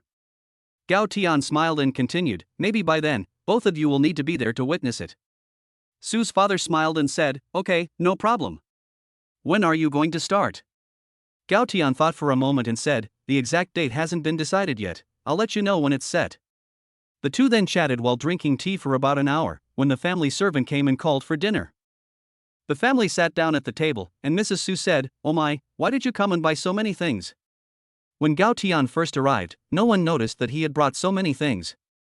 Gao Tian smiled and said, I didn't know what you liked, so I bought a bit of everything. Mrs. Su said, you didn't need to buy so much. Mr. Su also said, in the future, don't bring so many things when you come here, I don't lack anything. At this time, Su Xingwei said, Dad, Mom, this is Gao Tian's intention, just accept it. Su's father and mother didn't say anything more. After all, in their position, and Gao Tian's position, no one was lacking money. Chapter 132 After drinking, Su Janoa was in high spirits. In the provincial capital, at the Su family villa. In the Su family villa restaurant, Su's father asked, can you drink? Gao Tian quickly replied, a little. Su's father said with a smile, then let's drink. When Su's father said this, he glanced at Su's mother secretly with a guilty conscience. Gao Tian naturally noticed Su's father's little move. Seeing that Su's mother's face had fallen, and she was about to say something, Gao Tian quickly said, I also really want to drink with Dad, so let's drink less. Hearing Gao Tian's words, Su's mother's face eased up. However, she still cautioned, then drink less, don't drink too much. Su's father happily said, okay, we'll drink less, I'll go get the wine. After saying that, he couldn't wait and quickly went to the wine cabinet to get the wine. It is not to be denied that Su's father has quite a few good wines in his wine cabinet. Soon Su's father picked a good bottle from the wine cabinet and took it out. Su's father said with a smile, I have been keeping this bottle for a long time. If it weren't for you wanting to drink it, I wouldn't have even bothered to take it out. After he finished speaking, he glanced at Su's mother in the corner of his eye and saw that she was about to speak again.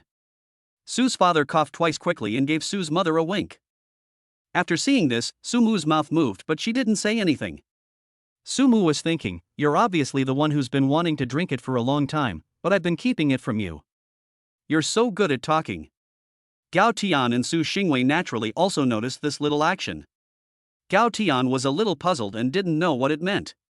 But Su Xingwei knew that her father usually drank wine, and her mother always kept a close eye on it.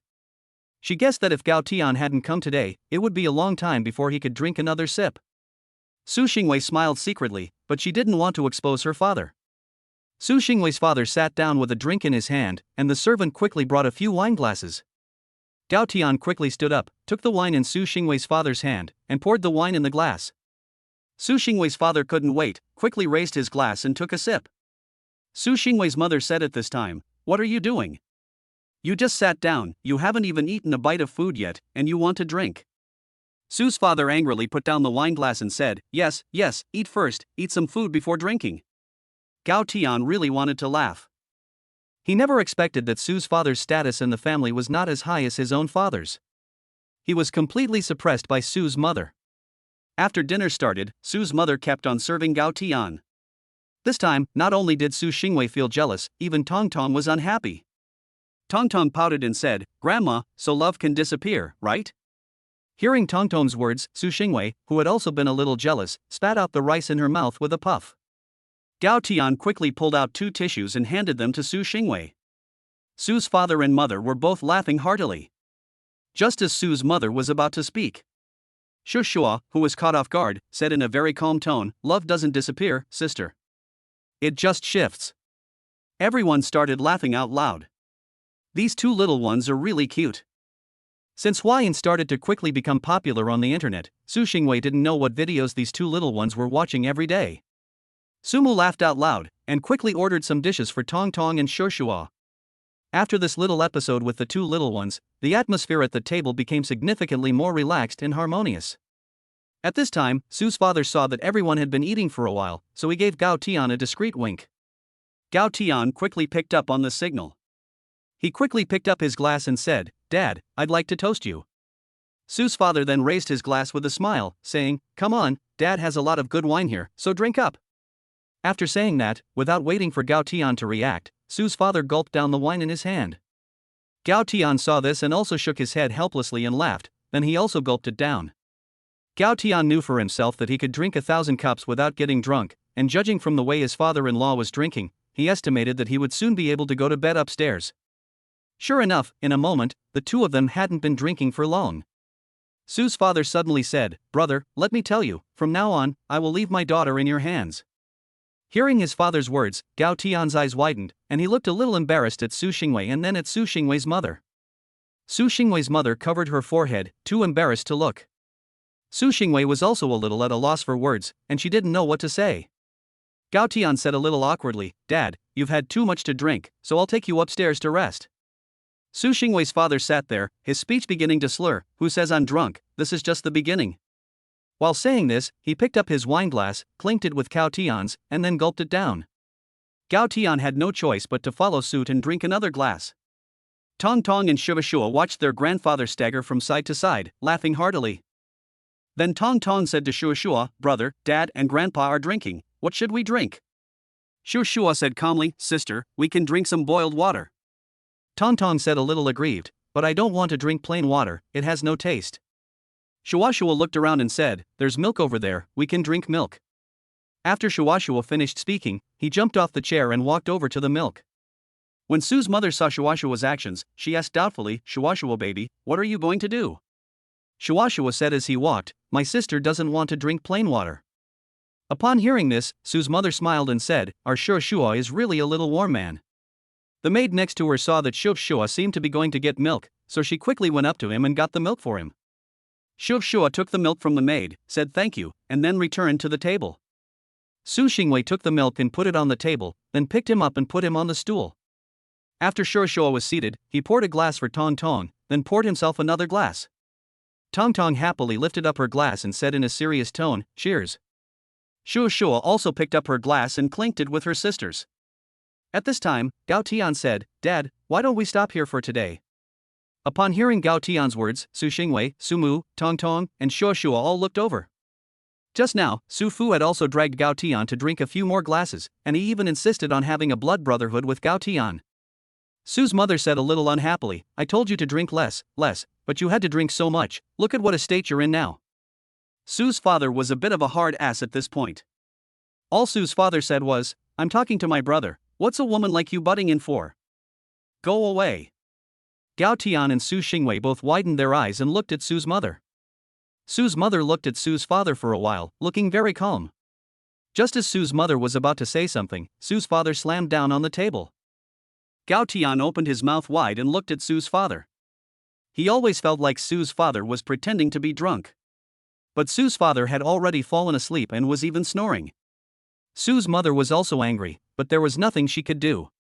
Chapter 133 The contrast in Su Xingwei's room. The provincial capital. Inside the Su family villa. Gao Tian had gotten Su's father to sleep in his room. Su Xingwei and her mother were chatting downstairs, while Tong Tong and Shu Shua were playing with toys in the living room. Su's mother said, "Right, Wei Wei, do you remember that Xiao Wei who lives next door?" Su Xingwei heard her mother's question, thought for a moment, then shook her head and said, "Who? I don't remember." Su's mother said, "It's Meng Hongwei. You were classmates with him in junior high and high school." Su Xingwei thought for a long time, but still couldn't remember. But she had a vague impression that there was such a person. Su Xingwei said, "I don't remember much, but it seems like there was such a person." "What's wrong?" Su's mother told her about the encounter at the door today. After listening, Su Xingwei said, I'm not going. I basically don't know him. Su's mother nodded and said, well, since you don't remember, you won't go. Gao Tian settled Su's father and then went downstairs. Su's mother saw him come down and said, Xiao Tian, come, sit down and rest for a while. Gao Tian smiled and nodded, then walked over. After Gao Tian sat down, Su Xingwei got up and went to make a glass of honey water. After Su Xingwei left, Su's mother asked, Xiao Tian, what are your plans next? Gao Tian and Su Xingwei got up and went to the kitchen, where Gao Tian told Su's mother about his proposal. Su's mother was very satisfied when she heard, and her thoughts were the same as Su's father's. After Su Xingwei came over, they stopped discussing the issue. Su Xingwei came over with some honey water and said, I'll go out for a walk with mom this afternoon. After you drink the honey water, just rest at home for a while. Gao Tian took the honey water and said, okay, tell Frost and the others to follow us. If anything happens, just call me. Su Xingwei said, it's just a walk. Let Frost and the others rest. Gao Tian said, safety first. While we're out, we can buy some groceries, and I'll cook tonight. Sumu said with a smile, okay, you cook tonight. Ever since we got back from Los Angeles, I've been craving this. Gao Tian said with a smile, okay, then mom, you go and see what you like to eat, and what dad likes to eat, and you buy it back, I'll cook it tonight. Sumu said with a smile, okay, we'll go buy it in a bit. Gao Tian smiled and drank the honey water, then Sumu asked Su Xingwei to take Gao Tian to his room. Su Xingwei's mother said that Su Xingwei's room was already cleaned up, so Gao Tian could just go up and rest. Gao Tian followed Su Xingwei upstairs. When they arrived at a room, Su Xingwei opened the door. Gao Tian followed Su Xingwei curiously inside.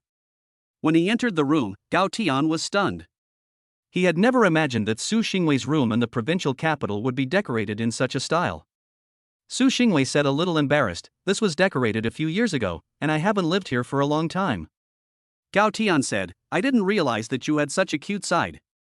Su Xingwei puffed up her cheeks in anger and said, why, I can't be cute. The style of decoration from high school was very cute back then. Gao Tian quickly said, right, wife is the cutest.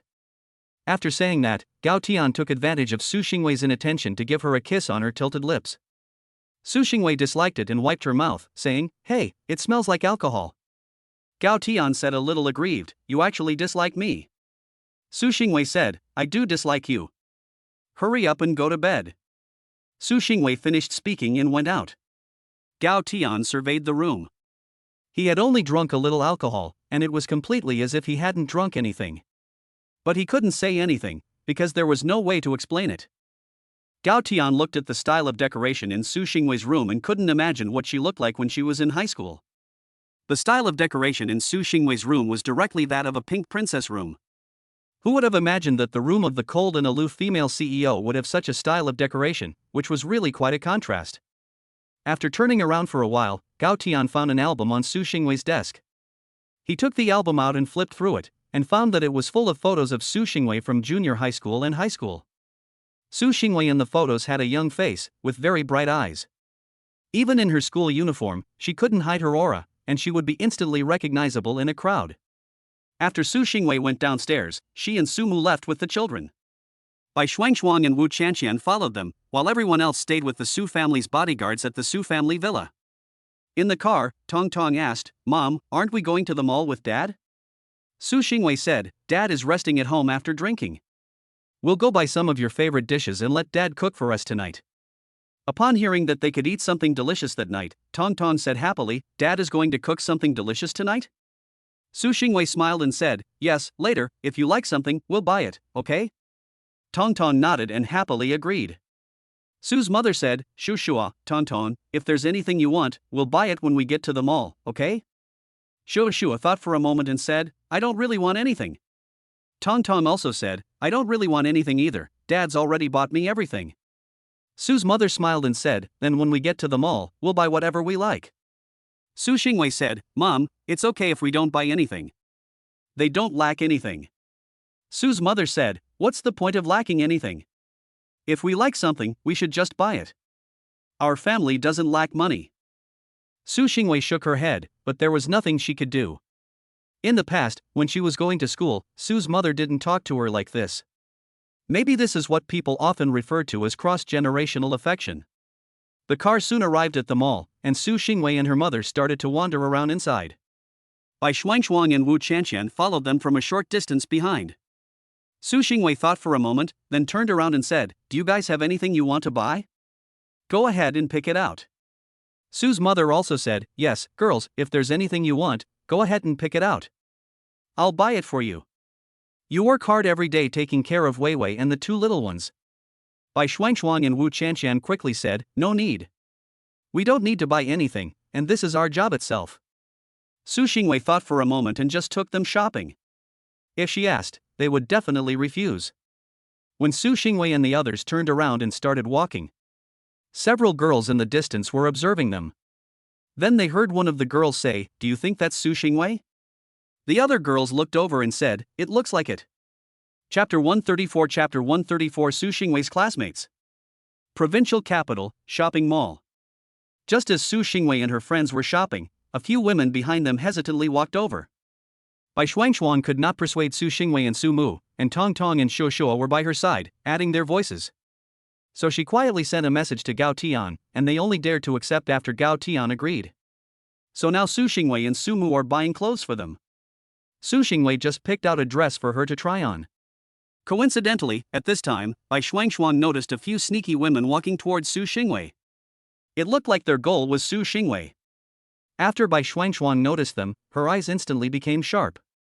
Almost at the same time, Wu Chanqian and the others, who were being dragged by Su's mother to try on clothes, also noticed the situation. Wu Chanqian quietly stood in front of Su's mother. The others quickly surrounded Tong Tong and Shuo Shuo in the middle without saying a word. Su Xingwei looked a little nervously in the direction Bai Shuangshuang was looking.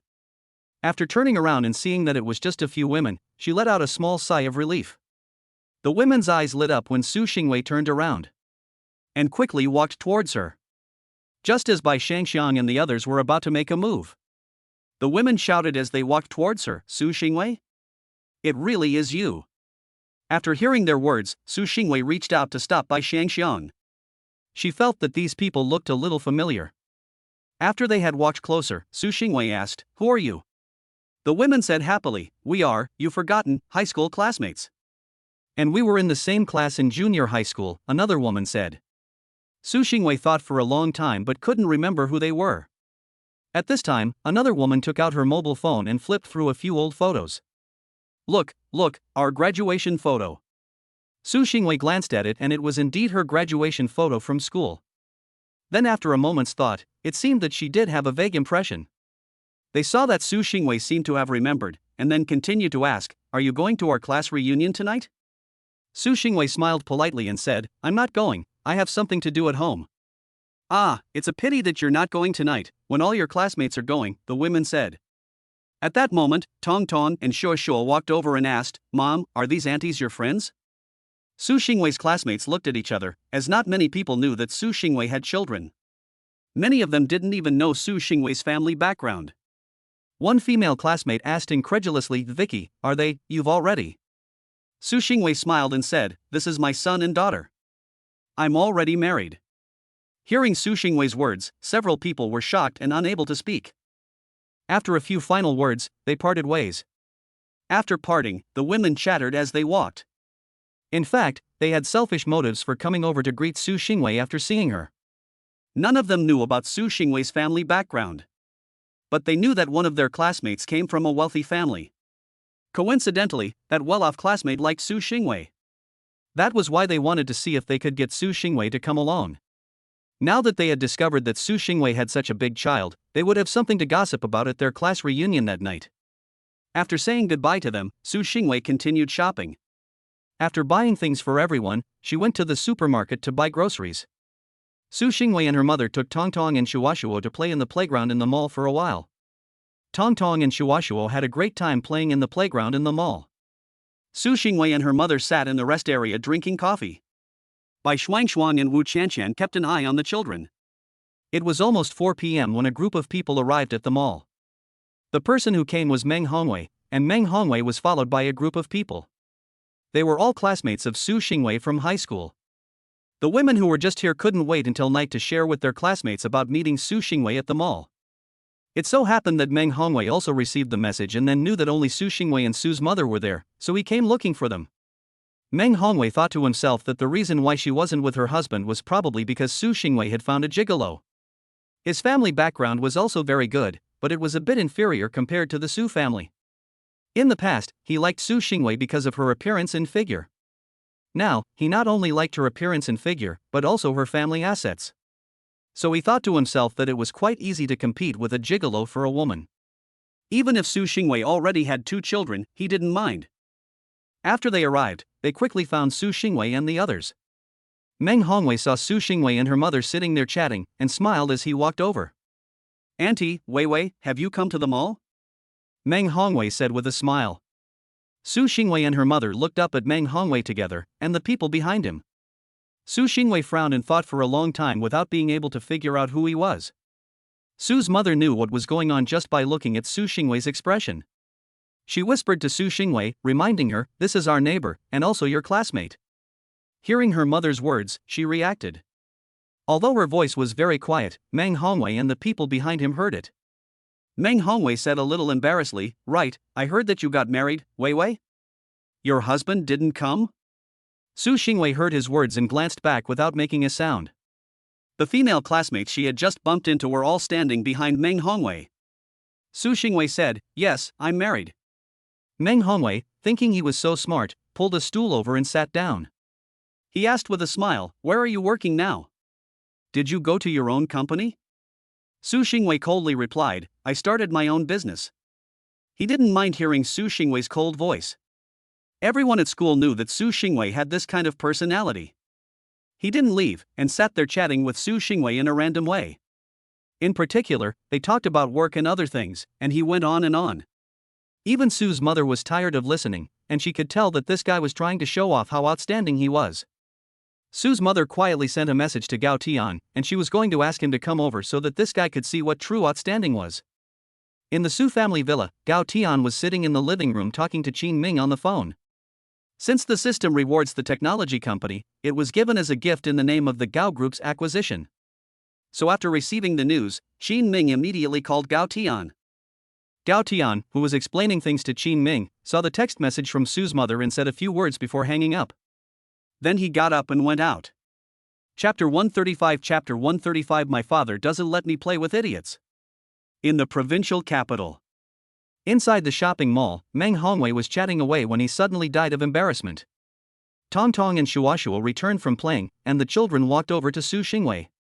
Bai Shuangshuang and Wu Chanxian followed them back and, seeing so many people, asked the bodyguards who had been left what was going on. Meng Hongwei saw the children next to Su Xingwei and said, "The children are really cute. Are these your children?" Su Xingwei nodded and took out a tissue to wipe the sweat from the little ones who were playing and sweating all over. Some of the students behind her started to pretend to be impressed and said, "Su Xingwei, you're married already?" "Yes, I really didn't expect that you were already married. You're so pretty, so your husband must not be an ordinary person, right? By the way, where is your husband? He didn't come?"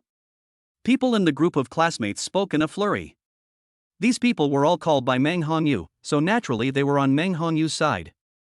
Among the people who were also playing in the playground of the shopping mall, a couple saw Su Xingwei and the others over here. Originally, he saw Su Xingwei's back and felt that she looked familiar, but he didn't think much of it. However, just as he turned his head, Su Xingwei turned around when she took out a tissue to wipe the children's sweat. After seeing Su Xingwei, he was surprised for a moment, and then quickly walked over with his girlfriend. "Hello, is this Mr. Su?" the man asked after walking over with his girlfriend. Everyone turned their heads in surprise when they heard the voice. Then they saw a man smiling fawningly and greeting Su Xingwei. Su Xingwei asked in confusion, "You are?" The other person, seeing that it really was Su Xingwei, quickly said, "Hello, I'm the planning manager of Huayin Internet Media. You can just call me Wang." Su Xingwei stood up and said, "Hello, Manager Wang." Manager Wang quickly said, "I didn't expect to run into you here, Su. Are you here with the children for some fun?" Su Xingwei said, "Yes, I came to buy some things and let the children come over for a while." Manager Wang saw that there were a lot of people here and was afraid of disturbing Su Xingwei and her friends. So he said, "We won't disturb you then. Please give Director Gao my regards." After saying that, he left with his girlfriend. Meng Hongwei and his classmates also heard the conversation between the two. In particular, they heard clearly the names Director Su, Director Gao, and Huayin Network. Someone said, Huayin Network, isn't that the short video platform that's been getting a lot of attention online recently? It seems so. I heard that their company's market value is rising all the time. Meng Hongwei had just returned 2 days ago, and was still unsure about many things. So he asked, Vicky, you've started your own internet business? Su Xingwei shook her head and said, no, it's a financial investment company. Those people who had been called over by Meng Hongwei and were unsure about what was going on were already stunned when they heard Su Xingwei's words. A financial investment company requires a lot of financial support. Some people couldn't figure out how Su Xingwei had managed to do it. Some people, being clever, had already started searching online for topics related to Huayin. It was easy to search online and find that Huayin Network was invested by Tianwei. And, having found Tianwei, they definitely wanted to dig deeper. At first glance, some people were already stunned. The female president of Tianwei Venture Capital, Su Xingwei, is the daughter of the Su Group. None of these identities are people they can afford to mess with, not even Meng Hongwei. Those who found the information were already preparing to slip away. They are not stupid. There have been so many big events in Los Angeles recently that they have already been reported on the hot search. Although they don't know the truth, they definitely can't be unrelated to Tianwei. Meng Hongwei also noticed the difference in some of his classmates, but he wasn't worried. He just wanted to pursue Su Xingwei. Moreover, he had subconsciously believed that Su Xingwei had just found a good-for-nothing man to marry into the family. Meng Hongwei, looking at the reactions of his classmates, also knew that the company that Su Xingwei had started should be extraordinary. So he said hypocritically, no wonder it's you, Wei Wei. You've done so well starting a business. Su Xingwei didn't pay him any mind, but instead wiped the children's sweat and poured them some water. Meng Hongwei saw that Su Xingwei ignored him, so he turned his attention to the children. He said with a smile, hello, what are your names? Tong Tong and Shuashuo answered his question out of politeness. So Tong Tong said, my name is Gao Yutong, and my brother is Gao Mingshua. We are 4.5 years old and we are twins. Meng Hongwei probably couldn't find a topic to talk about, so he said with a smile, really? What nice names. How old are you? Tong Tong looked at him like he was an idiot, and everyone around looked at him the same way. Meng Hongwei probably sensed that there was something wrong with his question. The other person had already said it earlier, and it seemed like he was acting like an idiot by asking again. Shu Shua could see Su Xingwei and Su Mu's impatience. He said coldly, my sister already said it earlier, we are 4.5 years old, are you stupid? Tong Tong also heard the slightly unpleasant tone in her brother's voice. So she said seriously, so you're an idiot, uncle. That's not okay. Dad said you can't play with idiots. Meng Hongwei was embarrassed and wanted to find a hole to crawl into. Su Xingwei didn't care and didn't say anything, and everyone else was holding back their laughter. Su Xingwei's mother came out to smooth things over and said, Tong Tong and Shuashuo, you can't be rude, okay? You can't talk to uncles like that in the future. Meng Hongwei felt even more embarrassed at this moment. He thought to himself, you can't say that anymore, so what you're saying now is the truth. And what kind of parenting is that, teaching your child not to play with idiots? Su's mother stood up and said to Su Xingwei, it's getting late, we have to go too. You guys can catch up with each other later. Meng Hongwei quickly stood up and said, okay, auntie, you take your time, it's not easy carrying all this stuff, let us walk you out. However, before he could go up to take the things that Su Xingwei and the others had bought, a group of female bodyguards suddenly walked out from all around and went up to pick up the things on the ground. Seeing this, Meng Hongwei and the others were taken aback. Especially the person who had just spoken mockingly, now he was internally nervous to death. This kind of rich kid is really extraordinary, just going out in such a big way. Su's mother smiled and said, it's fine, you guys go ahead, don't worry about seeing us off, they can carry it. Seeing Su Xingwei's travel arrangements, Meng Hongwei was even more determined to win Su Xingwei's heart. Meng Hongwei quickly said, it's okay, we were just going to go out for dinner, and it would be a pity if Wei didn't go. After he finished speaking, he followed Su Mu and the others out. Su Mu also shook her head helplessly and didn't say much. Chapter 136 Su Mu called Gao Tian to act like a big shot. In the provincial capital, in the shopping mall. The main reason why Su Mu didn't say anything was because she had just sent Gao Tian a message asking where he was, and Gao Tian had said he would be there soon. So Sumu did not reject him, wanting him to go out with her and see how outstanding her son-in-law was. Then Meng Hongwei very politely followed Su Xingwei and Sumu out. At this time, Gao Tian also arrived. When Sumu sent him a message, she had already told him the details. It was actually very simple, just asking him to pretend. So when Gao Tian arrived, he brought everyone he had brought when he came to the provincial capital. When Gao Tian's convoy arrived at the entrance of the shopping mall, a crowd of onlookers gathered around. The person in charge of the shopping mall also received the news and hurried down. When the person in charge of the shopping mall came down, he only saw a group of bodyguards in black suits standing near the car. The person in charge hurriedly asked one of the bodyguards, "Brother, let me ask, which leader is coming?" The bodyguard said, "No, our chairman is here to pick up the lady and the young master.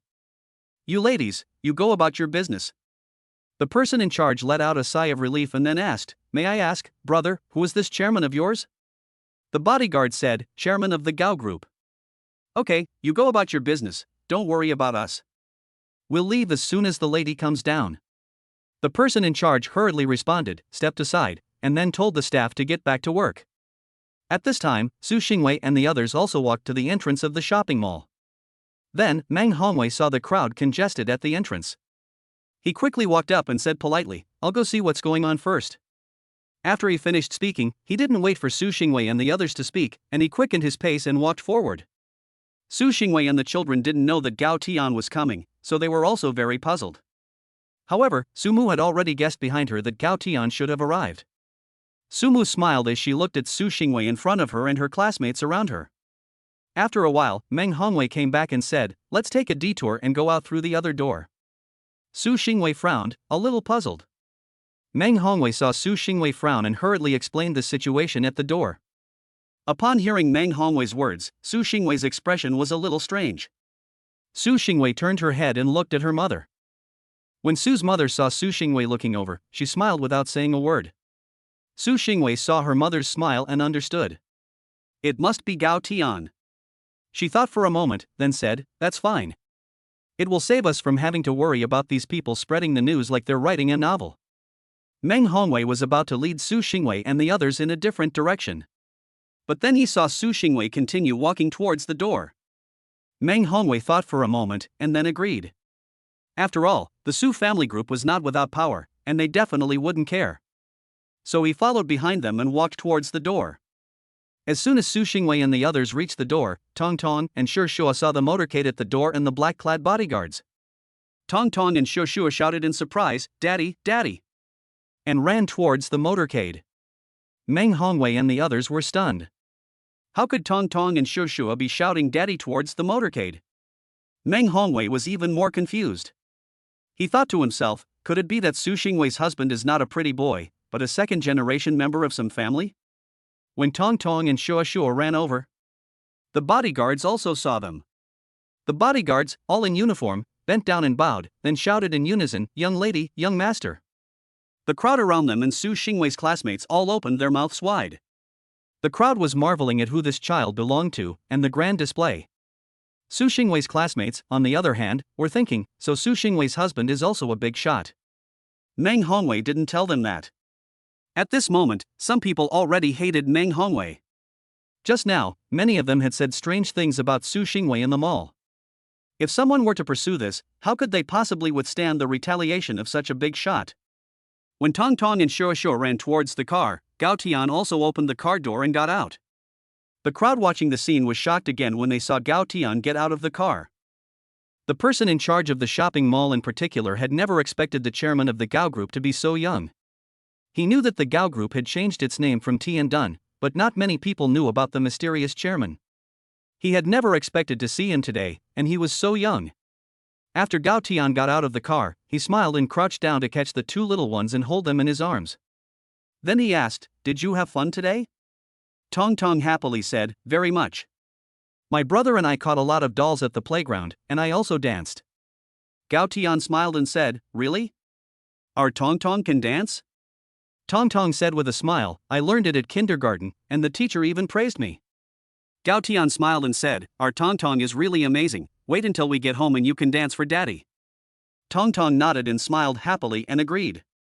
Shua added, my sister and I also bought a lot of vegetables, and Dad will cook us a delicious dinner tonight. Gao Tian laughed and said, okay, Dad will cook you a delicious dinner tonight. At this time, the bodyguard shouted again, Madam. Su Xingwei was a little uncomfortable, but after all, she was the president of a group. She didn't feel constrained or show anything, just smiled and nodded.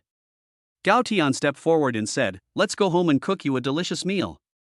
Su Xingwei walked up to him, took his arm, and nodded with a happy smile. Meng Hongwei was momentarily distracted when he saw Su Xingwei's smile. But he quickly recovered, and he already knew that Su Xingwei was completely out of the question for him, so there was no point in even thinking about it. The people in the crowd, watching Su Xingwei and Gao Tian standing there, all took out their phones to take pictures. They didn't realize that the owner of this convoy was not only rich, but also that the host and hostess were both so highly valued. Their children were also very beautiful and cute. The bodyguards immediately stopped the crowd from taking photos. Gao Tian had long since explained that sometimes, if it had a big impact, they should protect the children's privacy when they were out in public. After all, Tong Tong and Shuo Shuo were still too young, and he didn't want them to appear on the internet.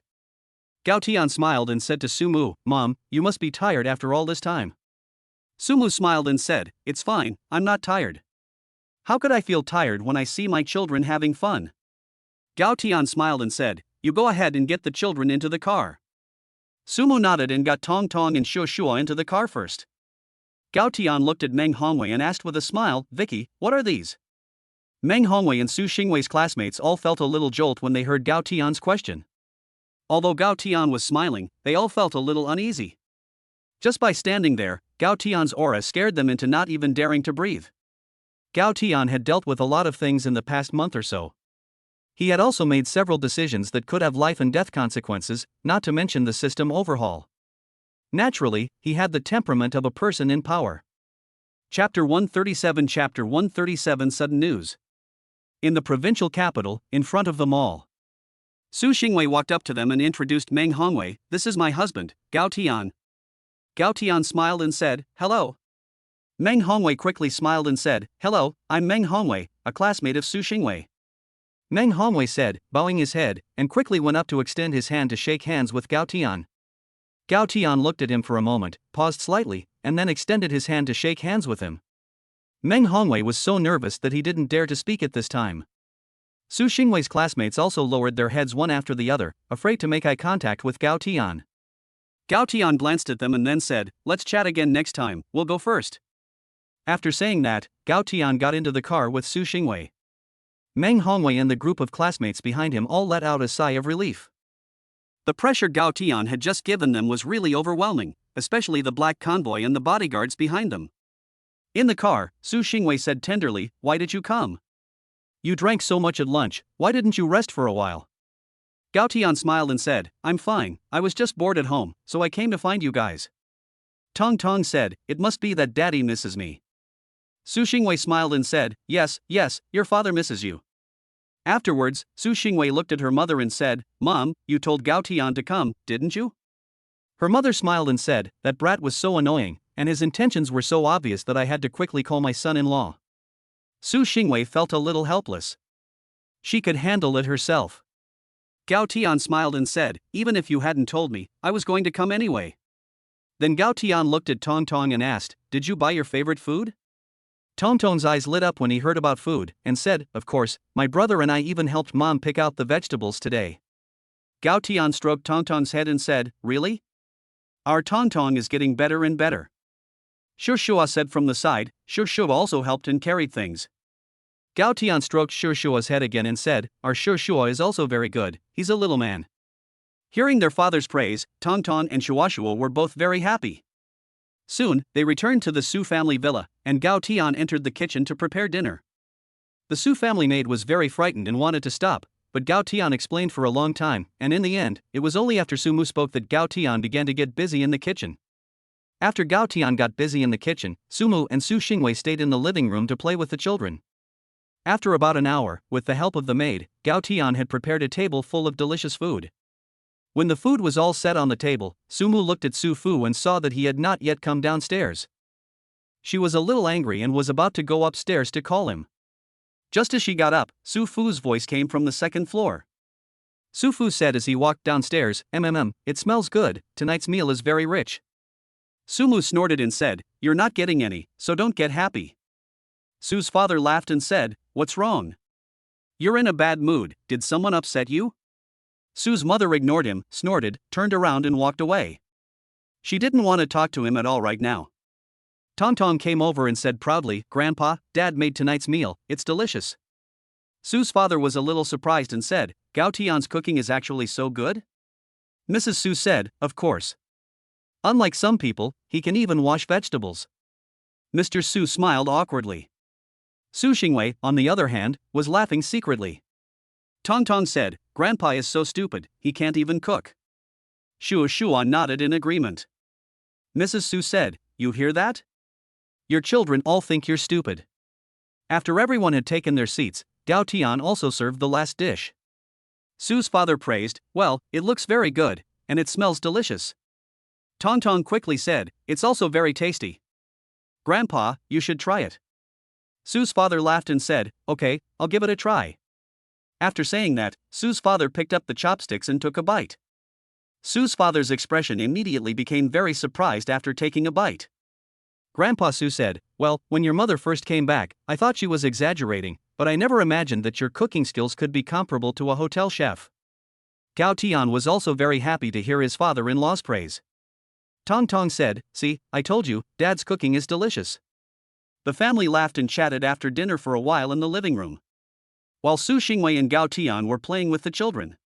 Su's father and mother exchanged glances, and Su's mother nodded. Su's father said, it's getting late, shouldn't the kids go to bed? Tong Tong immediately said discontentedly when she heard her grandfather's words, I don't want to go to bed. Although Shua didn't say anything, it was obvious that she didn't want to go to bed either. Su Xingwei also looked at her father with some confusion. Just as she was about to speak, Gao Tian spoke first. Gao Tian looked at Tong Tong and Shua and said gently, Tong Tong, why don't you go wash up with your brother first, and then you can play with your toys in your room for a while, okay? Although Tong Tong was very reluctant, she still nodded understandingly and agreed. Then, Su Xingwei asked the maid to take the children to wash up. After seeing the maid take the children away, Gao Tian asked, Dad, is there something you want to say? Su's father glanced at Su's mother and then said, Wei, Xiaotian, I've been discussing with your mother about relocating the company headquarters to Los Angeles. Su Xingwei was stunned when she heard her father's words. She didn't expect her father to suddenly bring this up at this time. And for what reason would he suddenly want to relocate the company to Los Angeles? Su Xingwei thought for a moment and asked, Dad, Mom, why did you suddenly want to relocate the company headquarters at this time? Upon hearing Su Xingwei's words, Su's father turned to look at Su's mother, and Gao Tian and Su Xingwei also turned to look at Su's mother. Su's mother sighed and then said, we are getting old, and now we are a bit unable to handle many things in the company. Su's father continued, moreover, we have worked hard for most of our lives. It is also time to take a break. Upon hearing Su's father's words, Su Xingwei said in a bit of shock, take a break? Dad and Mom, do you want to retire? Su Xingwei's parents both nodded with a smile, and then Su Xingwei's father said, well, I've discussed it with your mother, and we both think it's time to hand over the company to you. Then Su Xingwei's mother added, and now that Xiaotian is there to take care of you, we feel very relieved.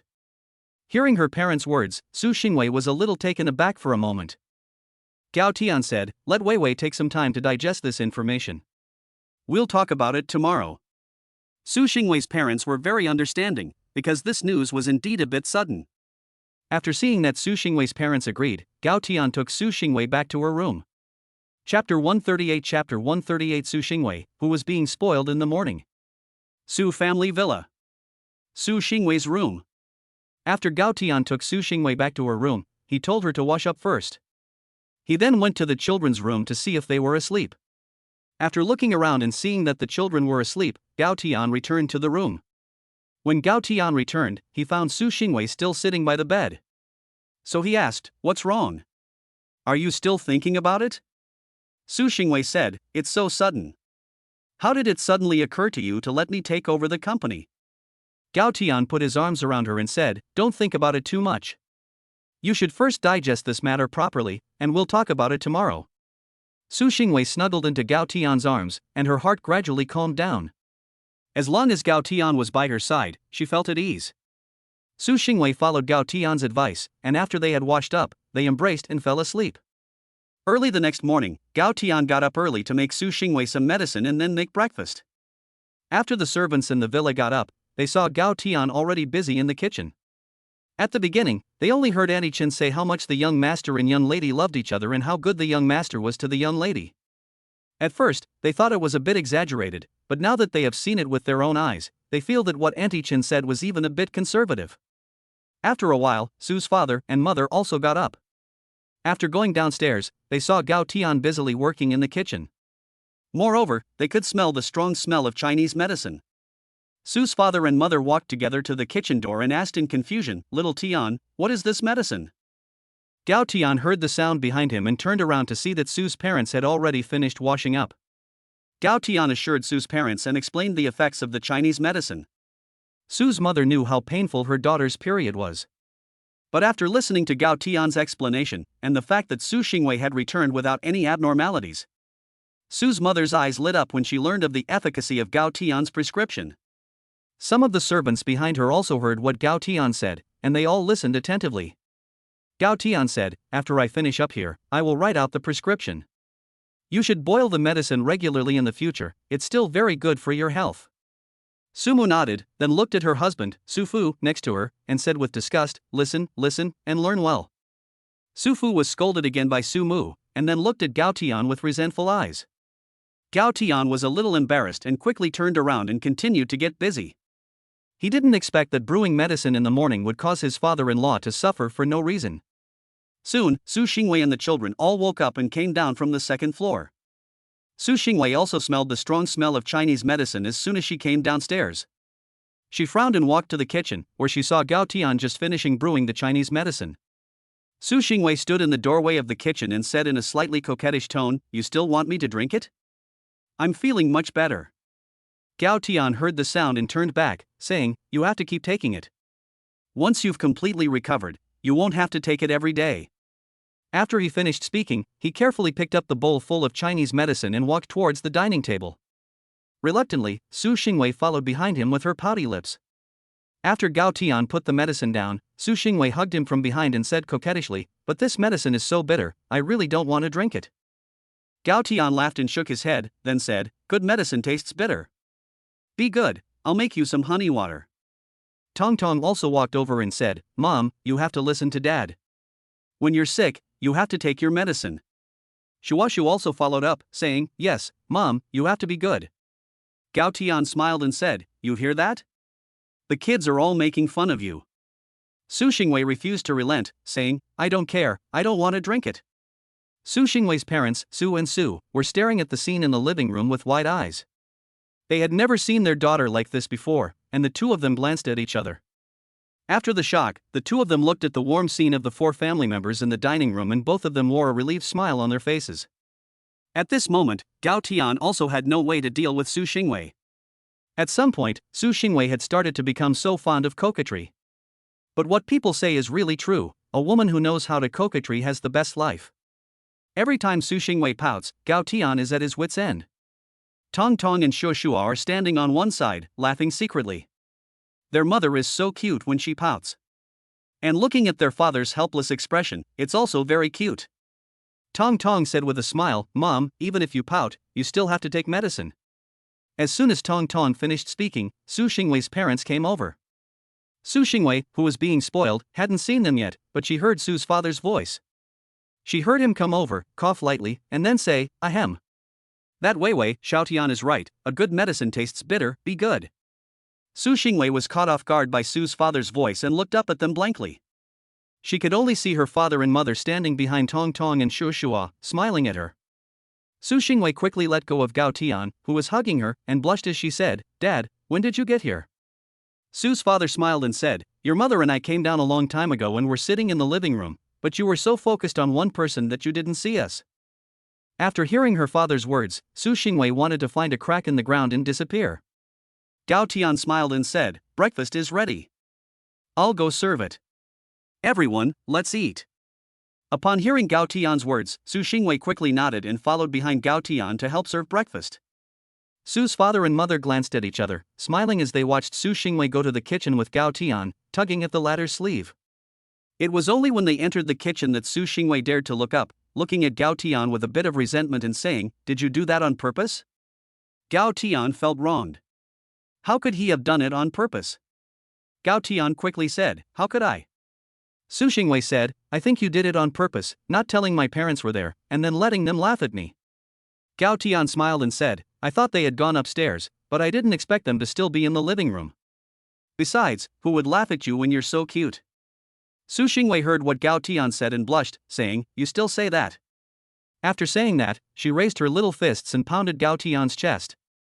Gao Tian laughed, grabbed Su Xingwei's hand, and looked around to make sure no one was paying attention. Then, with lightning speed, he gave Su Xingwei a soft kiss on the lips. Su Xingwei turned her head in panic and looked outside, and only then did she quietly let out a sigh of relief when she saw that no one was paying attention. She said shyly, "What are you doing?" "Mom, Dad, and the kids are all outside." Gao Tian whispered, "So what? It's not illegal for me to kiss my wife." After saying that, Gao Tian smiled and served all the breakfast, carrying it out. After adjusting her mood a little, Su Xingwei also picked up the breakfast and followed Gao Tian out. While they were having breakfast, in the next-door neighbor's house, Meng Hongwei and a man in his 50s were sitting on the sofa in the living room, looking worried.